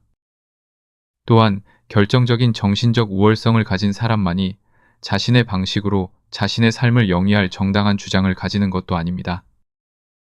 모든 인간 존재가 어떤 하나의 또는 소수의 패턴으로 구성되어야 할 이유는 없습니다. 어떤 사람이 적절한 양의 상식과 경험을 가지고 있다면 자신의 존재를 계획하는 자신의 방식이 가장 좋습니다. 그것이 그 자체로 가장 좋기 때문이 아니라 그것이 그 자신의 방식이기 때문입니다. 인간은 양과 같지 않습니다. 그리고 양조차도 구별할 수 없을 만큼 똑같지는 않습니다. 어떤 사람이 그의 치수에 맞춰 만들어지지 않거나 그가 선택할 수 있는 창고 가득한 옷이 없다면 그에게 맞는 코트나 부츠 한 켤레를 얻을 수 없습니다. 그리고 그에게 코트보다 삶을 맞추는 것이 더 쉽습니까? 아니면 인간이 그들의 발 모양보다 그들의 전체적인 신체적, 영적 구조에서 서로 더 비슷합니까? 단지 사람들이 취향의 다양성을 가지고 있다는 것만으로도 그들 모두를 하나의 모델로 만들려고 시도하지 않아야 할 충분한 이유가 됩니다. 그러나 다른 사람들은 또한 그들의 영적 발달을 위해 다른 조건들을 필요로 합니다. 그리고 모든 다양한 식물들이 동일한 물리적 분위기와 기후에서 건강하게 존재할 수 없는 것처럼 그들도 동일한 도덕적 분위기에서 건강하게 존재할 수 없습니다. 어떤 사람에게는 그의 더 높은 본성의 함양을 돕는 동일한 것들이 다른 사람에게는 방해물입니다. 동일한 삶의 방식이 어떤 사람에게는 건강한 흥분이며 그의 모든 행동과 즐거움의 능력을 최상의 질서로 유지하는 반면 다른 사람에게는 모든 내면의 삶을 중단시키거나 짓밟는 혼란스러운 짐입니다.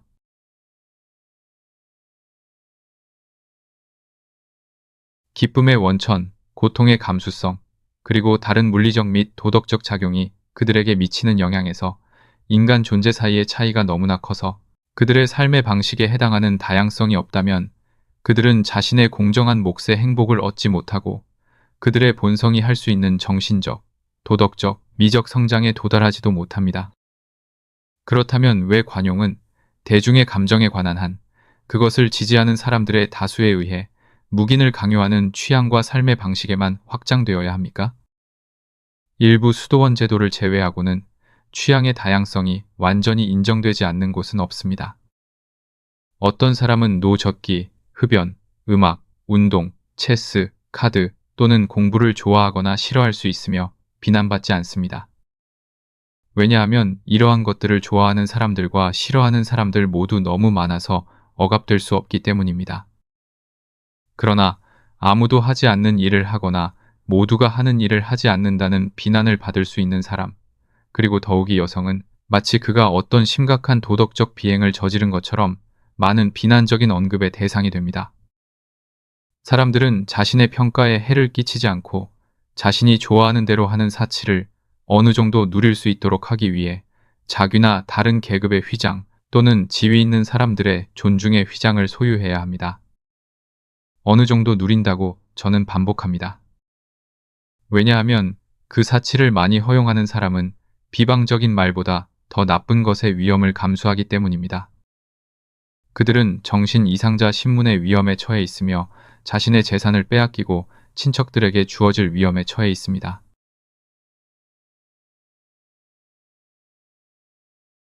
현재 여론의 방향에는 개별성의 어떤 두드러진 시연에 대해 그것을 불관용하게 만들도록 특별히 계산된 한 가지 특징이 있습니다.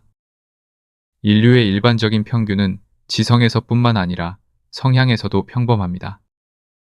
그들은 어떤 특이한 일을 하도록 그들을 기울게 할 만큼 충분히 강한 취향이나 소망을 가지고 있지 않으며 따라서 그들은 그러한 것을 가진 사람들을 이해하지 못하고 그러한 모든 사람들을 그들이 깔보는데 익숙한 야생적이고 무절제한 사람들과 같은 부류로 분류합니다. 이제 일반적인 이 사실에 더하여 우리는 도덕의 개선을 향한 강한 움직임이 시작되었다고 가정하기만 하면 우리가 기대해야 할 것이 무엇인지 분명합니다. 이 시대에는 그러한 움직임이 시작되었습니다. 행동의 규칙성 증가와 과도함의 억제라는 면에서 실제로 많은 것이 달성되었습니다. 그리고 우리 동료 인간들의 도덕적 및 신중한 개선보다 더 매력적인 분야가 없는 박애주의적 정신이 널리 퍼져 있습니다. 이 시대의 이러한 경향은 대중이 이전의 대부분의 시기보다 일반적인 행동 규칙을 규정하고 모든 사람이 승인된 기준에 따르도록 노력하는 경향을 더 많이 갖게 합니다. 그리고 그 기준은 명시적이든 암묵적이든 어떤 것도 강하게 바라지 않는 것입니다. 그것의 성격 이상은 어떤 두드러진 성격도 없는 것입니다. 그것은 중국 여성의 발처럼 압축으로 눈에 띄게 돌출되어 있고 그 사람을 평범한 인간과 윤곽에서 현저하게 다르게 만들려는 인간 본성의 모든 부분을 손상시킵니다.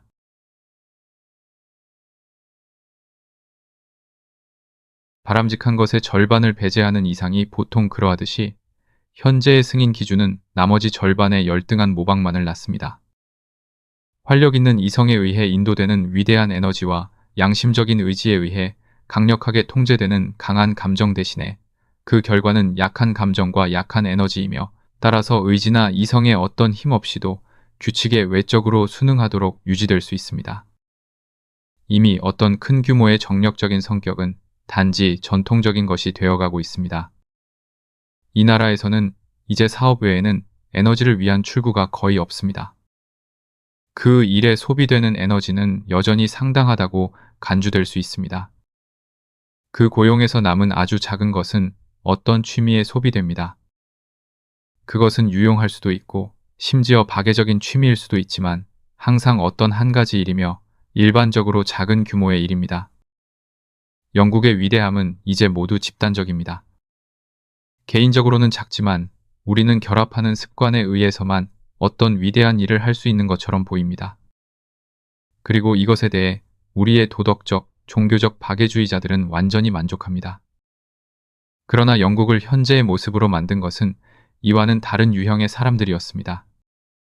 그리고 그 쇠퇴를 막기 위해서는 다른 유형의 사람들이 필요할 것입니다.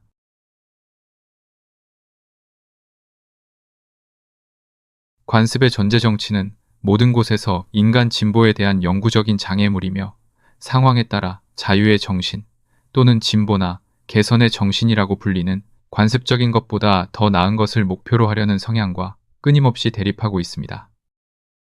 개선의 정신이 항상 자유의 정신인 것은 아닙니다. 왜냐하면 그것은 내키지 않는 사람들에게 개선을 강요하는 것을 목표로 할 수 있기 때문입니다.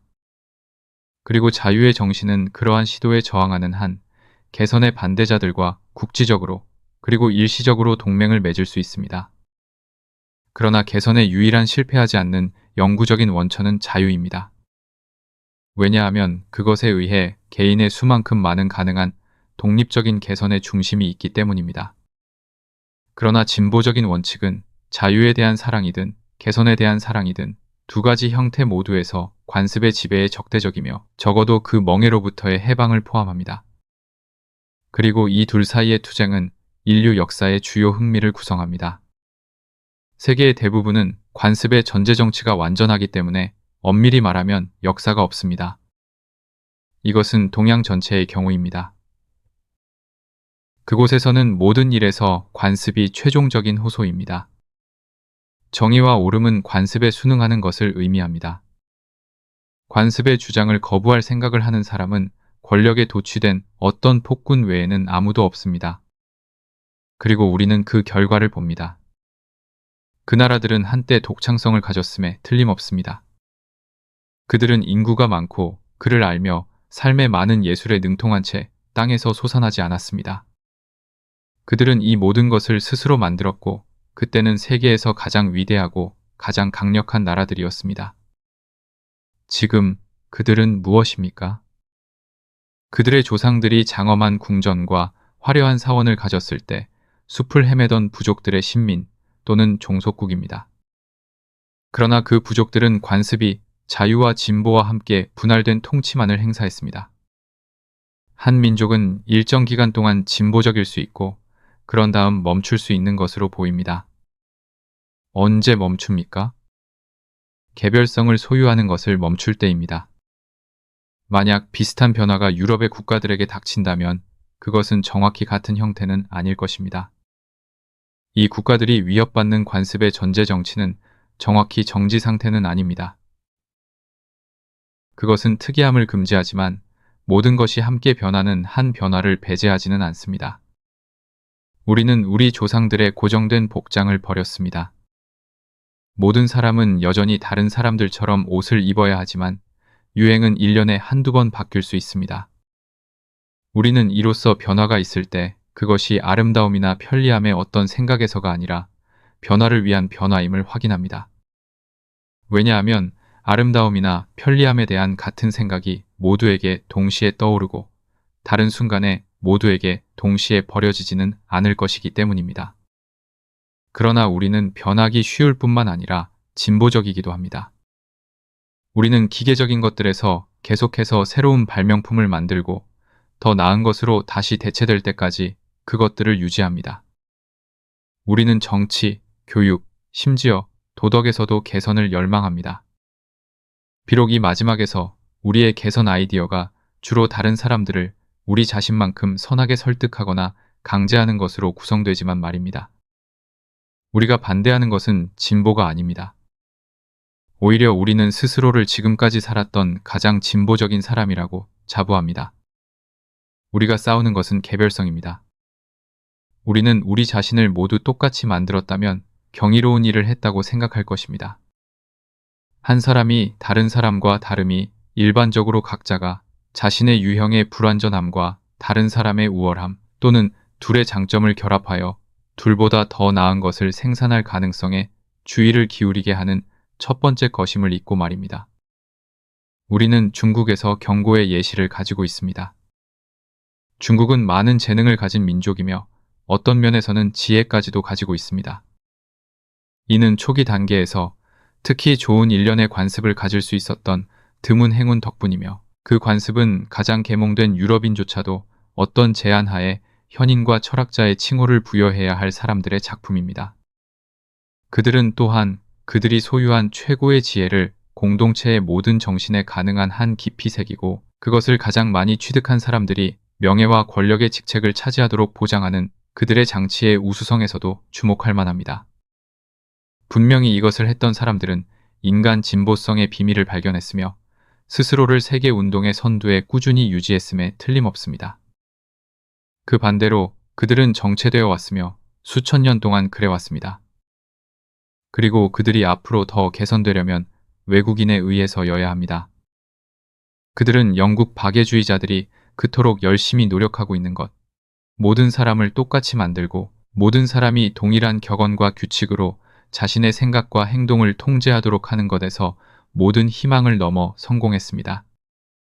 그리고 이것들이 그 열매입니다.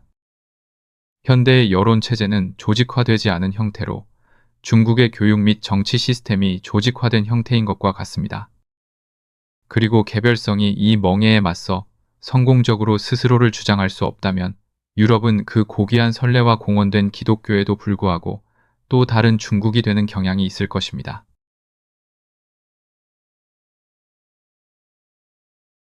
무엇이 지금까지 유럽을 이 운명으로부터 구했습니까? 무엇이 유럽 국가들의 가족을 정체된 부분이 아닌 발전하는 부분으로 만들었습니까?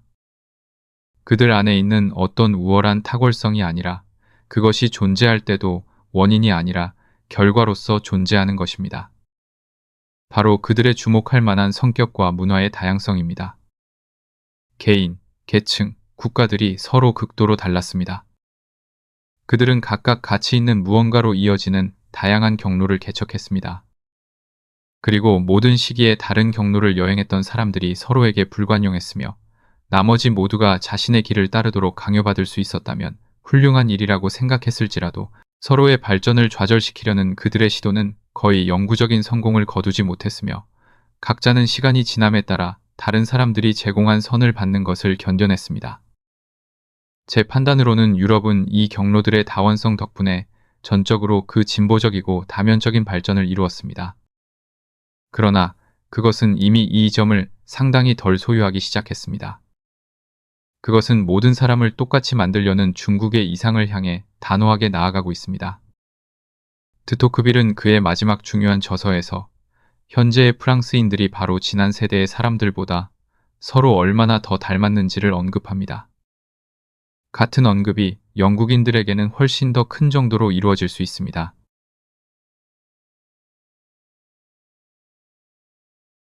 이미 인용된 빌헬름 폰 훔볼트의 구절에서 그는 인간 발전의 두 가지 필수 조건으로 사람들이 서로 다르게 만드는 데 필수적이기 때문에 두 가지를 지적합니다.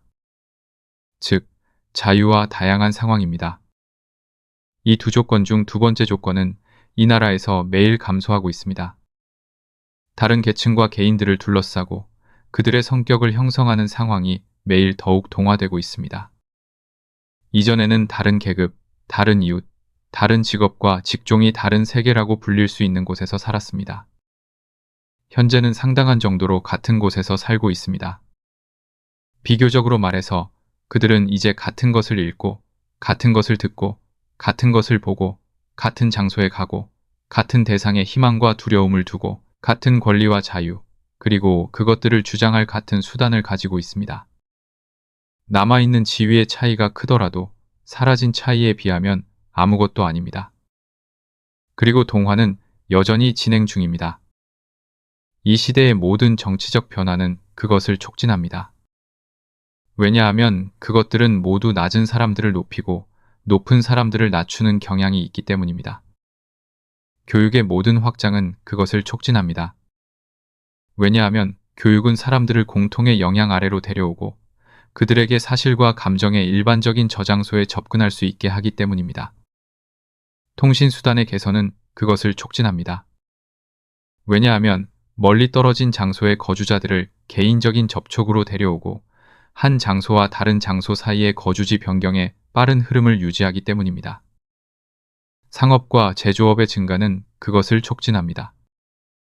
왜냐하면 쉬운 환경의 이점을 더 널리 확산시키고 가장 높은 것까지 모든 야망의 대상을 일반적인 경쟁에 개방함으로써 상승하려는 욕망이 더 이상 특정 계층의 특성이 아니라 모든 계층의 특성이 되기 때문입니다. 이 나라와 다른 자유국가들에서 국가에서 여론의 우위를 완전히 확립하는 것은 이 모든 것보다 훨씬 더 강력한 힘으로 인류 사이의 일반적인 유사성을 가져오는 것입니다.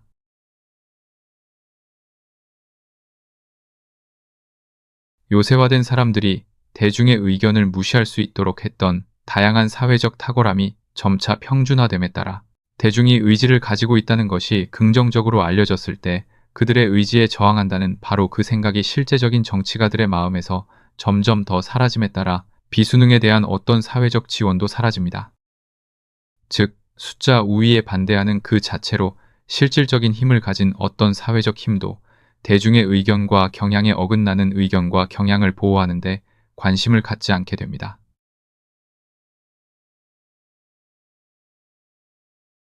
이러한 모든 원인들의 결합은 개별성의 적대적인 너무나 큰 영향력의 덩어리를 형성하여 그것이 어떻게 자신의 입장을 고수할 수 있을지 보기 어렵습니다. 지적인 부분이 그 가치를 느끼도록 그들이 더 나은 것을 위한 것이 아닐지라도 심지어 그들에게는 더 나쁜 것을 위한 것처럼 보일지라도 차이가 있는 것이 좋다는 것을 이해하도록 만들어지지 않는 한 그것은 점점 더 어려움을 겪을 것입니다. 개별성의 주장이 주장되어야 할 때가 있다면 강제된 동화가 완성되는데 아직 많이 부족한 지금입니다.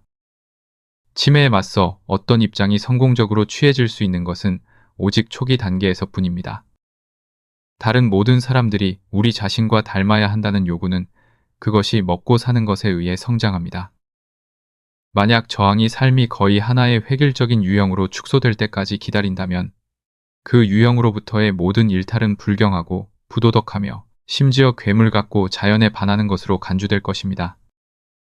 인류는 얼마 동안 다양성을 보는 것에 익숙하지 않게 되면 다양성을 상상하는 것을 신속하게 할 수 없게 됩니다.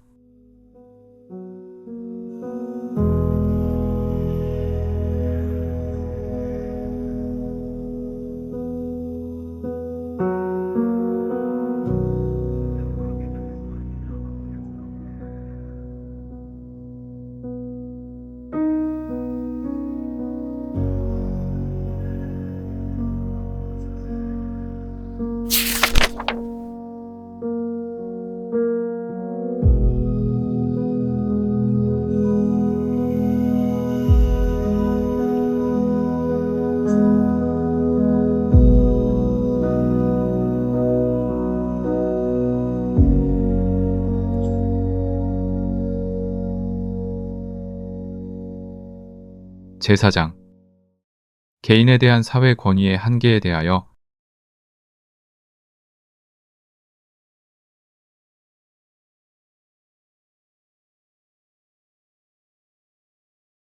그렇다면 자기 자신에 대한 개인의 주권에 대한 정당한 한계는 무엇입니까?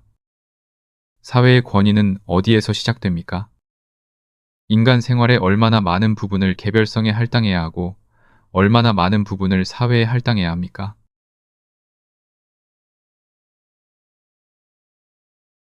각각이 더 특별히 관계되는 것을 가질 때 각각은 그 적절한 몫을 받을 것입니다. 개별성에는 주로 개인이 관심 있는 삶의 부분이 속해야 하고 사회에는 주로 사회가 관심 있는 부분이 속해야 합니다.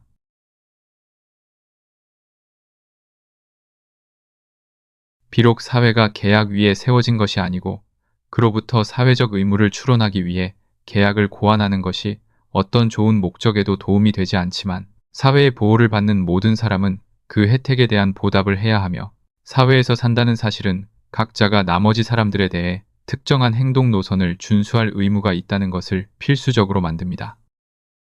이 행동은 첫째, 서로의 이익을 해치지 않는 것으로 구성됩니다.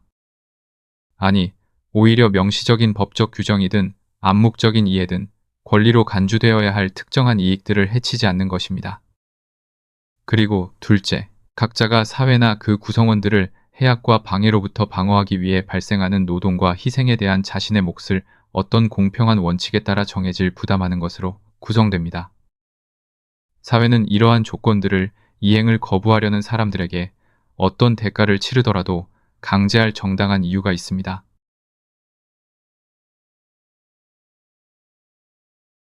또한 이것이 사회가 할 수 있는 전부가 아닙니다.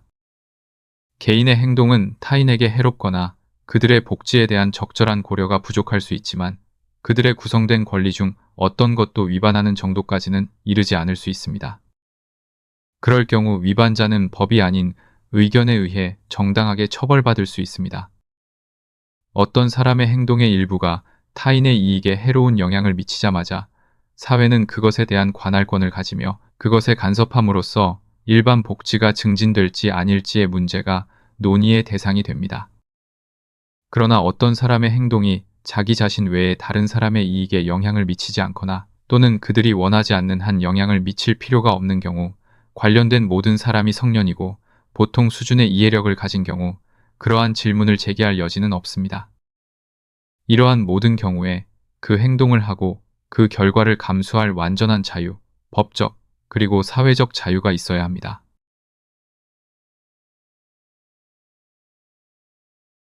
이 교리를 인간이 서로의 삶의 행동에 대해 관여할 일이 없고 자신의 이익이 관련되지 않는 한 서로의 자람이나 행복에 대해 관심을 가져서는 안 된다고 주장하는 이기적인 무관심의 교리라고 가정하는 것은 큰 오해일 것입니다. 어떤 감소 대신에 타인의 선을 증진하기 위한 사심없는 노력의 큰 증가가 필요합니다. 그러나 사심없는 자비는 문자적이든 비유적이든 채찍과 매질 외에 사람들을 그들의 선으로 설득할 다른 도구들을 찾을 수 있습니다. 저는 자기 관련 미덕을 과소평가할 마지막 사람입니다. 그것들은 사회적 미덕에 이어 두 번째로 중요하며 심지어 두 번째일지라도 그렇습니다. 둘 다 함양하는 것이 교육의 일입니다. 그러나 교육조차도 강제뿐만 아니라 확신과 설득에 의해 작용하며 교육기간이 지난 후에는 전자에 의해서만 자기 관련 미덕이 주입되어야 합니다. 인간은 서로에게 더 나은 것과 더 나쁜 것을 구별하도록 돕고 전자를 선택하고 후자를 피하도록 격려할 의무가 있습니다. 그들은 서로의 더 높은 능력에 증가된 행사와 어리석은 대신 현명한, 타락시키는 대신 고양시키는 대상과 숙고를 향한 그들의 감정과 목표에 증가된 방향을 위해 영원히 서로를 자극해야 합니다. 그러나 어떤 한 사람도 또는 어떤 수의 사람도 성숙한 나이의 다른 인간에게 그가 자신의 이익을 위해 자신의 삶으로 선택하는 것을 하지 말라고 말할 정당한 이유가 없습니다. 그는 자신의 행복에 가장 관심이 있는 사람입니다. 강한 개인적 애착의 경우를 제외하고 다른 어떤 사람이 그것에 가질 수 있는 관심은 그 자신이 가진 관심과 비교할 때 사소합니다. 개별적으로 그에게 사회가 가지는 관심은 타인에 대한 그의 행동에 관해서는 부분적이고 전적으로 간접적입니다. 반면에 자신의 감정과 상황에 관해서는 가장 평범한 남성이나 여성도 다른 어떤 사람이 소유할 수 있는 것보다 측정할 수 없을 만큼 더 많은 지식의 수단을 가지고 있습니다. 오직 자신에게만 관계되는 일에서 그의 판단과 목적을 지배하기 위한 사회의 간섭은 일반적인 추정에 근거해야 합니다. 이 추정은 완전히 틀릴 수 있으며 심지어 옳더라도 외부에서만 그것들을 보는 사람들보다 그러한 상황에 대해 더 잘 알지 못하는 사람들에 의해 개별적인 사례에 잘못 적용될 가능성이 높습니다. 그러므로 인간사의 이 부문에서는 개별성이 그 적절한 행동 영역을 가집니다. 인간이 서로에 대한 행동에서는 사람들이 무엇을 기대해야 할지 알 수 있도록 하기 위해 일반적인 규칙이 대부분 준수되는 것이 필요합니다. 그러나 각 사람 자신의 관심사에서는 그의 개별적인 자발성이 자유롭게 행사될 자격이 있습니다. 그의 판단을 돕기 위한 고려사항들, 그의 의지를 강화하기 위한 권고는 다른 사람들에 의해 그에게 제공될 수 있으며 심지어 강요될 수도 있습니다. 그러나 궁극적인 판단은 그 자신이 내립니다. 그가 조언과 경고에도 불구하고 저지를 가능성이 있는 모든 오류는 다른 사람들이 그들의 선이라고 생각하는 것으로 그를 강제하도록 허용하는 악보다 훨씬 더 중요합니다.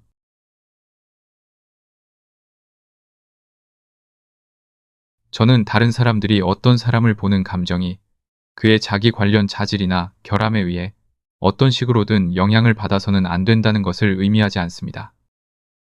이것은 가능하지도 않고 바람직하지도 않습니다. 만약 그가 자신의 선에 기여하는 자질들 중 어떤 것에서 뛰어나다면 그는 그만큼 적절한 감탄의 대상입니다. 그는 인간 본성의 이상적인 완벽함에 그만큼 더 가깝습니다. 만약 그가 그러한 자질들에서 크게 부족하다면 감탄에 반대되는 감정이 따를 것입니다. 어리석음의 정도, 그리고 이 표현이 반론의 여지가 없지는 않지만 취향의 비천함이나 타락이라고 불릴 수 있는 정도가 있습니다. 이는 그것을 드러내는 사람에게 해를 가하는 것을 정당화할 수는 없지만 그를 필연적으로 그리고 적절하게 혐오의 대상 또는 극단적인 경우에는 경멸의 대상으로 만듭니다. 사람은 이러한 감정들을 가지지 않고서는 반대되는 자질들을 적절한 힘으로 가질 수 없습니다. 누구에게도 잘못을 하지 않더라도 어떤 사람은 우리로 하여금 그를 어리석은 사람으로 또는 열등한 존재로 판단하고 느끼도록 강요하는 방식으로 행동할 수 있습니다. 그리고 이 판단과 느낌은 그가 피하고 싶어 할 사실이므로 그가 노출시키는 다른 어떤 불쾌한 결과처럼 그에게 미리 그것을 경고하는 것은 그에게 봉사를 하는 것입니다. 사실 이 선의의 행위가 현재 일반적인 예의 개념이 허용하는 것보다 훨씬 더 자유롭게 제공되고 한 사람이 무례하거나 주제넘다고 여겨지지 않고서도 솔직하게 다른 사람에게 그가 잘못하고 있다고 지적할 수 있다면 좋을 것입니다.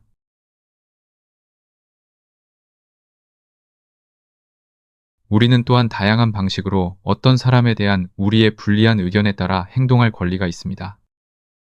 이는 그의 개별성을 압제하는 것이 아니라 우리의 개별성을 행사하는 것입니다.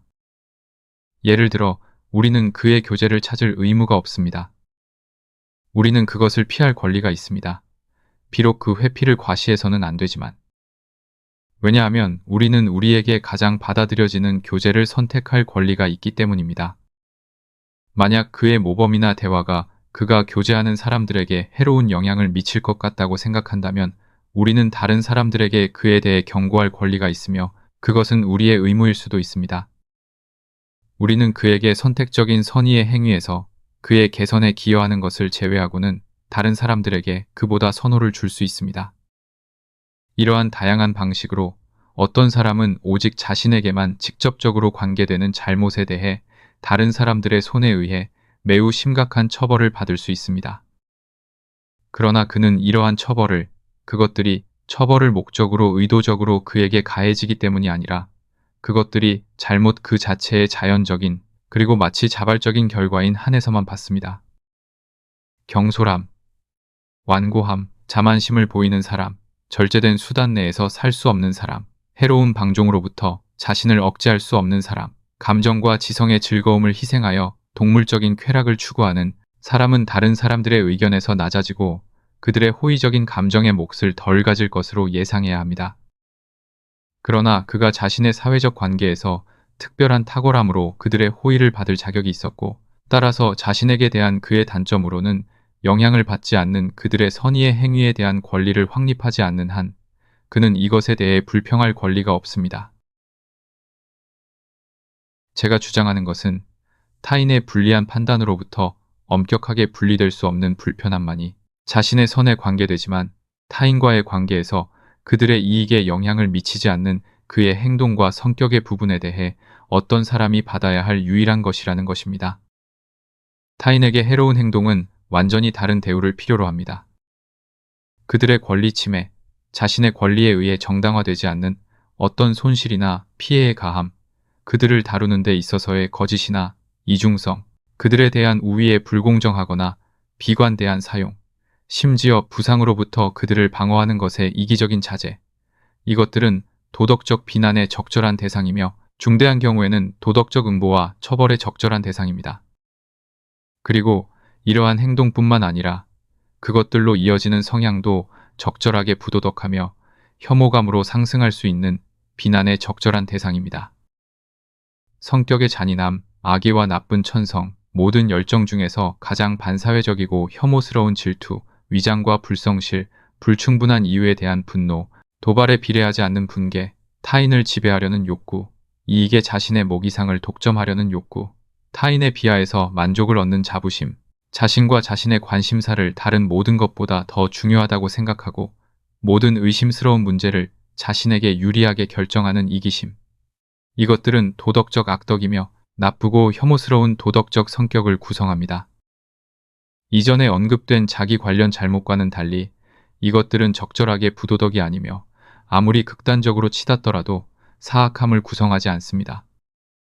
그것들은 어떤 양의 어리석음 또는 개인적인 존엄성과 자존감의 부족의 증거일 수 있습니다. 그러나 그것들은 타인에 대한 의무 위반을 포함할 때만 도덕적 비난의 대상이 되며 타인을 위해 개인이 자신을 돌볼 의무가 있기 때문입니다. 소위 우리 자신에 대한 의무라고 불리는 것은 상황이 그것들을 동시에 타인에 대한 의무로 만들지 않는 한 사회적으로 의무적이지 않습니다. 자기 자신에 대한 의무라는 용어는 신중함 이상의 것을 의미할 때 자존감이나 자기 발전을 의미합니다. 그리고 이들 중 어느 것도 그가 동료 인간들에게 책임져야 할 이유가 인류의 선을 위한 것이 아니기 때문에 그들 중 어느 것에 대해서도 누구도 동료 인간들에게 책임지지 않습니다.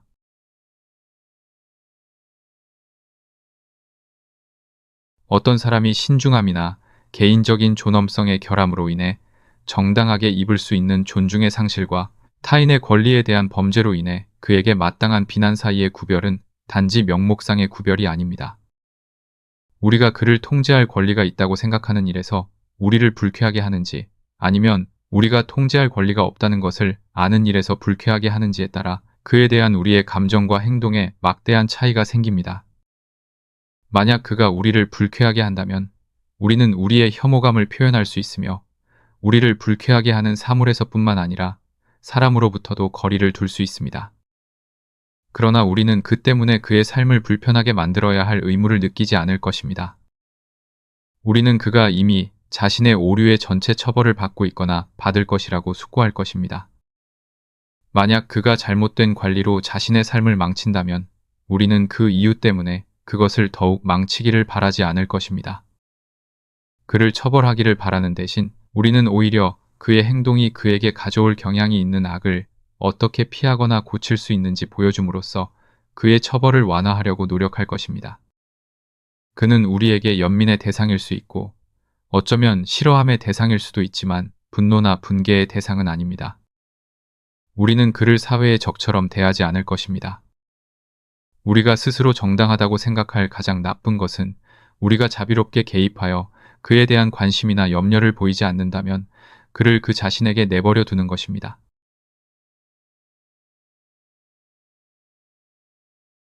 그러나 만약 그가 개별적으로든 집단적으로든 동료 인간을 보호하는 데 필요한 규칙을 위반했다면 상황은 이와는 매우 다릅니다.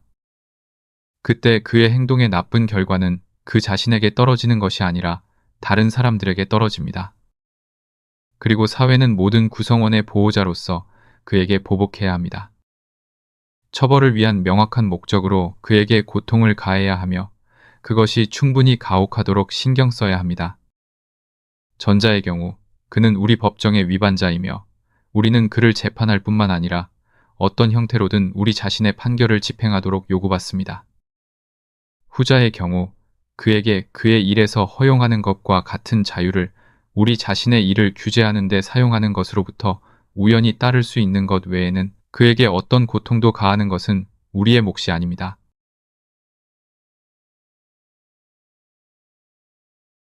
여기서 지적된 어떤 사람의 삶에서 오직 자신에게만 관계되는 부분과 타인에게 관계되는 부분 사이의 구별을 많은 사람들이 인정하기를 거부할 것입니다. 어떻게? 라고 물을 수 있습니다. 사회 구성원의 행동의 어떤 부분이 다른 구성원들에게 무관심한 문제일 수 있습니까? 어떤 사람도 완전히 고립된 존재가 아닙니다. 어떤 사람이 자신에게 심각하거나 영구적으로 해로운 어떤 것을 하는 것은 적어도 그에 가까운 관계자들에게 그리고 종종 그들 훨씬 넘어까지 해악이 미치지 않고서는 불가능합니다. 만약 그가 자신의 재산을 손상시킨다면 그는 직간접적으로 그것으로부터 지원을 얻는 사람들에게 해를 가하며 보통 어느 정도 일반 공동체의 자원을 감소시킵니다. 만약 그가 자신의 신체적 또는 정신적 능력을 악화시킨다면 그는 행복의 일부를 그에게 의존했던 모든 사람들에게 악을 가져올 뿐만 아니라 일반적으로 동료 인간들에게 빚진 봉사를 제공할 자격을 상실하게 합니다. 어쩌면 그들의 애정이나 자비의 짐이 될 수도 있습니다. 그리고 만약 그러한 행동이 매우 빈번하다면 저질러지는 어떤 범죄도 일반적인 선의 총합에서 그보다 더 많이 손상시키지 않을 것입니다. 마지막으로 어떤 사람이 자신의 악덕이나 어리석음으로 타인에게 직접적인 해를 가하지 않더라도 그는 그럼에도 불구하고 라고 말할 수 있습니다. 그의 모범으로 해롭습니다. 그리고 그의 행동을 보거나 아는 것이 타락시키거나 오도할 수 있는 사람들을 위해 그는 스스로를 통제하도록 강제되어야 합니다.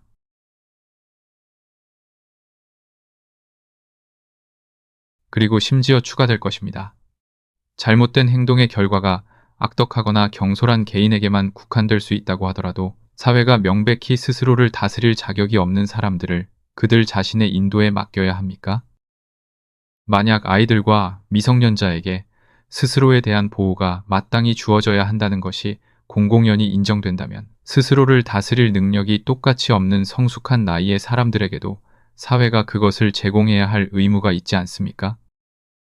만약 도박 또는 만취 또는 부절제 또는 게으름 또는 불결함이 행복에 그만큼 해롭고 법으로 금지된 많은 또는 대부분의 행동만큼 개선에 큰 방해가 된다면 왜? 라고 물을 수 있습니다. 법은 실현 가능성과 사회적 편의에 일치하는 한 이러한 것들 또한 억제하려고 노력해서는 안 됩니까? 그리고 법에 피할 수 없는 불완전함을 보완하기 위해 의견은 적어도 이러한 악덕에 맞서 강력한 경찰을 조직하고 그것들을 실행하는 것으로 알려진 사람들에게 사회적 처벌을 엄격하게 가해야 하지 않습니까? 여기서는 라고 말할 수 있습니다. 개별성을 제한하거나 삶에서 새롭고 독창적인 실험의 시도를 방해하는 것에 대한 질문이 아닙니다.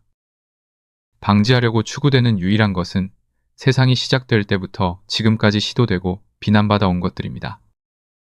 경험이 어떤 사람의 개별성에도 유용하거나 적합하지 않다는 것을 보여준 것들입니다. 도덕적 또는 신중한 진리가 확립된 것으로 간주될 수 있는 어떤 기간과 양의 경험이 있어야 합니다. 그리고 단지 세대마다 그들의 선임자들에게 치명적이었던 것과 같은 벼랑에서 떨어지는 것을 방지하려고 바라는 것뿐입니다.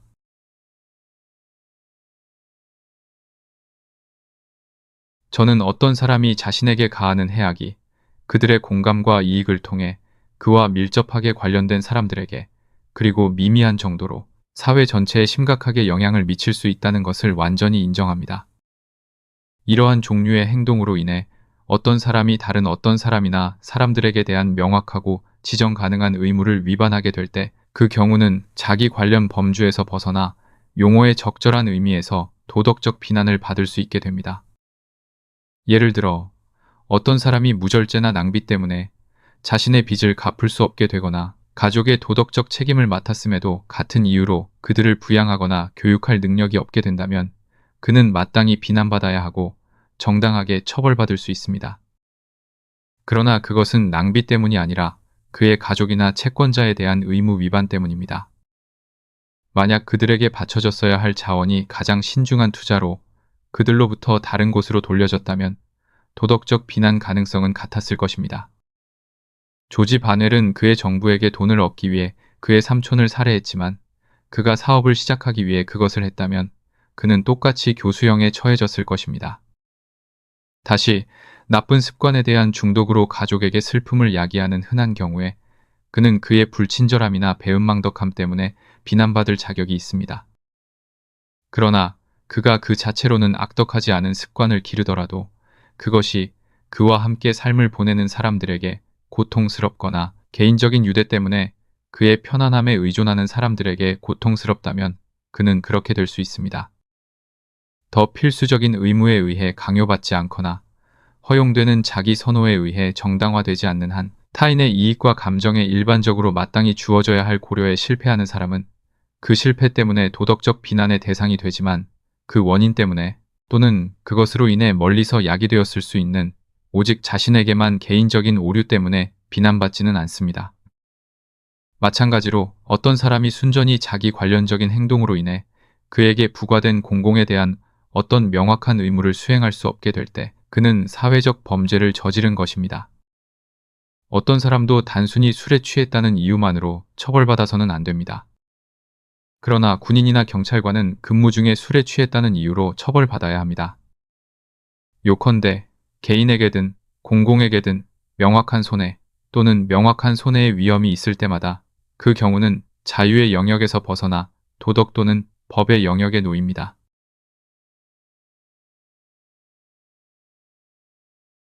그러나 어떤 사람이 공공에 대한 어떤 특정한 의무를 위반하지도 않고 자신 외에는 지정 가능한 어떤 개인에게도 인지할 수 있는 해를 끼치지 않는 행동으로 인해 사회에 야기하는 단지 우발적인 또는 소위 구성적 손해에 관해서는 그 불편함은 인간 자유라는 더 큰 선을 위해 사회가 감수할 여유가 있는 것입니다. 만약 성인이 스스로를 제대로 돌보지 않는 것에 대해 처벌받아야 한다면 저는 그것이 그들 자신의 이익을 위해서이지 사회가 요구할 권리가 있다고 주장하지 않는 혜택을 사회에 제공하는 그들의 능력을 손상시키는 것을 막는다는 구실하에서가 아니기를 바랍니다. 그러나 저는 사회가 합리적인 고려에 의해 행동할 능력이 없는 그들의 약한 구성원들을 그들이 비합리적인 어떤 것을 할 때까지 기다렸다가 그것 때문에 법적으로나 도덕적으로 그들을 처벌하는 것 외에는 합리적인 행동의 일반적인 기준으로 끌어올릴 수단이 없다는 듯이 이 요점을 논하는 것에 동의할 수 없습니다.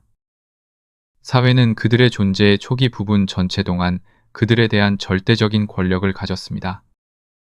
그것은 그들이 삶에서 합리적인 행동을 할 능력을 가질 수 있는지 시도해 볼 수 있는 유년기와 미성년기 전체를 가졌습니다. 현존하는 세대는 다음 세대의 훈련과 전체 상황의 주인입니다. 그것은 그들을 완전히 현명하고 선하게 만들 수는 없습니다. 왜냐하면 그 자체가 선함과 지혜에서 그토록 한심하게 부족하기 때문입니다. 그리고 그 최선의 노력은 개별적인 사례에서 항상 가장 성공적인 것은 아닙니다. 그러나 그것은 떠오르는 세대 전체를 그 자체만큼 선하게 그리고 그보다 조금 더 선하게 만들 수 있는 능력이 완벽하게 있습니다. 만약 사회가 상당수의 구성원들을 단지 아이들처럼 성장하도록 내버려 둔다면 먼 동기에 대한 합리적인 고려에 의해 행동할 능력이 없다면 사회는 그 결과에 대해 스스로를 비난해야 합니다. 교육의 모든 힘뿐만 아니라 스스로 판단할 자격이 가장 적은 마음에 대해 받아들여진 의견의 권위가 항상 행사하는 우위로 무장하고 그들을 아는 사람들의 혐오나 경멸을 받는 사람들에게 떨어지는 것을 막을 수 없는 자연적인 처벌의 도움을 받는다면 사회는 이 모든 것 외에도 정의와 정책의 모든 원칙에 따라 그 결과를 감수해야 할 사람들에게 결정권이 맡겨져야 하는 개인의 개인적인 관심사에서 명령을 내리고 복종을 강제할 권력이 필요하다고 주장하지 말아야 합니다. 그리고 행동에 영향을 미치는 더 나은 수단의 신뢰를 떨어뜨리고 좌절시키는 것보다 더 많은 경향이 있는 것은 더 나쁜 수단에 의존하는 것입니다. 신중함이나 절제로 강제하려고 시도되는 사람들 중에 활기차고 독립적인 성격을 만드는 재료가 있다면 그들은 틀림없이 그 멍에에 반항할 것입니다. 그러한 사람은 다른 사람들이 그들의 일에서 그들을 해치는 것을 막을 권리가 있는 것처럼 그들의 관심사에서 자신을 통제할 권리가 있다고 결코 느끼지 않을 것입니다. 그리고 청교도들의 광신적인 도덕적 불관용에 이어 찰스 2세 시대에 성공했던 상스러움의 유행에서처럼 그러한 찬탈된 권위에 대항하고 그것이 명령하는 것에 정반대를 과시적으로 하는 것이 기계와 용기의 표시로 간주되기 쉽습니다.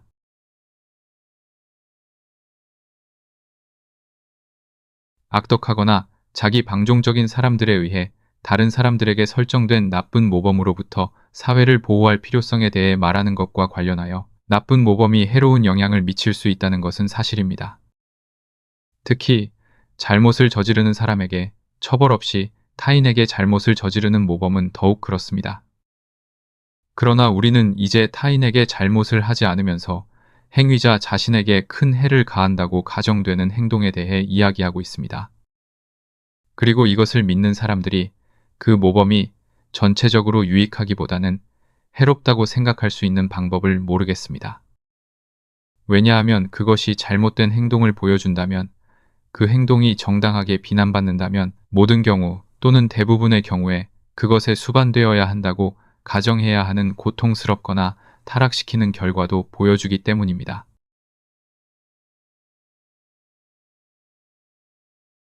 그러나 순전히 개인적인 행동에 대한 대중의 간섭에 반대하는 모든 주장 중에서 가장 강력한 것은 그것이 간섭할 때 그것이 잘못 간섭하고 잘못된 곳에서 간섭할 가능성이 더 높다는 것입니다.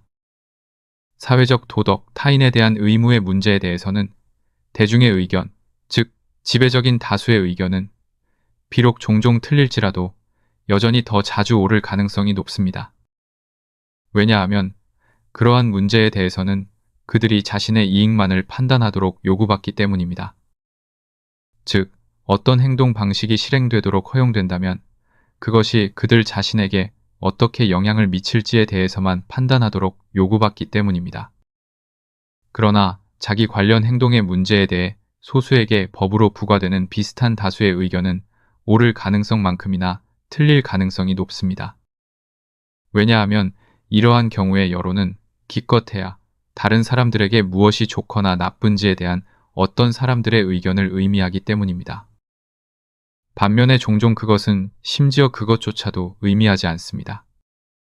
대중은 가장 완벽한 무관심으로 그들이 비난하는 행동을 하는 사람들의 즐거움이나 편의를 무시하고 오직 자신의 선호만을 고려합니다. 많은 사람들이 자신들이 혐오하는 어떤 행동을 자신들에 대한 상해로 간주하고 그것을 자신의 감정에 대한 모욕으로 분개합니다.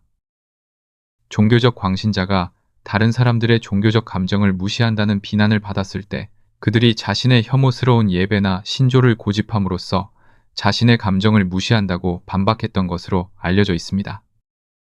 그러나 자신의 의견에 대한 한 사람의 감정과 그것을 가지고 있다는 것에 불쾌해하는 다른 사람의 감정 사이에는 동등성이 없습니다. 도둑이 지갑을 가져가려는 욕망과 정당한 소유자가 그것을 지키려는 욕망 사이에 동등성이 없는 것과 마찬가지입니다. 그리고 한 사람의 취향은 그의 의견이나 그의 지갑만큼이나 그의 고유한 관심사입니다.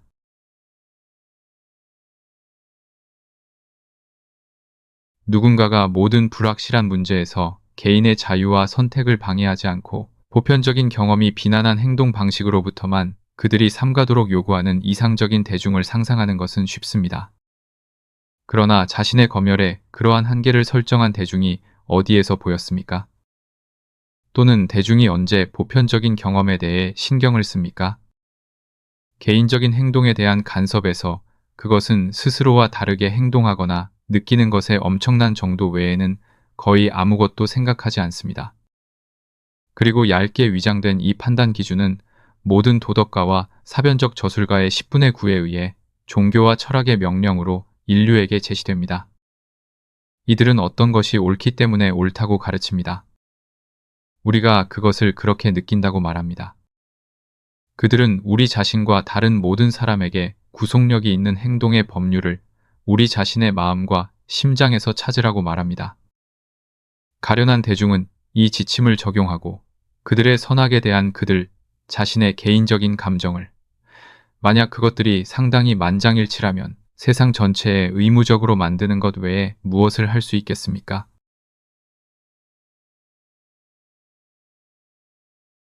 여기서 지적된 악은 단지 이론상으로만 존재하는 것이 아닙니다. 그리고 저는 이 시대와 이 나라의 대중이 자신의 선호를 도덕법의 성격으로 부당하게 부여하는 사례를 제가 명시해야 할 것으로 기대될 수도 있습니다. 저는 현존하는 도덕적 감정의 일탈에 관한 에세이를 쓰고 있는 것이 아닙니다. 그것은 부수적으로 그리고 예시로 논의하기에는 너무나 중요한 주제입니다. 그러나 제가 주장하는 원칙이 심각하고 실제적인 중요성을 가지며 제가 상상의 악에 맞서 장벽을 세우려고 노력하는 것이 아님을 보여주기 위해 예시가 필요합니다. 그리고 도덕 경찰이라고 불릴 수 있는 것의 경계를 개인의 가장 명백하게 정당한 자유를 침해할 때까지 확장하는 것이 모든 인간 성향 중에서 가장 보편적인 것 중 하나임을 풍부한 사례로 보여주는 것은 어렵지 않습니다.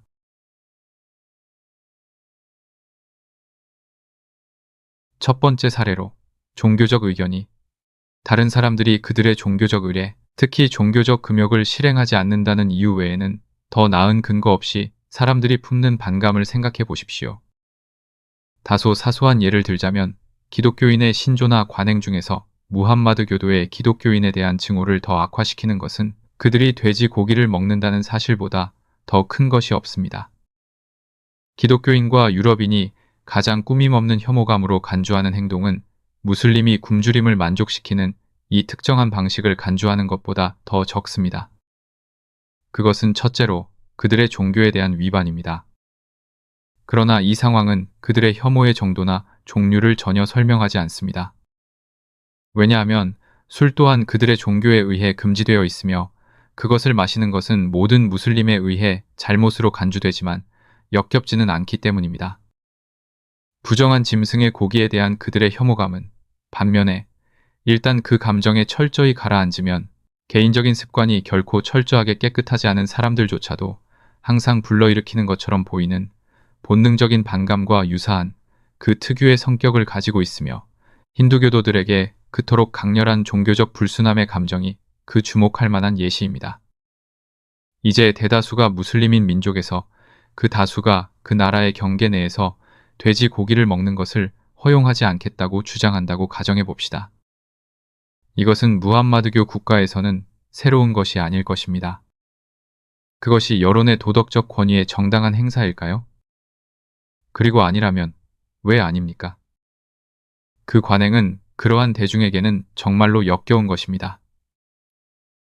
그들은 또한 그것이 신에 의해 금지되고 혐오된다고 진심으로 생각합니다.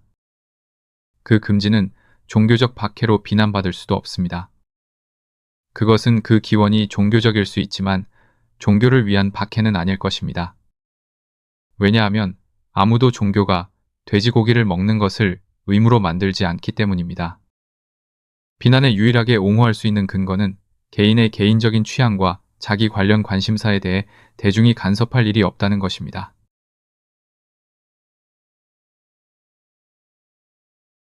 좀 더 가까운 곳으로 와서 스페인 사람들의 대다수는 로마 가톨릭 방식 외의 다른 방식으로 신을 숭배하는 것을 지고한 존재에게 지극히 불쾌한 엄청난 불경으로 간주하며 스페인 땅에서는 다른 공적인 예배가 합법적이지 않습니다. 남부 유럽의 모든 사람들은 결혼한 성직자를 비종교적일 뿐만 아니라 부도덕하고 점잖지 못하며 상스럽고 역겹다고 여깁니다. 개신교도들은 이러한 완전히 진실된 감정과 비가톨릭 교도들에 대해 그것들을 강제하려는 시도에 대해 어떻게 생각합니까? 그러나 만약 인류가 타인의 이익에 관계되지 않는 일에서 서로의 자유에 간섭할 정당한 이유가 있다면 어떤 원칙으로 이러한 경우들을 일관되게 배제하는 것이 가능합니까? 또는 사람들이 신과 사람 앞에서 추문이라고 여기는 것을 억압하려고 바라는 것에 대해 누가 그들을 비난할 수 있습니까? 개인적인 부도덕이라고 여겨지는 어떤 것을 금지하기 위해 보여질 수 있는 더 강력한 경우는 그것들을 불경이라고 여기는 사람들의 눈에 이러한 관행들을 억압하기 위해 만들어진 경우보다 더 강력하지 않습니다. 그리고 우리가 박해자들의 논리를 채택하고 우리가 옳기 때문에 다른 사람들을 박해할 수 있고 그들이 틀렸기 때문에 우리를 박해해서는 안 된다고 말할 의향이 없다면 우리는 우리 자신에게 적용되는 것을 엄청난 불의로 분개할 원칙을 인정하는 것을 경계해야 합니다.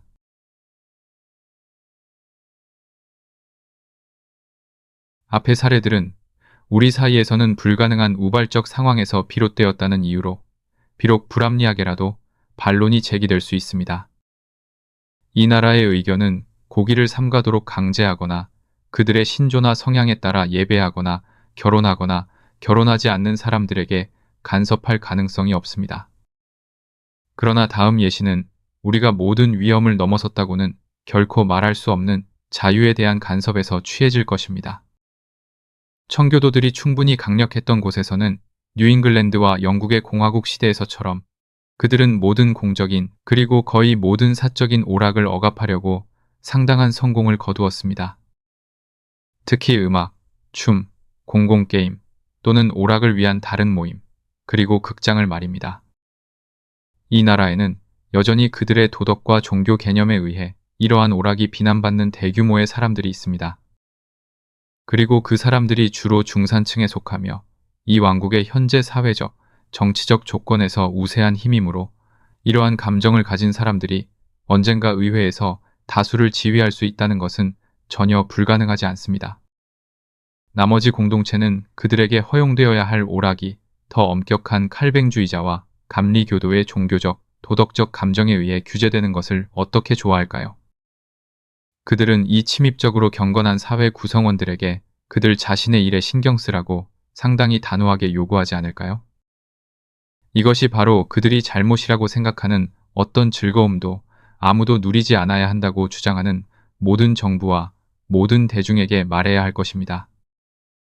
그러나 그 주장의 원칙이 인정된다면 아무도 그것이 그 나라의 다수 또는 다른 우세한 힘의 의미에서 실행되는 것에 합리적으로 반대할 수 없습니다. 그리고 만약 그들과 유사한 종교적 공헌이 잃어버린 기반을 되찾는 데 성공한다면 종교가 쇠퇴하고 있다고 가정되는 경우가 너무나 자주 알려져 있듯이 모든 사람은 초기 뉴잉글랜드 정착민들이 이해했던 기독교 공화국의 이상에 순응할 준비가 되어 있어야 합니다.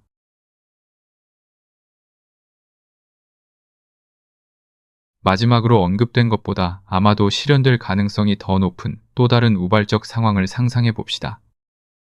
현대 세계에는 대중적인 정치 제도의 동반 유무와 관계없이 사회의 민주적 구성으로 향하는 강한 경향이 있다는 것이 인정됩니다.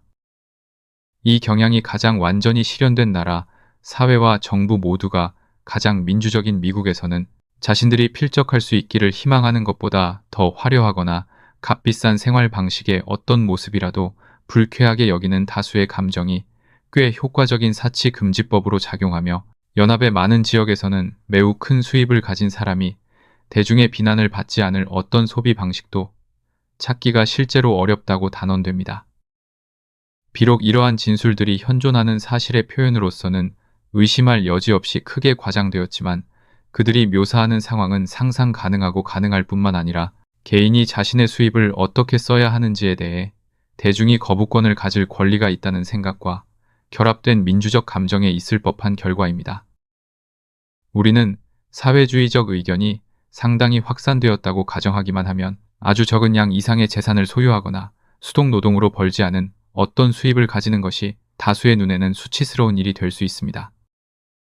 원칙적으로 이것들과 유사한 의견은 이미 장인 계층 사이에서 널리 퍼져 있으며 주로 그 계층의 의견에 책임이 있는 사람들, 즉 그 구성원들에게 압제적으로 작용합니다. 많은 산업 분야에서 노동자들의 다수를 형성하는 서툰 노동자들이 서툰 노동자들도 숙련된 노동자와 같은 임금을 받아야 하며 아무도 능숙한 기술이나 근면함으로 인해 다른 사람들이 그것 없이 벌 수 있는 것보다 더 많이 벌도록 허용되어서는 안 된다고 단호하게 의견을 가지고 있다는 것이 알려져 있습니다. 그리고 그들은 도덕 경찰을 사용하며 이는 때때로 물리적인 것이 되어 숙련된 노동자들이 더 유용한 서비스에 대한 더 많은 보수를 받는 것을 그리고 고용주들이 그것을 주는 것을 단념하게 합니다. 만약 대중이 사적인 관심사에 대한 어떤 관할권을 가지고 있다면 저는 이 사람들이 잘못했다고 볼 수 없으며 어떤 개인의 특정한 대중이 일반 대중이 일반적인 사람들에게 주장하는 것과 같은 권위를 그의 개별적인 행동에 대해 주장하는 것을 비난할 수 없다고 봅니다.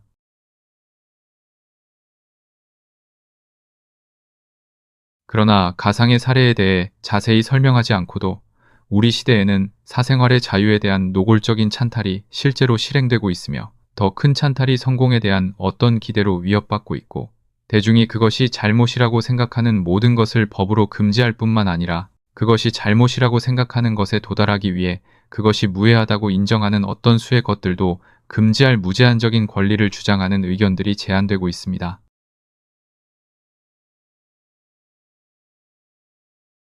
금주를 예방한다는 이름으로 한 영국 식민지의 사람들과 미국 거의 절반의 사람들은 의학적 목적을 제외하고는 발효 음료를 어떤 용도로든 사용하는 것이 법으로 금지되었습니다. 왜냐하면 그 판매 금지는 사실상 의도된 대로 그 사용 금지이기 때문입니다. 그리고 그 법을 채택했던 주들 중 여러 곳에서 그것의 이름이 유래된 주를 포함하여 법을 집행하는 것의 비실용성 때문에 그것의 폐지가 야기되었음에도 불구하고 이 나라에서 유사한 법을 위해 선동하려는 시도가 시작되었고 공언된 많은 박애주의자들에 의해 상당한 열정으로 추진되고 있습니다.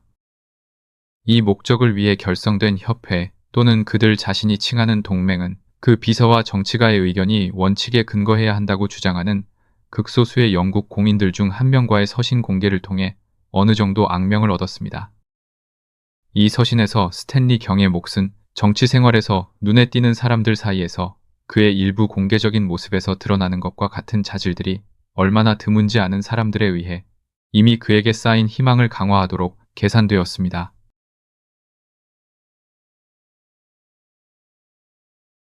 동맹의 대변자는 광신과 박해를 정당화하기 위해 왜곡될 수 있는 어떤 원칙의 인정도 깊이 개탄할 것이라고 말하며 그러한 원칙과 협회의 원칙을 나누는 넓고 통과할 수 없는 장벽을 지적하겠다고 약속합니다. 사상, 의견, 양심에 관한 모든 문제는 입법의 영역 밖에 있는 것으로 보이며 사회적 행동, 습관, 관계에 관한 모든 것은 국가 자체에 부여된 재량권의 대상이며 개인에게 부여된 것이 아니며 그 영역 내에 있는 것으로 보입니다. 이들 중 어느 것과도 다른 세 번째 계층, 즉 사회적이지 않고 개인적인 행동과 습관에 대해서는 언급이 없습니다. 비록 발효주류를 마시는 행동이 확실히 이 계층에 속하지만 말입니다. 그러나 발효주류를 판매하는 것은 거래이며 거래는 사회적 행동입니다. 그러나 불만을 제기하는 침해는 판매자의 자유에 대한 것이 아니라 구매자와 소비자의 자유에 대한 것입니다. 왜냐하면 국가가 그가 그것을 얻는 것을 의도적으로 불가능하게 만드는 것만큼이나 그가 와인을 마시는 것을 금지할 수도 있기 때문입니다. 그러나 비서는 말합니다. 저는 시민으로서 나의 사회적 권리가 다른 사람의 사회적 행동에 의해 침해될 때마다 입법할 권리를 주장합니다. 그리고 이제 이러한 사회적 권리에 대한 정의입니다. 만약 어떤 것이 나의 사회적 권리를 침해한다면 확실히 독주 거래가 그렇습니다.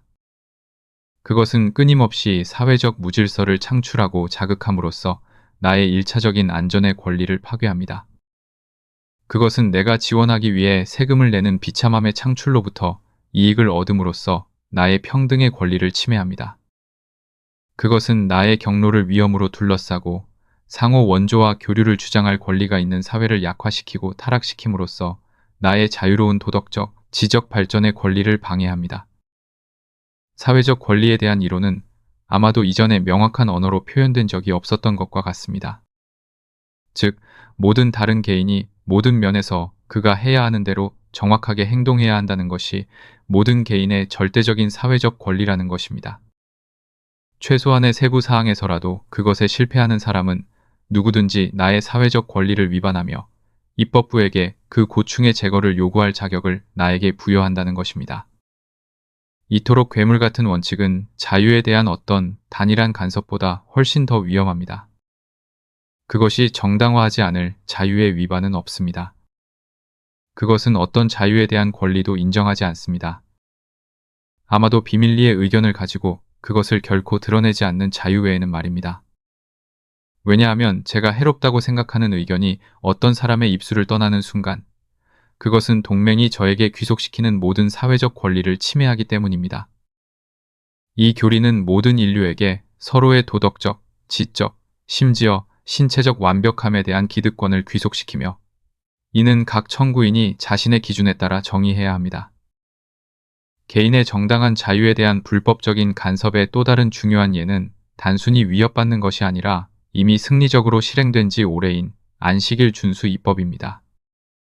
의심할 여지 없이 일주일의 하루는 삶의 긴급한 필요가 허용하는 한 평소의 일상적인 직업으로부터의 금욕은 비록 유대인을 제외한 누구에게도 종교적으로 구속력이 없지만 매우 유익한 관습입니다. 그리고 이 관습이 근로계층 사이에서 그 효과에 대한 일반적인 동의 없이는 준수될 수 없으므로 따라서 어떤 사람들이 일함으로써 다른 사람들에게 똑같은 필요성을 부과할 수 있는 한 법이 특정 요일에 주요 산업활동을 중단함으로써 각자에게 다른 사람들의 관습 준수를 보장하는 것이 허용되고 옳을 수 있습니다. 그러나 다른 사람들이 각 개인의 관행 준수에 가지는 직접적인 이익에 근거한 이 정당화는 어떤 사람이 자신의 여가를 사용하는 것이 적절하다고 생각할 수 있는 스스로 선택한 직업에는 적용되지 않습니다. 또한 오락에 대한 법적 제한에 대해서는 최소한의 정도로도 유효하지 않습니다. 일부 사람들의 오락이 다른 사람들의 하루 일과인 것은 사실입니다. 그러나 많은 사람들의 즐거움, 유용한 오락은 말할 것도 없이 소수의 노동의 가치가 있습니다. 단, 그 직업이 자유롭게 선택되었고 자유롭게 포기될 수 있다면 말입니다. 노동자들은 만약 모두가 일요일에 일한다면 6일치의 임금을 위해 7일치의 일을 해야 할 것이라고 생각하는 것이 전적으로 옳습니다. 그러나 고용의 대부분이 중단되는 한 다른 사람들의 즐거움을 위해 여전히 일해야 하는 소수의 사람들은 비례적인 임금 증가를 얻습니다. 그리고 그들이 수입보다 여가를 선호한다면 그들은 그 직업들을 따를 의무가 없습니다. 만약 추가적인 구제책이 추구된다면 그것은 그러한 특정 계층의 사람들을 위해 다른 요일에 휴일을 관습적으로 확립하는 것에서 발견될 수 있습니다. 그러므로 일요일 오락에 대한 제한이 방어될 수 있는 유일한 근거는 그것들이 종교적으로 잘못되었다는 것이어야 합니다. 이는 결코 너무나 간절하게 항의할 수 없는 입법 동기입니다. 신에 대한 침해는 신의 관심사입니다. 사회나 그 어떤 공직자도 우리 동료 인간에게도 잘못이 아닌 전능자에게 가해졌다고 가정되는 어떤 잘못에 대해 복수할 위임을 하늘로부터 받았다는 것을 입증해야 합니다. 다른 사람이 종교적이어야 한다는 것이 한 사람의 의무라는 생각은 지금까지 저질러진 모든 종교적 박해의 기초였으며 만약 인정된다면 그것들을 완전히 정당화할 것입니다. 일요일 철도 여행을 막으려는 반복적인 시도, 박물관 개관 등에 대한 저항에서 터져나오는 감정은 옛 박해자들의 잔인함을 가지고 있지 않지만 그것이 나타내는 정신 상태는 근본적으로 동일합니다. 그것은 그들의 종교가 허용하지 않기 때문에 다른 사람들이 그들의 종교가 허용하는 것을 하는 것을 용납하지 않겠다는 결정입니다. 그것은 신이 잘못 믿는 사람의 행동을 혐오할 뿐만 아니라 우리가 그를 방해하지 않고 내버려 둔다면 우리도 죄가 없다고 여기지 않을 것이라는 믿음입니다.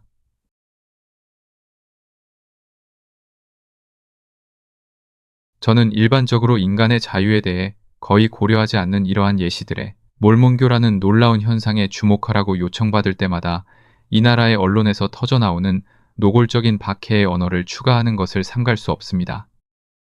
노골적인 사기로 인한 새로운 계시라고 주장되는 것과 그것에 근거한 종교가 심지어 그 창시자의 비범한 자질의 권위로도 뒷받침되지 않는데도 신문, 철도, 전신이 있는 시대에 수십만 명에게 믿어지고 사회의 기초가 되었다는 예상치 못하고 교훈적인 사실에 대해 많은 것을 말할 수 있습니다.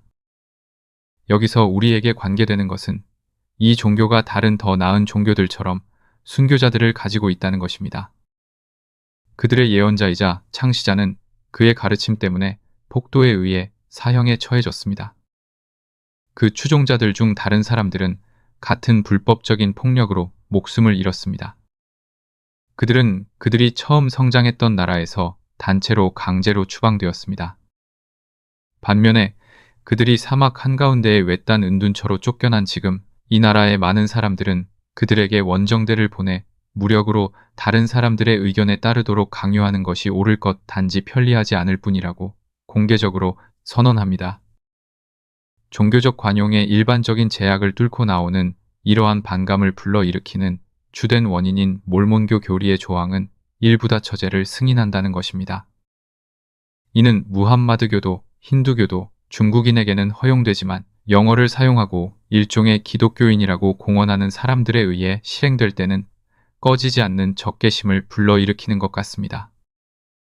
저는 이 몰몬교 제도에 대해 다른 이유들로 인해서도 깊이 반대하지만 특히 자유의 원칙에 의해 어떤 식으로든 용인되는 것과는 거리가 멀고 그 원칙에 대한 직접적인 위반이기 때문입니다. 그것은 공동체의 절반의 사슬을 단순히 더욱 굳게 묶는 것이며 나머지 절반을 그들에게 대한 상호 의무로부터 해방시키는 것이기 때문입니다.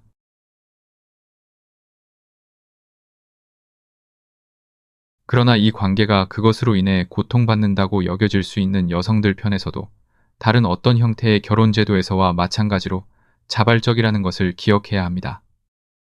그리고 이 사실이 아무리 놀라워 보일지라도 그것은 결혼을 꼭 필요한 한 가지 일이라고 여성들에게 가르치는 세상의 일반적인 생각과 관습에서 그 설명을 찾을 수 있습니다.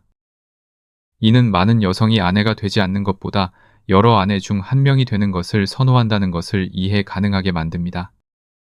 다른 나라들은 그러한 결합을 인정하거나 몰몬교적 의견을 이유로 그들의 거주자 중 어떤 부분이라도 그들 자신의 법률로부터 해방시키도록 요구받지 않습니다. 그러나 반대자들이 다른 사람들의 적대적인 감정에 대해 정당하게 요구될 수 있는 것보다 훨씬 더 많이 양보했을 때 그들의 교리가 받아들여지지 않는 나라들을 떠나 그들이 인간에게 거주 가능하게 만든 최초의 곳인 지구의 외딴 구석에 정착했을 때 그들이 다른 나라에 대한 어떤 침략도 저지르지 않고 그들의 방식에 불만족하는 사람들에게 완벽한 떠날 자유를 허용하는 한 그들이 원하는 법률 아래 그곳에서 사는 것을 금지할 수 있는 폭정의 원칙 외에 어떤 원칙이 있을지 보기 어렵습니다. 최근에 어떤 면에서 상당한 가치가 있는 한 작가는 문명에서의 퇴보적인 단계라고 그에게 보이는 것을 종식시키기 위해 그 자신의 말을 사용하자면 십자군 원정이 아니라 문명개혁을 이 일부다 처제 공동체에 대해 제안합니다. 그것은 저에게도 그렇게 보이지만 저는 어떤 공동체가 다른 공동체에게 문명화되도록 강제할 권리가 있다는 것을 알지 못합니다. 나쁜 법률로 인해 고통받는 사람들이 다른 공동체에 지원을 요청하지 않는 한 저는 그들과 완전히 관련이 없는 사람들이 개입하여 직접적으로 관심이 있는 모든 사람들이 만족하는 것처럼 보이는 상황이 그 안에서 어떤 부분이나 관심도 없는 수천 마일 떨어진 사람들에게 추문이 된다는 이유로 종식되어야 한다고 요구하는 것을 인정할 수 없습니다. 그들이 원한다면 선교사들을 보내 그것에 반대하여 설교하게 하십시오. 그리고 그들이 어떤 공정한 수단교사들을 침묵시키는 것은 그 중 하나가 아닙니다. 으로 그들 자신의 사람들 사이에서 유사한 교리의 진행에 반대하도록 하십시오. 야만주의가 세상 전체를 가졌을 때 문명이 야만주의를 이겼다면 일단 완전히 진압된 후 야만주의가 부활하여 문명을 정복할까봐 두려워한다고 공언하는 것은 지나친 일입니다. 그렇게 정복된 적에게 굴복할 수 있는 문명은 먼저 그 지정된 사제와 교사들도 다른 누구도 그것을 위해 일어설 능력이나 수고를 하지 않을 정도로 타락했음에 틀림없습니다. 만약 그렇다면 그러한 문명이 떠나라는 통보를 받을수록 더 좋습니다. 그것은 단지 에너지 넘치는 야만인에 의해 파괴되고 재생될 때까지 서로마 제국처럼 점점 더 나빠질 수 있을 뿐입니다.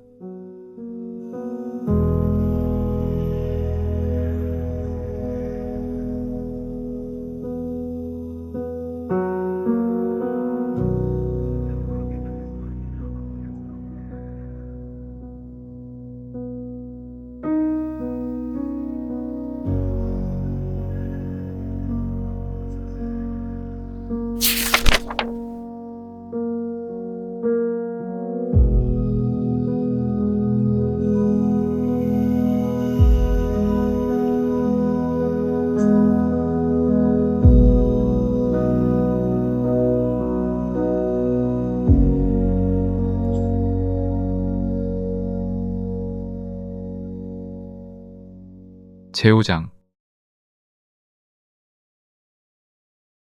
적용.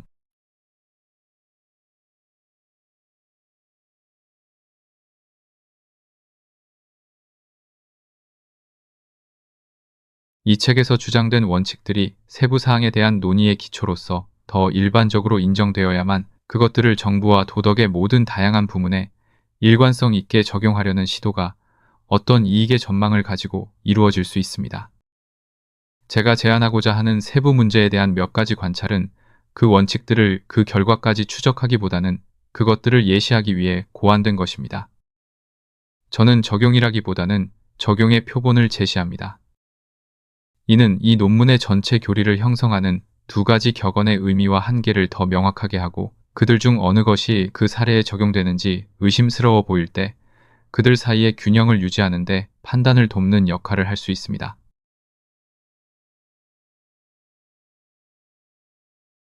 그 격언들은 다음과 같습니다. 첫째, 개인이 자신의 행동이 자기 자신 외의 어떤 사람의 이익에도 관계되지 않는 한 그 행동에 대해 사회의 책임이 없다는 것입니다. 조언, 지시, 설득, 그리고 다른 사람들이 그들 자신의 선을 위해 필요하다고 생각할 경우 그들을 피하는 것만이 사회가 그의 행동에 대한 자신의 불만이나 비난을 정당하게 표현할 수 있는 유일한 수단입니다. 둘째, 타인의 이익에 해로운 행동에 대해서는 개인은 책임이 있으며 사회가 그 보호를 위해 필요하다고 판단할 경우 사회적 또는 법적 처벌을 받을 수 있다는 것입니다.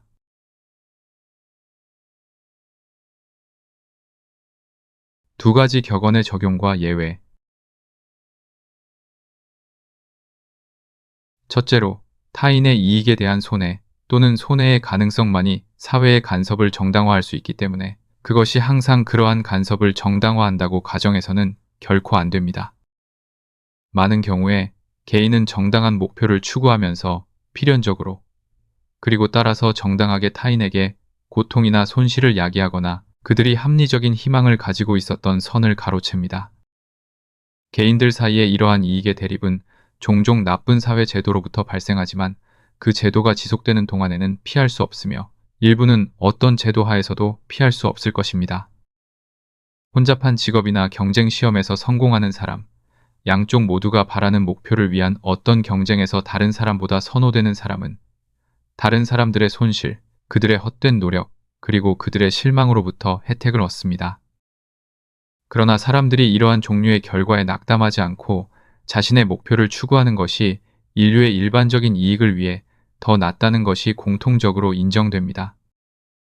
다시 말해, 사회는 실망한 경쟁자들에게 이러한 종류의 고통으로부터의 면제에 대한 법적 또는 도덕적 권리를 인정하지 않습니다.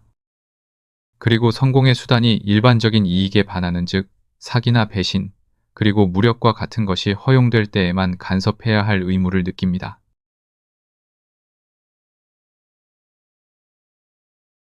다시 말해, 무역은 사회적 행동입니다. 대중에게 어떤 종류의 상품을 판매하겠다고 약속하는 사람은 다른 사람들의 이익과 일반 사회의 이익에 영향을 미치는 일을 합니다. 따라서 그의 행동은 원칙적으로 사회의 관할권 내에 속합니다. 따라서 한때 정부가 중요하다고 간주되는 모든 경우에 가격을 책정하고 제조 과정을 규제하는 것이 의무라고 여겨졌습니다. 그러나 이제는 오랜 투쟁 끝에야 비로소 인정되었지만 상품의 저렴함과 좋은 품질 모두 생산자와 판매자를 완전히 자유롭게 내버려 두고 구매자가 다른 곳에서 스스로 공급할 수 있는 동등한 자유라는 유일한 견제하에서 가장 효과적으로 제공된다는 것이 인식됩니다. 이것이 이른바 자유무역의 교리이며 이는 이 논문에서 주장된 개인의 자유의 원칙과는 다르지만 그만큼 견고한 근거 위에 놓여 있습니다. 무역에 대한 제한 또는 무역 목적을 위한 생산에 대한 제한은 실제로 구속이며 구속으로서의 모든 구속은 악입니다. 그러나 문제의 구속은 사회가 구속할 권한이 있는 행동의 부분에만 영향을 미치며 그것들이 그들로 인해 생산되기를 바라는 결과를 실제로 생산하지 않기 때문에 오직 잘못된 것입니다. 개인의 자유의 원칙이 자유무역의 교리에 포함되지 않는 것처럼 그 교리의 한계에 관해 발생하는 대부분의 문제에도 포함되지 않습니다. 예를 들어 불순물 혼합에 의한 사기를 방지하기 위해 어느 정도의 공공통제가 허용되는지, 고용주들에게 위협적인 직업에 고용된 노동자들을 보호하기 위한 위생 예방 조치나 조치들이 어느 정도까지 강제되어야 하는지와 같은 문제입니다. 이러한 질문들은 다른 조건이 같다면 사람들을 스스로에게 맡기는 것이 그들을 통제하는 것보다 항상 더 낫다는 한에서만 자유에 대한 고려를 포함합니다. 그러나 이러한 목적을 위해 그들이 정당하게 통제될 수 있다는 것은 원칙적으로 부인할 수 없습니다.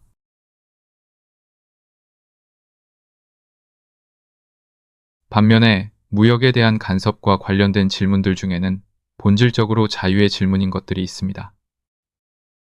예를 들어 이미 언급된 메인법, 중국으로의 아편 수입 금지, 독극물 판매 제한과 같은 요컨대 간섭의 목적이 특정 상품을 얻는 것을 불가능하게 하거나 어렵게 만드는 모든 경우입니다. 이러한 간섭은 생산자나 판매자의 자유에 대한 침해로서가 아니라 구매자의 자유에 대한 침해로서 반대할 만합니다.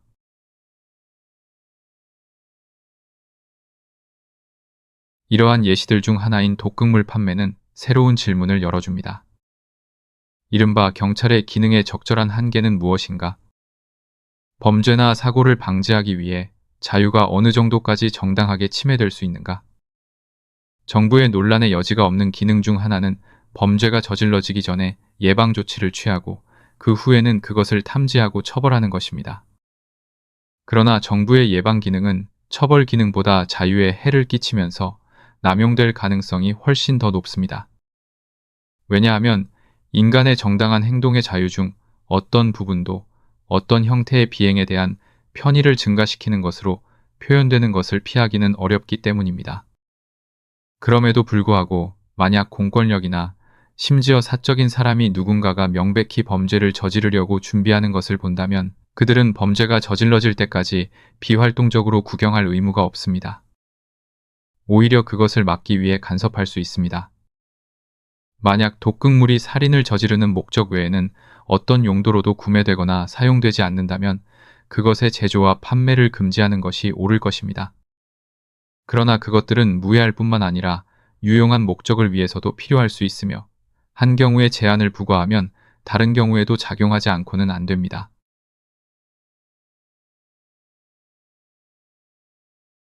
다시 사고를 방지하기 위해 감시하는 것은 공권력의 적절한 임무입니다. 만약 공직자나 다른 누구라도 어떤 사람이 안전하지 않은 것으로 확인된 다리를 건너려고 시도하는 것을 보고 그에게 위험을 경고할 시간이 없다면 그들은 그의 자유에 대한 어떤 실질적인 침해 없이 그를 붙잡고 돌려보낼 수 있습니다. 왜냐하면 자유는 자신이 원하는 것을 하는 것으로 구성되며 그는 강에 떨어지기를 원하지 않기 때문입니다. 그럼에도 불구하고 해악의 확실성이 아니라 단지 위험만 있을 때 그 위험을 감수하도록 그를 부추길 수 있는 동기의 충분함에 대해 판단할 수 있는 사람은 그 사람 자신 외에는 아무도 없습니다. 따라서 이러한 경우 그가 어린이나 선망 상태이거나 숙고하는 능력을 완전히 사용할 수 없는 어떤 흥분이나 몰입 상태에 있지 않는 한 그는 단지 위험에 대해 경고를 받아야 한다고 저는 생각합니다. 스스로 그것에 노출되는 것을 강제로 막아서는 안 됩니다. 독극물 판매와 같은 질문에 적용되는 유사한 고려사항들은 가능한 규제 방식 중에서 어떤 것이 원칙에 위배되는지 아닌지를 우리가 결정할 수 있도록 할 수 있습니다. 예를 들어 그 약물의 위험한 특성을 표현하는 어떤 단어를 라벨링하는 것과 같은 예방 조치는 자유의 침해 없이 강제될 수 있습니다. 구매자는 자신이 소유한 물건이 독성이 있다는 것을 알고 싶지 않을 수 없습니다. 그러나 모든 경우에 의사의 증명서를 요구하는 것은 합법적인 용도로 그 물건을 얻는 것을 때로는 불가능하게 항상 비용이 많이 들게 만들 것입니다.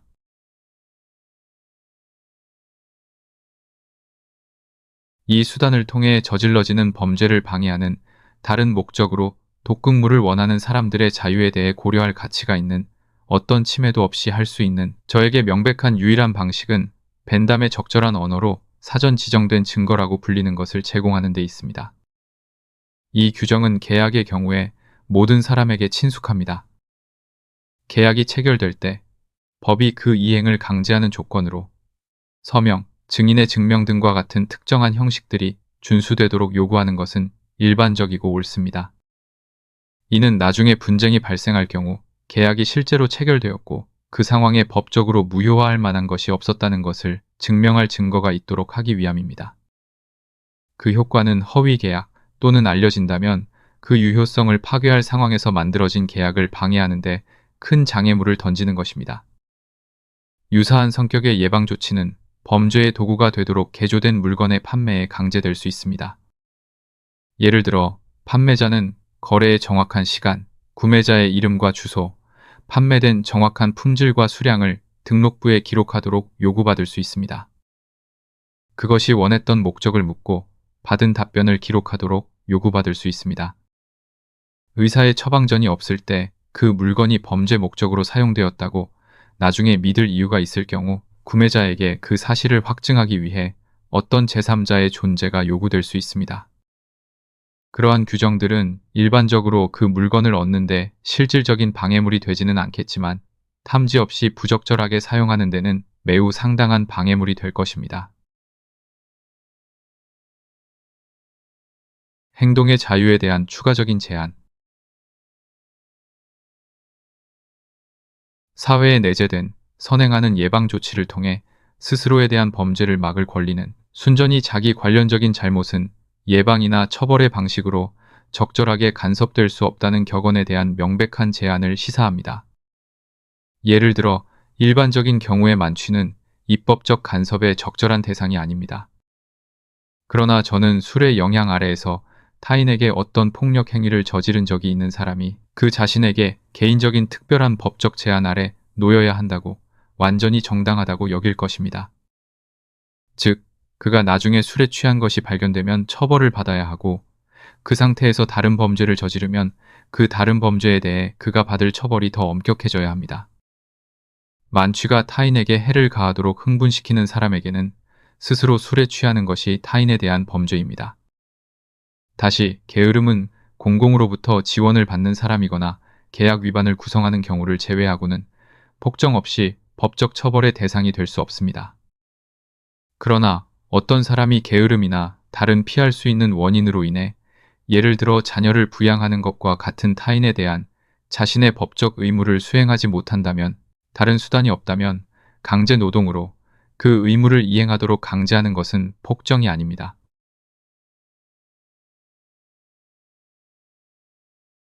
다시 오직 행위자 자신에게만 직접적으로 해롭기 때문에 법적으로 금지되어서는 안 되는 많은 행동들이 있지만 그것들이 공개적으로 행해진다면 그것들은 예의범절 위반이며 따라서 타인에 대한 범죄의 범주에 속하므로 정당하게 금지될 수 있습니다. 이러한 종류의 것은 품위에 대한 범죄입니다. 이것들은 우리의 주제와 간접적으로만 연결되어 있으므로 자세히 다룰 필요는 없습니다. 그 자체로는 비난받을 만하지 않거나 그렇게 여겨지지 않는 많은 행동의 경우에도 공개성에 대한 반대가 똑같이 강력하기 때문입니다. 조언과 선동의 자유.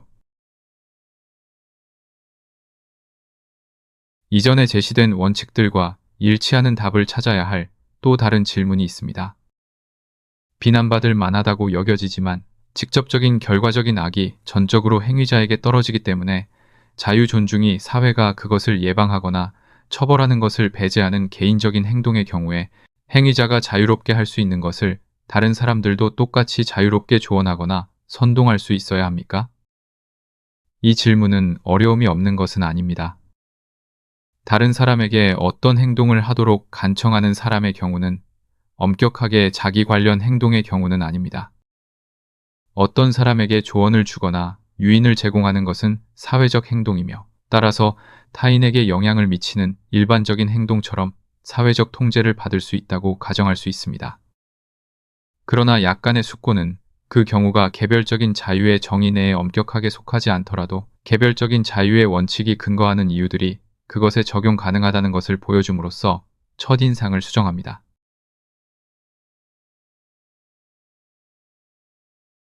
사람들이 오직 자신에게만 관계되는 일에서 자신의 위험을 무릅쓰고 스스로에게 가장 좋게 보이는 대로 행동하는 것이 허용되어야 한다면 그들은 그렇게 행해지는 것이 적절한 것에 대해 서로 상의하고 의견을 교환하며 제안을 주고받는 것도 똑같이 자유로워야 합니다.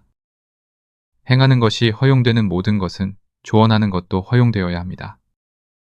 그 질문이 의심스러운 것은 선동자가 자신의 조언으로부터 개인적인 이익을 얻을 때입니다.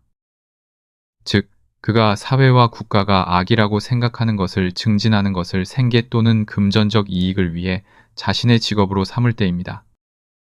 그때 실제로 복잡성의 새로운 요소가 도입됩니다. 즉, 공공복리라고 간주되는 것에 반대되는 이익을 가진 계층의 존재와 그들의 생활 방식이 그것에 대한 반작용에 근거한다는 것입니다. 이것이 간섭되어야 합니까? 아니면 안 됩니까? 예를 들어, 간통은 용인되어야 하고 도박도 마찬가지입니다. 그러나 어떤 사람이 포주가 되거나 도박장을 운영하는 것이 자유로워야 합니까? 이 경우는 두 원칙 사이에 정확한 경계선에 놓여 있으며 그것이 이 둘 중 어느 쪽에 적절하게 속하는지 즉시 명확하지 않습니다.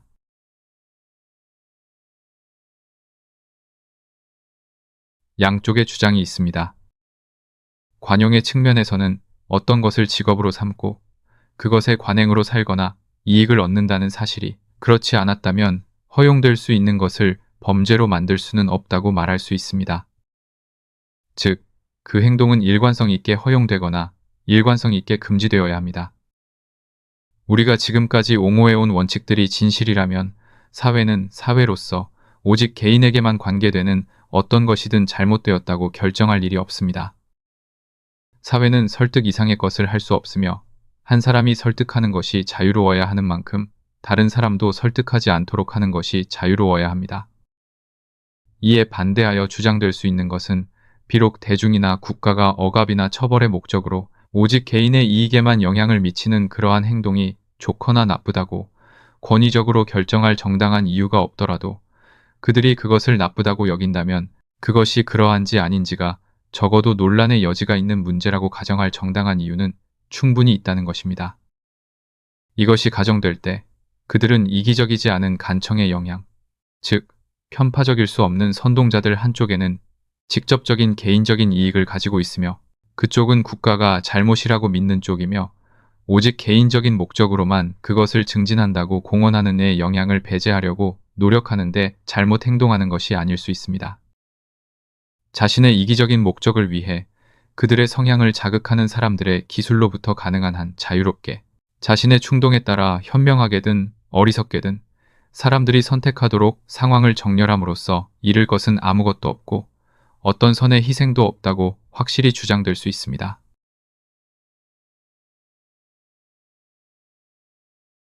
따라서 라고 말할 수 있습니다.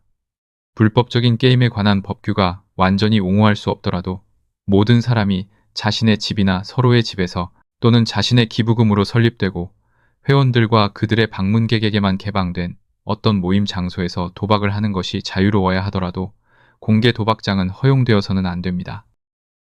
금지가 결코 효과적이지 않으며 경찰에게 어떤 양의 폭정적 권력이 주어지더라도 도박장은 항상 다른 구실로 유지될 수 있다는 것은 사실입니다.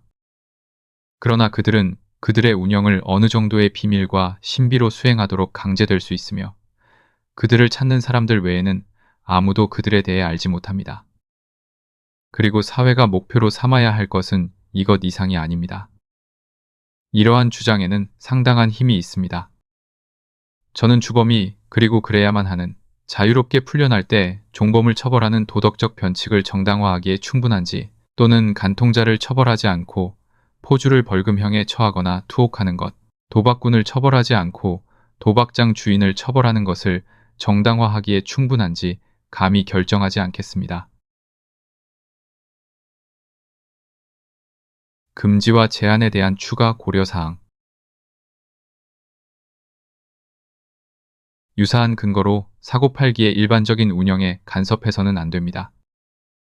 거래되거나 판매되는 거의 모든 물품은 과도하게 사용될 수 있으며 판매자들은 그 과도를 장려하는데 금전적인 이익을 가지고 있습니다. 그러나 이것을 근거로 예를 들어 메인법을 지지하는 어떤 주장도 세워질 수 없습니다.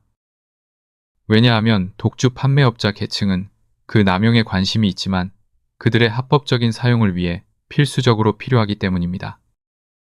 그러나 이러한 판매업자들이 무절제를 조장하는 데 가지는 이익은 실제적인 악이며 그 정당화가 없었다면 합법적인 자유의 침해였을 제한과 보장을 국가가 부과하는 것을 정당화합니다.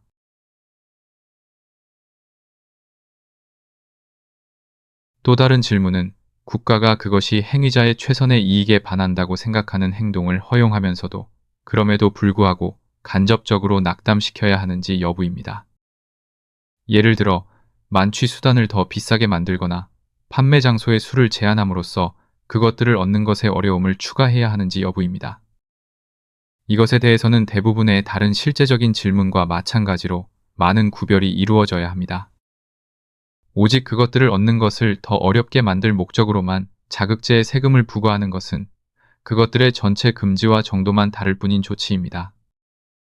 그리고 그것은 오직 그것이 정당화될 수 있을 때만 정당화될 것입니다.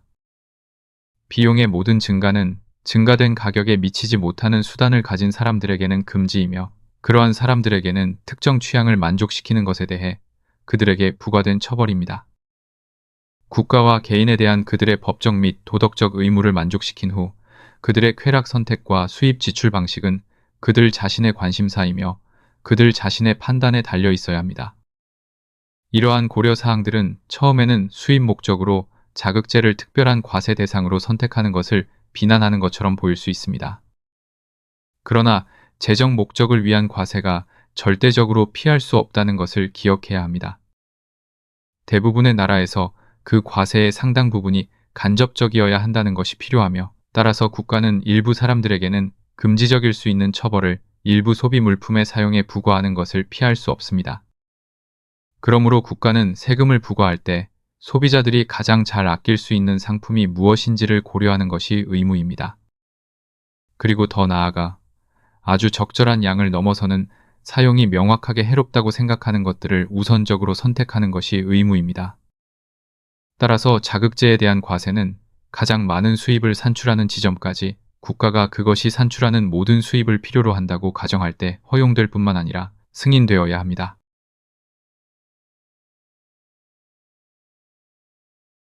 이러한 상품의 판매를 다소 배타적인 특권으로 만드는 질문은 그 제한이 어떤 목적에 도움이 되도록 의도되었는지에 따라 다르게 답해야 합니다. 모든 공공장소는 경찰의 제약을 필요로 하며 이러한 종류의 장소는 특히 그렇습니다. 왜냐하면 사회에 대한 범죄가 특히 그곳에서 발생하기 쉽기 때문입니다. 따라서 이러한 상품의 판매 권한을 적어도 그 자리에서 소비하기 위한 행동의 존경 가능성이 알려지거나 보증된 사람들에게 국한하는 것이 적절합니다. 공공감시에 필요할 수 있는 개장 및 폐장 시간에 관한 규정을 만들고 집 주인의 묵인이나 무능력으로 인해 평화의 위반이 반복적으로 발생하거나 법에 대한 범죄를 모의하고 준비하는 집결지가 될 경우 허가를 철회하는 것이 적절합니다. 그 이상의 어떤 제한도 원칙적으로 정당화될 수 있다고 저는 생각하지 않습니다. 예를 들어 접근을 더 어렵게 만들고 유혹의 기회를 줄이려는 명시적인 목적으로 맥주 및 주류 판매점의 수를 제한하는 것은 그 편의가 남용될 수 있는 일부 사람들 때문에 모든 사람을 불편하게 만들 뿐만 아니라 노동계층이 공개적으로 어린이나 야만인처럼 취급되고 미래의 자유의 특권으로 입장이 허용되도록 준비시키기 위한 제약의 교육 아래 놓여 있는 사회 상태에만 적합합니다. 이것은 노동계층이 어떤 자유국가에서도 공언적으로 통치되는 원칙이 아닙니다. 그리고 자유에 적절한 가치를 두는 사람은 아무도 그들을 자유를 위해 교육하고 자유인으로 통치하기 위한 모든 노력이 소진되고 그들이 오직 아이들처럼만 통치될 수 있다는 것이 명확하게 입증된 후가 아니면 그들이 그렇게 통치되는 것에 동의하지 않을 것입니다. 그 대안의 단순한 진술은 여기서 고려해야 할 어떤 경우에도 그러한 노력이 이루어졌다고 가정하는 것의 부조리함을 보여줍니다. 이 나라의 제도들이 모순의 덩어리이기 때문에 전제적이거나 소위 부성애적 정부의 시스템에 속하는 것들이 우리의 관행에 들어오는 것입니다. 반면에 우리 제도의 일반적인 자유는 제약이 어떤 실제적인 효과를 도덕 교육으로서 갖도록 하는데 필요한 정도의 통제 행사를 배제합니다.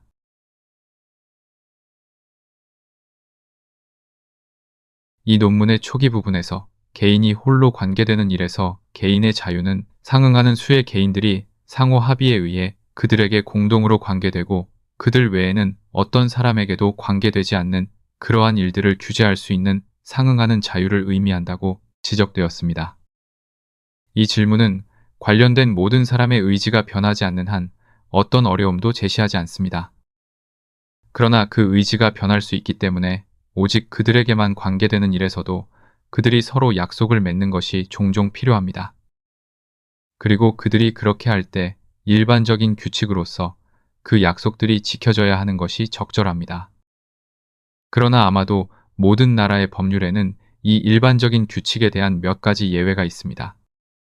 사람들은 제3자의 권리를 침해하는 약속에 구속되지 않을 뿐만 아니라 그것이 그들 자신에게 해롭다는 것이 때때로 그들을 약속에서 해방시키는 충분한 이유로 간주됩니다. 예를 들어 이 나라와 대부분의 다른 문명화된 나라에서 어떤 사람이 자신을 노예로 팔거나 팔리도록 허용하는 약속은 무효입니다. 법이나 의견에 의해 강제되지 않습니다.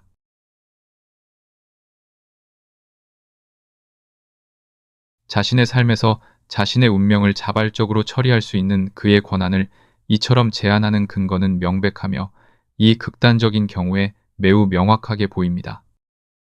타인을 위해서가 아니라면 어떤 사람의 자발적인 행동에 간섭하지 않는 이유는 그의 자유에 대한 고려입니다. 그의 자발적인 선택은 그가 그렇게 선택하는 것이 그에게 바람직하거나 적어도 견딜 수 있다는 증거이며 그의 선은 그가 그것을 추구할 자신의 수단을 취하도록 허용함으로써 전체적으로 가장 잘 제공됩니다. 그러나 자신을 노예로 팔아넘김으로써 그는 자신의 자유를 포기합니다. 그는 그 단 한 번의 행동을 넘어서는 그것의 미래 사용을 포기합니다. 그러므로 그는 자신을 처리하도록 허용하는 것의 정당화인 바로 그 목적을 자신의 경우에 좌절시킵니다. 그는 더 이상 자유롭지 않습니다. 오히려 그때부터는 그가 자발적으로 그 안에 남아있음으로써 제공될 이점이 더 이상 그에게 유리하다는 추정할 수 없는 위치에 있습니다. 자유의 원칙은 그가 자유롭지 않을 자유를 요구할 수 없습니다. 자신의 자유를 양도하는 것이 허용되는 것은 자유가 아닙니다. 이 이유들의 힘이 이 특이한 경우에 그토록 두드러진 것은 분명히 훨씬 더 광범위한 적용을 가지고 있습니다. 그러나 삶의 필수성 때문에 그것들에 대한 한계가 모든 곳에 설정되어 있으며 이는 우리가 자유를 포기해야 하는 것은 아니지만 그것에 이러한 저러한 제한에 동의해야 한다는 것을 끊임없이 요구합니다. 그러나 오직 행위자 자신에게만 관계되는 모든 일에서 통제되지 않는 행동의 자유를 요구하는 원칙은 제3자에게 관계되지 않는 일에서 서로에게 구속된 사람들이 서로를 약속에서 해방시킬 수 있어야 한다는 것을 요구합니다. 그리고 그러한 자발적인 해방 없이도 돈이나 돈의 가치와 관련된 것들을 제외하고는 어떤 철회의 자유도 없어야 한다고 감히 말할 수 있는 계약이나 약속은 아마도 없을 것입니다.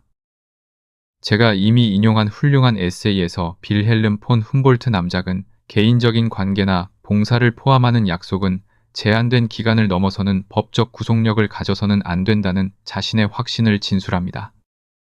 그리고 이러한 약속들 중 가장 중요한 결론은 양 당사자의 감정이 그것과 조화를 이루지 않는 한 그 목적이 좌절되는 특이성을 가지고 있으므로 어느 한 당사자의 선언된 의지만으로 그것을 해소하는 것을 요구해야 한다고 말합니다. 이 주제는 괄호 안에서 논의하기에는 너무 중요하고 너무 복잡하며 저는 단지 예시의 목적으로 필요한 만큼만 언급합니다. 훔볼트, 남작의 논문의 간결함과 일반성이 이 사례에서 그 전제를 논의하지 않고 자신의 결론을 공표하는 것으로 만족하도록 그를 강제하지 않았다면 그는 의심할 여지 없이 그 문제가 그가 국한하는 것만큼 단순한 근거로 결정될 수 없다는 것을 인식했을 것입니다. 어떤 사람이 명시적인 약속이나 행동으로 다른 사람이 그가 특정한 방식으로 계속 행동하는 것에 의존하도록 기대와 계산을 구축하고 자신의 삶의 계획의 일부를 그 가정에 걸도록 격려했을 때 그 사람에 대해 그 사람의 측면에서 새로운 일련의 도덕적 의무가 발생합니다. 이는 아마도 기각될 수 있지만 무시될 수는 없습니다. 그리고 다시 두 계약 당사자 사이의 관계가 타인에게 결과를 초래했을 때 만약 그것이 제3자를 어떤 특이한 위치에 놓았거나 또는 결혼의 경우처럼 심지어 제3자를 존재하게 만들었을 때 원래 계약 당사자 양쪽에게 그 제3자에 대한 의무가 발생합니다. 그 의무의 이행 또는 적어도 이행 방식은 원래 당사자들 사이의 관계의 지속 또는 단절에 의해 크게 영향을 받을 수밖에 없습니다. 이러한 의무들이 마지못해 하는 당사자의 행복에 대한 모든 대가를 치르고 계약의 이행을 요구하는 데까지 확장된다는 결론은 나오지 않으며 저는 그것을 인정할 수 없습니다. 그러나 그것들은 질문에서 필수적인 요소입니다. 그리고 비록 폰 훔볼트가 주장하듯이 그들이 당사자들이 약속에서 스스로를 해방시킬 법적 자유에 어떤 차이도 만들어서는 안 되더라도, 그리고 저는 그들이 많은 차이를 만들어서도 안 된다고 생각합니다. 그들은 필연적으로 도덕적 자유에 큰 차이를 만듭니다.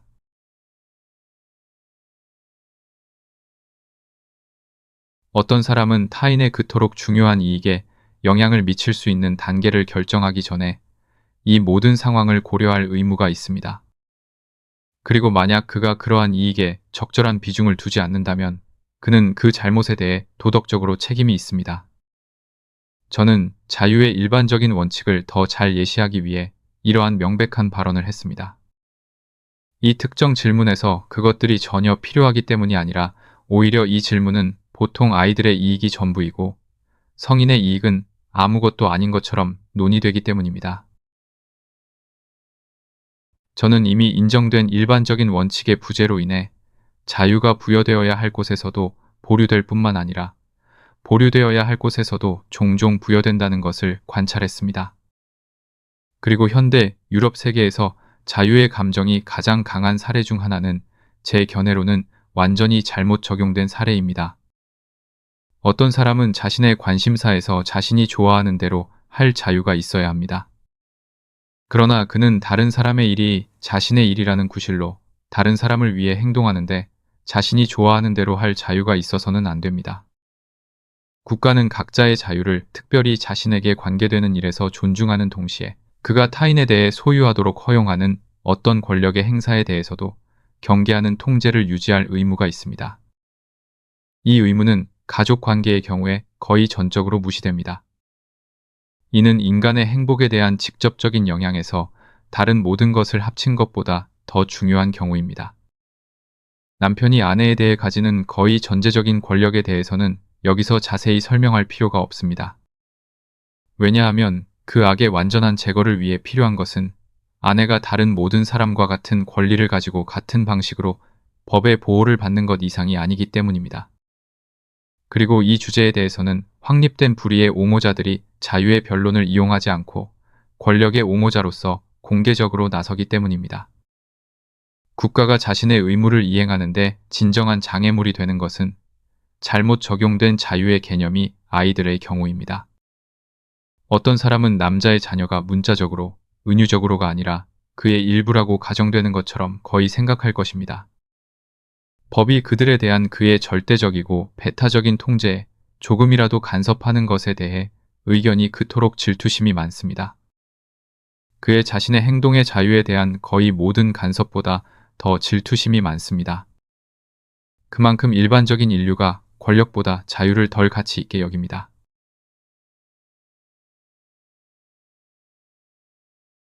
예를 들어 교육의 경우를 생각해 보십시오. 국가는 자신의 시민으로 태어난 모든 인간이 일정 수준까지 교육을 받도록 요구하고 강제해야 한다는 것이 거의 자명한 공리가 아닙니까? 그러나 누가 이 진리를 인정하고 주장하는 것을 두려워하지 않습니까? 실제로 인간을 세상으로 불러낸 후 그 존재에게 타인과 자신에게 삶에서 자신의 역할을 잘 수행하도록 적합한 교육을 제공하는 것이 부모의 또는 법과 관습이 현재 있는 대로 아버지의 가장 신성한 의무 중 하나임을 부인할 사람은 거의 없습니다. 그러나 이것이 아버지의 의무라고 만장일치로 선언되는 반면 이 나라에서는 거의 아무도 그에게 그것을 수행하도록 의무화하는 것에 대해 듣는 것을 견디지 못합니다. 그가 아이에게 교육을 확보하기 위해 어떤 노력이나 희생을 하도록 요구되는 대신 교육이 무료로 제공될 때 그것을 받아들일지 말지가 그의 선택에 맡겨집니다. 아이를 세상에 존재하게 하면서 그의 몸을 위한 식량뿐만 아니라 그의 정신을 위한 지시와 훈련을 제공할 수 있는 공정한 전망 없이 그렇게 하는 것이 불행한 자손과 사회 모두에 대한 도덕적 범죄이며, 만약 부모가 이 의무를 이행하지 않는다면 국가는 가능한 한 부모의 비용으로 그것이 이행되도록 해야 한다는 것은 여전히 인정되지 않고 있습니다.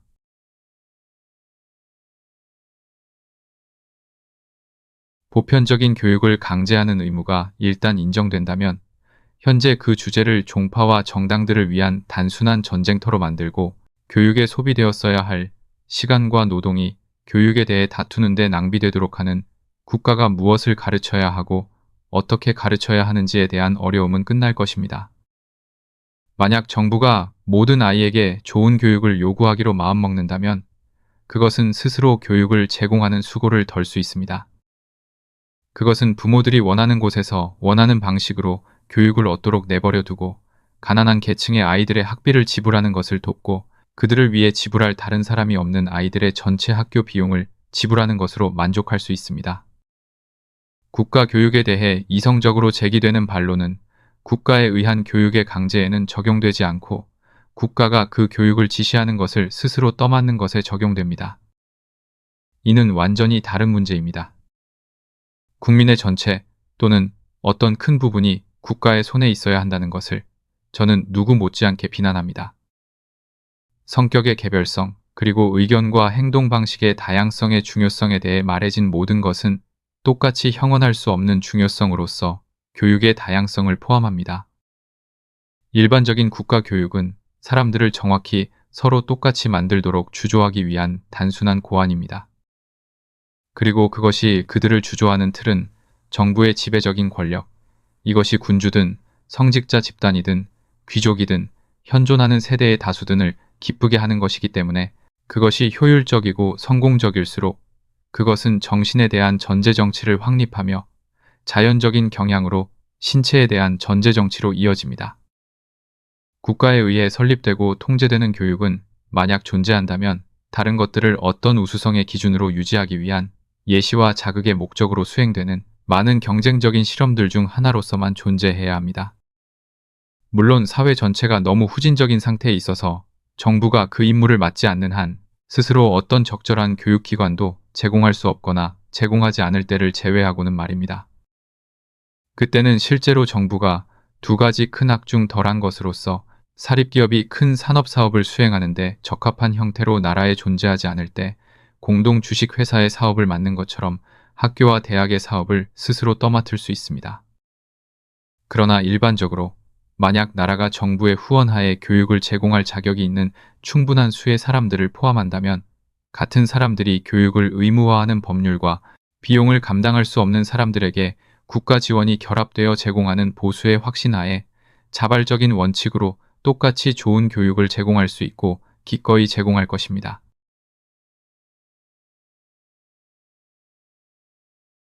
법을 강제하는 도구는 모든 아이들에게 적용되며 어린 나이에 시작되는 공공시험 외에는 다른 것이 될 수 없습니다. 모든 아이가 시험을 봐야 하는 나이가 정해질 수 있습니다. 그가 또는 그녀가 읽을 수 있는지 확인하기 위해서입니다. 아이가 할 수 없는 것으로 판명되면 아버지는 어떤 충분한 변명의 근거가 없는 한 적절한 벌금에 처해질 수 있으며 필요하다면 그의 노동으로 갚아야 하고 아이는 그의 비용으로 학교에 보내질 수 있습니다. 매년 한 번씩 시험이 갱신되어야 하며 점차 확장되는 주제 범위로 최소한의 일반 지식을 보편적으로 습득하고 더 중요한 것은 보유하는 것을 사실상 강제적으로 만들어야 합니다. 그 최소한을 넘어서는 모든 주제에 대한 자발적인 시험이 있어야 하며 여기서 특정 수준의 숙련도에 도달하는 모든 사람은 증명서를 요구할 수 있습니다. 국가가 이러한 조치를 통해 의견에 부적절한 영향을 행사하는 것을 막기 위해 시험 통과에 필요한 지식은 언어와 그 사용과 같은 단순히 도구적인 지식 부분을 넘어서는 더 높은 수준의 시험에서조차도 사실과 실증 과학에만 국한되어야 합니다. 종교, 정치 또는 다른 논쟁적인 주제에 대한 시험은 의견의 진실성이나 거짓됨에 관한 것이 아니라 그러한 저자 또는 학파 또는 교회의 배경 지식에 대해 다루어져야 합니다.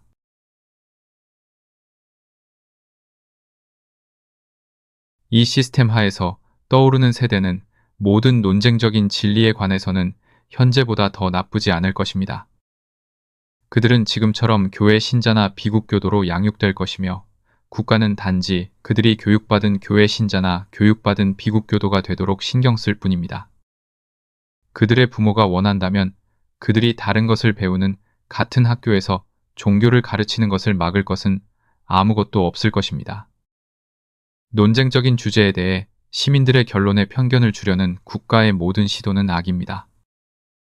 그러나 그것은 어떤 사람이 어떤 주어진 주제에 대해 그의 결론이 주목할 가치가 있도록 만드는 데 필요한 지식을 소유하고 있다는 것을 확인하고 증명하는 것을 제공하는 것은 매우 적절할 수 있습니다. 철학 학생은 록과 칸트 둘 중 어느 것을 선택하든 심지어 둘 다 선택하지 않더라도 둘 다에 대한 시험에 합격할 수 있다면 더 나을 것입니다. 그리고 무신론자를 기독교 증거에 대해 시험하는 것에 대한 합리적인 반대는 없습니다. 단, 그에게 그것들을 믿는다고 공언하도록 요구하지 않는다면 말입니다. 그러나 더 높은 분야의 지식에 대한 시험은 전적으로 자발적이어야 한다고 저는 생각합니다. 정부가 자격 부족을 이유로 누구든지 직업, 심지어 교사의 직업에서도 배제하도록 허용된다면 그것은 너무나 위험한 권력을 주는 것일 것입니다. 그리고 저는 빌헬름 폰 훔볼트와 함께 학위나 과학적 또는 전문적 성취에 대한 다른 공적인 증명서는 시험에 응시하고 그 시험에 합격하는 모든 사람에게 주어져야 한다고 생각합니다. 그러나 그러한 증명서는 공공의 의견에 의해 그들의 증언에 부여될 수 있는 가치 외에는 경쟁자들에게 어떤 이점도 부여해서는 안 됩니다.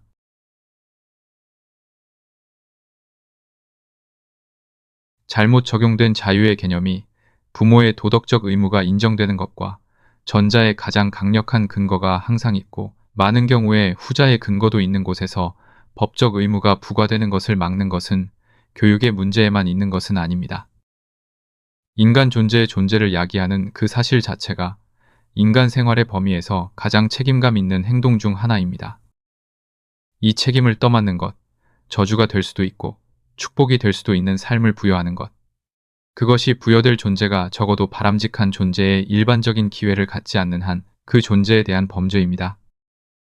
그리고 인구가 과잉되거나 그렇게 될 위험이 있는 나라에서 그들의 경쟁으로 인해 노동의 보상을 줄이는 효과를 가지고 아주 적은 수를 넘어서는 아이들을 생산하는 것은 그들의 노동의 보수로 사는 모든 사람들에 대한 심각한 범죄입니다.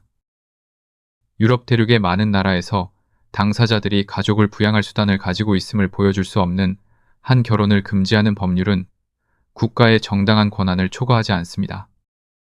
그리고 그러한 법률이 편리한지 아닌지 주로 지역적 상황과 감정에 달려있는 문제와 관계없이 그것들은 자유의 위반으로서 반대할 만한 것은 아닙니다. 그러한 법률은 해로운 행동 타인에게 해로운 행동이며 법적 처벌을 추가하는 것이 편리하다고 여겨지지 않을 때조차도 비난과 사회적 낙인의 대상이 되어야 할 행동을 금지하기 위한 국가의 간섭입니다. 그러나 자신의 관심사에만 관계되는 일에서 개인의 자유에 대한 실제적인 침해에 그토록 쉽게 굴복하는 현재의 자유 개념은 그들의 방종의 결과가 자손에게 비참함과 타락의 삶이며 그들의 행동에 의해 어떤 식으로든 영향을 받을 만큼 충분히 가까이에 있는 사람들에게는 다방면의 악이 될 때 그의 성향에 어떤 구속이라도 가하려는 시도를 거부할 것입니다. 우리가 자유에 대한 인류의 이상한 존중과 그것에 대한 그들의 이상한 존중 부족을 비교할 때 어떤 사람이 타인에게 해를 가할 필수적인 권리가 있고 아무에게도 고통을 주지 않고 자신을 즐겁게 할 권리는 전혀 없다고 상상할 수 있을 것입니다.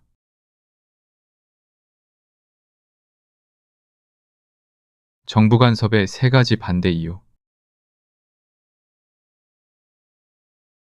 저는 마지막으로 정부 간섭의 한계에 관한 광범위한 질문들을 남겨두었습니다.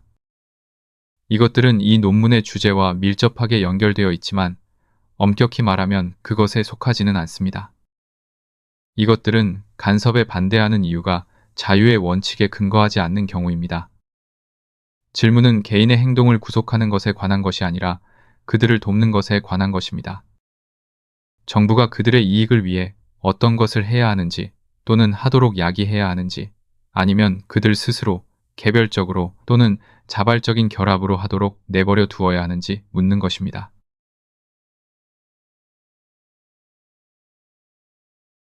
자유의 침해를 포함하지 않는 정부 간섭에 대한 반대는 세 가지 종류가 있을 수 있습니다.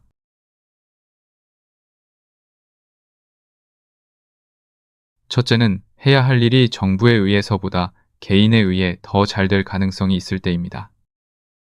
일반적으로 말해서 어떤 사업을 수행하거나 그것이 어떻게 또는 누구에 의해 수행되어야 하는지를 결정하는 데 있어 그것에 개인적으로 관심이 있는 사람들보다 더 적합한 사람은 없습니다. 이 원칙은 한때 흔했던 입법부나 정부 공직자의 일반적인 산업 과정에 대한 간섭을 비난합니다. 그러나 이 주제의 이 부분은 정치 경제학자들에 의해 충분히 자세히 설명되었으며 이 논문의 원칙과는 특별히 관련이 없습니다.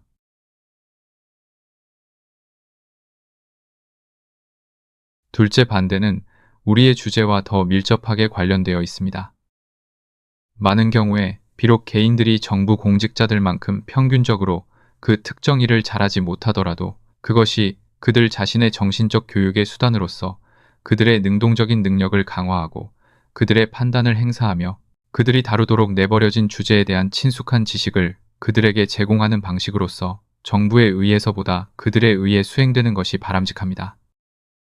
이것이 정치적인 경우가 아닌 배심원 재판의 주요, 비록 유일하지는 않은 추천사항입니다. 자유롭고 대중적인 지방 및 시립기관에 대한 것입니다. 자발적인 협회를 통한 산업적 및 박애적 기업의 수행에 대한 것입니다. 이것들은 자유의 질문이 아니며 그 주제와는 먼 경향에 의해서만 연결되어 있습니다. 그러나 그것들은 발전의 질문입니다. 이러한 것들을 국민교육의 일부로서 다루는 것은 현재와는 다른 기회에 속합니다. 즉, 사실상 시민의 특유한 훈련, 자유로운 국민의 정치 교육의 실제적인 부분으로서 그들을 개인적 및 가족적 이기심의 좁은 원에서 벗어나게 하고 공동 이익의 이해, 공동 관심사의 관리에 익숙하게 하는 것입니다. 그들을 서로 고립시키는 대신 통합하는 목표에 의해 그들의 행동을 인도하고 공공 또는 반공공적 동기에서 행동하도록 그들을 습관화하는 것입니다. 이러한 습관과 능력이 없으면 자유로운 헌법은 작동될 수도 보존될 수도 없습니다. 이는 정치적 자유가 충분한 지방 자유의 기반 위에 놓여 있지 않은 나라들에서 너무나 자주 일시적인 성격을 띠는 것으로 예시됩니다. 지역에 의한 순전히 지방적인 사업의 관리와 금전적인 수단을 자발적으로 공급하는 사람들의 연합에 의한 위대한 산업기업의 관리는 이 논문에서 발전의 개별성과 행동 방식의 다양성에 속하는 것으로 제시된 모든 이점에 의해 더욱 추천됩니다. 정부 운영은 모든 곳에서 똑같아지는 경향이 있습니다. 반면에 개인과 자발적인 협회에는 다양한 실험과 끝없는 경험의 다양성이 있습니다. 국가가 유용하게 할 수 있는 것은 스스로를 중앙 저장소로 만들고 많은 시도에서 비롯된 경험의 적극적인 순환자이자 보급자로 만드는 것입니다. 그것에 이른 각 실험가가 자신의 것 외에는 어떤 실험도 용납하지 않고 다른 사람들의 실험으로부터 혜택을 얻을 수 있도록 하는 것입니다. 정부 권한 제한의 세 번째이자 가장 강력한 이유. 정부 간섭을 제한하는 세 번째, 그리고 가장 설득력 있는 이유는 그 권한에 불필요하게 추가하는 것의 큰 악입니다. 정부가 이미 행사하는 기능에 추가되는 모든 기능은 희망과 두려움에 대한 그것의 영향력을 더 널리 확산시키고 대중의 활동적이고 야심찬 부분을 점점 더 정부의 추종자 또는 정부가 되려고 목표하는 어떤 정당의 추종자로 만듭니다. 만약 도로, 철도, 은행, 보험회사, 대규모 공동주식회사, 대학, 그리고 공공자선 단체가 모두 정부의 부문이었다면 게다가 시립법인과 지방위원회가 현재 그들에게 맡겨진 모든 것과 함께 중앙행정부의 부서가 되었다면 이 모든 다른 기업의 직원들이 정부에 의해 임명되고 급여를 받고 모든 승진을 위해 정부를 바라본다면 언론의 모든 자유와 입법부의 대중적인 구성도 이 나라나 다른 어떤 나라도 이름으로만 자유로운 것 외에는 만들지 못할 것입니다. 그리고 행정기구가 더 효율적이고 과학적으로 구성될수록 그것을 작동시킬 가장 자격을 갖춘 손과 머리를 얻기 위한 조치가 더 숙련될수록 그 악은 더 커질 것입니다.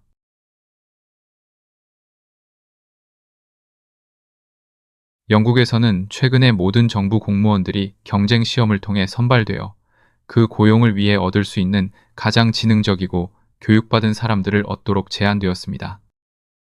그리고 이 제안에 찬성하거나 반대하는 많은 말과 글이 있었습니다.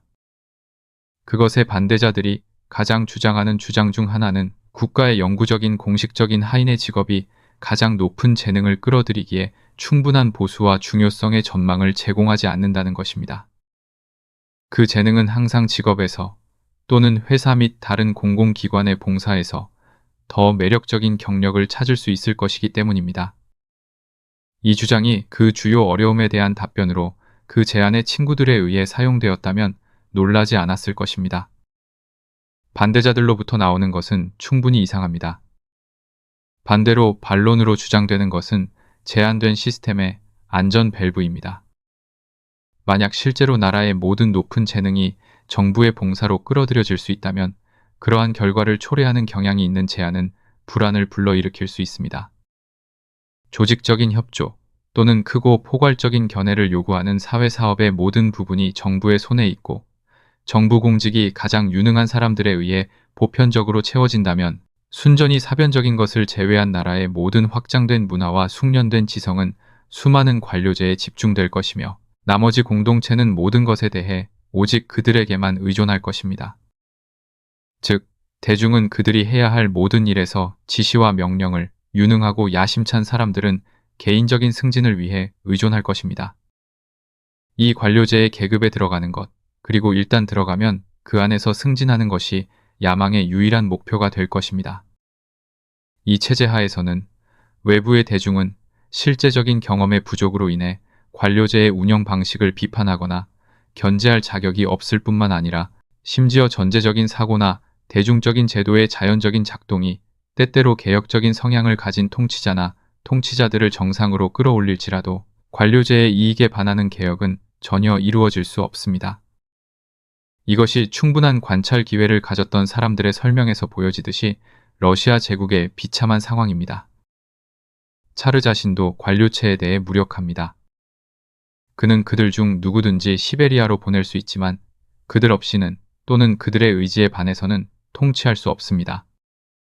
그의 모든 칙령에 대해 그들은 단지 그것을 실행하는 것을 삼가함으로써 암묵적인 거부권을 가집니다. 더 발전된 문명과 더 반란적인 정신을 가진 나라들에서는 모든 것이 국가에 의해 이루어지기를 기대하는데 익숙한 대중은 또는 적어도 국가에 그것을 할 허가를 요청할 뿐만 아니라 그것이 어떻게 행해져야 하는지조차 묻지 않고는 스스로 아무것도 하지 않는 대중은 그들에게 닥치는 모든 악에 대해 국가에 책임을 돌리는 것이 자연스럽습니다. 그리고 그 악이 그들의 인내의 양을 초과할 때 그들은 정부에 대항하여 봉기하고 소위 혁명이라고 불리는 것을 일으킵니다. 그러자 누군가 다른 사람이 국가로부터 합법적인 권위가 있든 없든 그 자리에 뛰어들어 관료제에게 자신의 명령을 내리고 모든 것은 이전과 거의 똑같이 진행됩니다. 관료제는 변하지 않고 다른 누구도 그들의 자리를 차지할 능력이 없기 때문입니다. 자치 역량의 가치. 자신들의 사업을 스스로 처리하는데 익숙한 사람들 사이에서는 매우 다른 광경이 나타납니다. 프랑스에서는 많은 사람들이 군 복무에 종사했으며 그들 중 많은 사람들이 적어도 하사관의 계급을 가졌습니다. 모든 대중봉기에서 주도권을 잡고 어느 정도 용인될 수 있는 행동 계획을 즉흥적으로 만들 수 있는 여러 사람들이 있습니다. 프랑스인이 군사 문제에서 그러하듯이 미국인은 모든 종류의 민간 사업에서 그러합니다. 그들이 정부 없이 남겨지더라도 모든 미국인 집단은 정부를 즉흥적으로 만들고 그 일이나 다른 어떤 공공사업을 충분한 양의 지성, 질서, 그리고 결정으로 수행할 수 있습니다. 이것이 모든 자유로운 국민이 되어야 할 모습입니다. 그리고 이것을 할 수 있는 국민은 분명히 자유로울 것입니다. 그들은 어떤 사람이나 사람들의 집단이 중앙행정부의 고삐를 잡고 당길 수 있다는 이유로 스스로 노예가 되는 것을 결코 허용하지 않을 것입니다. 어떤 관료제도 이와 같은 국민이 그들이 좋아하지 않는 어떤 것을 하거나 겪도록 만들기를 희망할 수 없습니다. 그러나 모든 것이 관료제를 통해 이루어지는 곳에서는 관료제가 진정으로 반대하는 것은 아무것도 전혀 행해질 수 없습니다.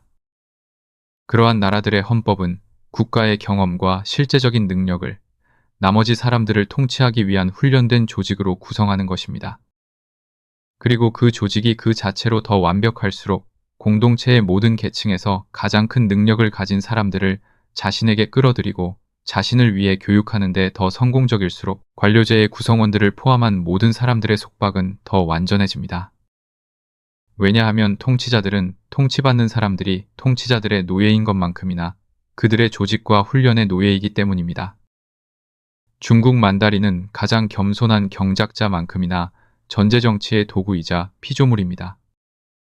개별적인 예수의 회원은 그 질서 자체가 그 구성원들의 집단적인 권력과 중요성을 위해 존재하더라도 그의 질서의 가장 낮은 정도까지의 노예입니다.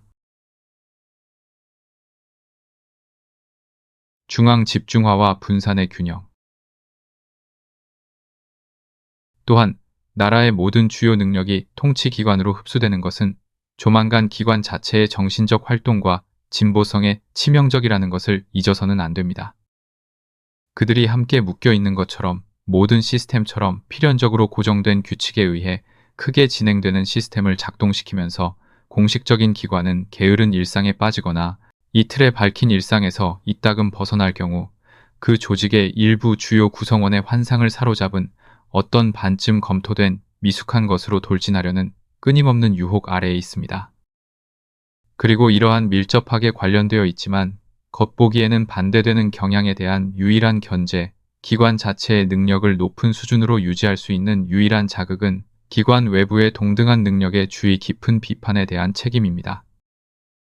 그러므로 정부와 독립적으로 그러한 능력을 형성하고 그것의 위대한 실제적인 문제에 대한 정확한 판단에 필요한 기회와 경험을 제공할 수단이 존재하는 것이 필수적입니다. 만약 우리가 숙련되고 효율적인 공직자 집단을 무엇보다도 개선을 창안하고 기꺼이 채택할 수 있는 집단을 영구적으로 소유하려고 한다면, 만약 우리가 우리의 관료제가 학자들의 통치로 퇴화하는 것을 원하지 않는다면 이 기관은 인류의 통치에 필요한 능력을 형성하고 배양하는 모든 직업을 독점해서는 안 됩니다.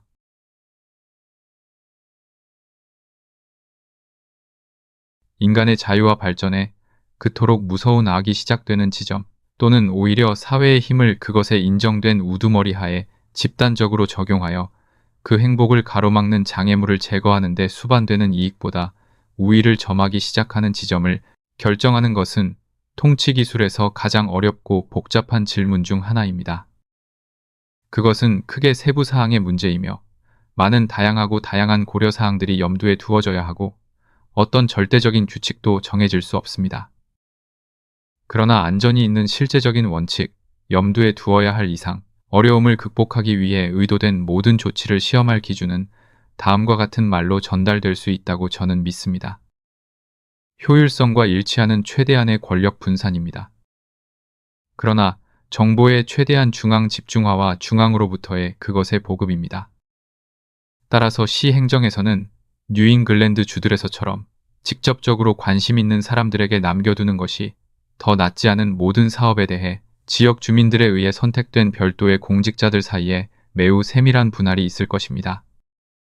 그러나 이 외에도 지방 업무의 각 부서에는 중앙정부의 한 부문을 형성하는 중앙감독이 있을 것입니다. 이 감독기관은 모든 지역에서 그 공공사업 부문의 수행에서 얻은 다양한 정보와 경험, 외국에서 이루어지는 모든 유사한 것, 그리고 정치 과학의 일반적인 원칙을 초점으로 집중시킬 것입니다.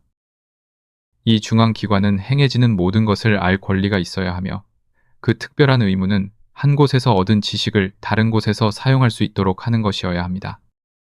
높은 지위와 포괄적인 관찰 영역으로 인해 지역의 사소한 편견과 좁은 견해로부터 해방된 그것의 조언은 당연히 많은 권위를 가질 것입니다. 그러나 영구적인 기관으로서의 그것의 실제적인 권한은 저는 그 지침을 위해 정해진 법률을 지방 공직자들이 준수하도록 강제하는 것으로 제한되어야 한다고 생각합니다. 일반적인 규칙으로 규정되지 않은 모든 일에서는 그 공직자들은 그들의 유권자들에 대한 책임하에 그들 자신의 판단에 맡겨져야 합니다. 규칙 위반에 대해서는 그들이 법에 책임이 있어야 하며 규칙 자체는 입법부에 의해 정해져야 합니다. 중앙행정당국은 단지 그 실행을 감독하고 만약 그것들이 적절하게 실행되지 않았다면 사건의 성격에 따라 법을 강제하기 위해 재판소에 또는 그것을 그 정신에 따라 실행하지 않은 공직자들을 해임하기 위해 유권자들에게 호소해야 합니다. 이러한 일반적인 개념으로 구빈법위원회는 전국적으로 구빈세 관리자들에 대해 행사하도록 의도된 중앙감독입니다. 위원회가 이 한계를 넘어 행사하는 모든 권한은 오직 지역뿐만 아니라 공동체 전체에 깊은 영향을 미치는 문제에서 뿌리 박힌 잘못된 행정습관을 고치기 위한 그 특이한 경우에 옳고 필요했습니다. 왜냐하면 어떤 지역도 잘못된 관리로 인해 스스로 빈곤의 소굴을 만들 도덕적 권리가 없으며 이는 필연적으로 다른 지역으로 넘쳐 흐르고 전체 노동 공동체의 도덕적 및 신체적 상태를 손상시키기 때문입니다. 구빈법위원회가 소유한 행정적 강제와 하위 입법의 권한, 그러나 주제에 대한 의견 상태로 인해 그들에 의해 매우 인색하게 행사됩니다. 은 1등 국가적 이익의 경우에 완전히 정당화될 수 있지만 순전히 지방적인 이익의 감독에서는 완전히 부적절할 것입니다. 그러나 모든 지역을 위한 정보와 지시의 중앙기관은 모든 행정 부문에서 똑같이 가치 있을 것입니다. 정부는 개인의 노력과 발전을 방해하는 것이 아니라 돕고 자극하는 종류의 활동을 아무리 많이 해도 지나치지 않습니다. 결론. 해악은 정부가 개인과 단체의 활동과 능력을 불러일으키는 대신 그들의 활동을 자신의 활동으로 대체할 때 시작됩니다. 즉, 정보를 제공하고 조언하며 때로는 비난하는 대신 그들을 족쇄를 채우고 일하게 하거나 옆으로 비켜서서 그들을 대신하여 그들의 일을 할 때입니다. 궁극적으로 국가의 가치는 그것을 구성하는 개인들의 가치입니다. 그리고 행정기술의 조금 더 많은 것 또는 사업의 세부 사항에서 관행이 제공하는 그 모습의 조금 더 많은 것에 그들의 정신적 확장과 고양의 이익을 유보하는 국가, 심지어 유익한 목적을 위해서도 그들이 자신의 손에서 더 순종적인 도구가 되도록 그 사람들을 왜소하게 만드는 국가는 작은 사람들로는 정말로 위대한 것이 성취될 수 없다는 것을 알게 될 것입니다. 그리고 그것이 모든 것을 희생한 기계의 완벽함은 기계가 더 매끄럽게 작동하도록 하기 위해 추방하기를 선호했던 생명력이 부족하여 결국 아무 소용이 없게 될 것입니다.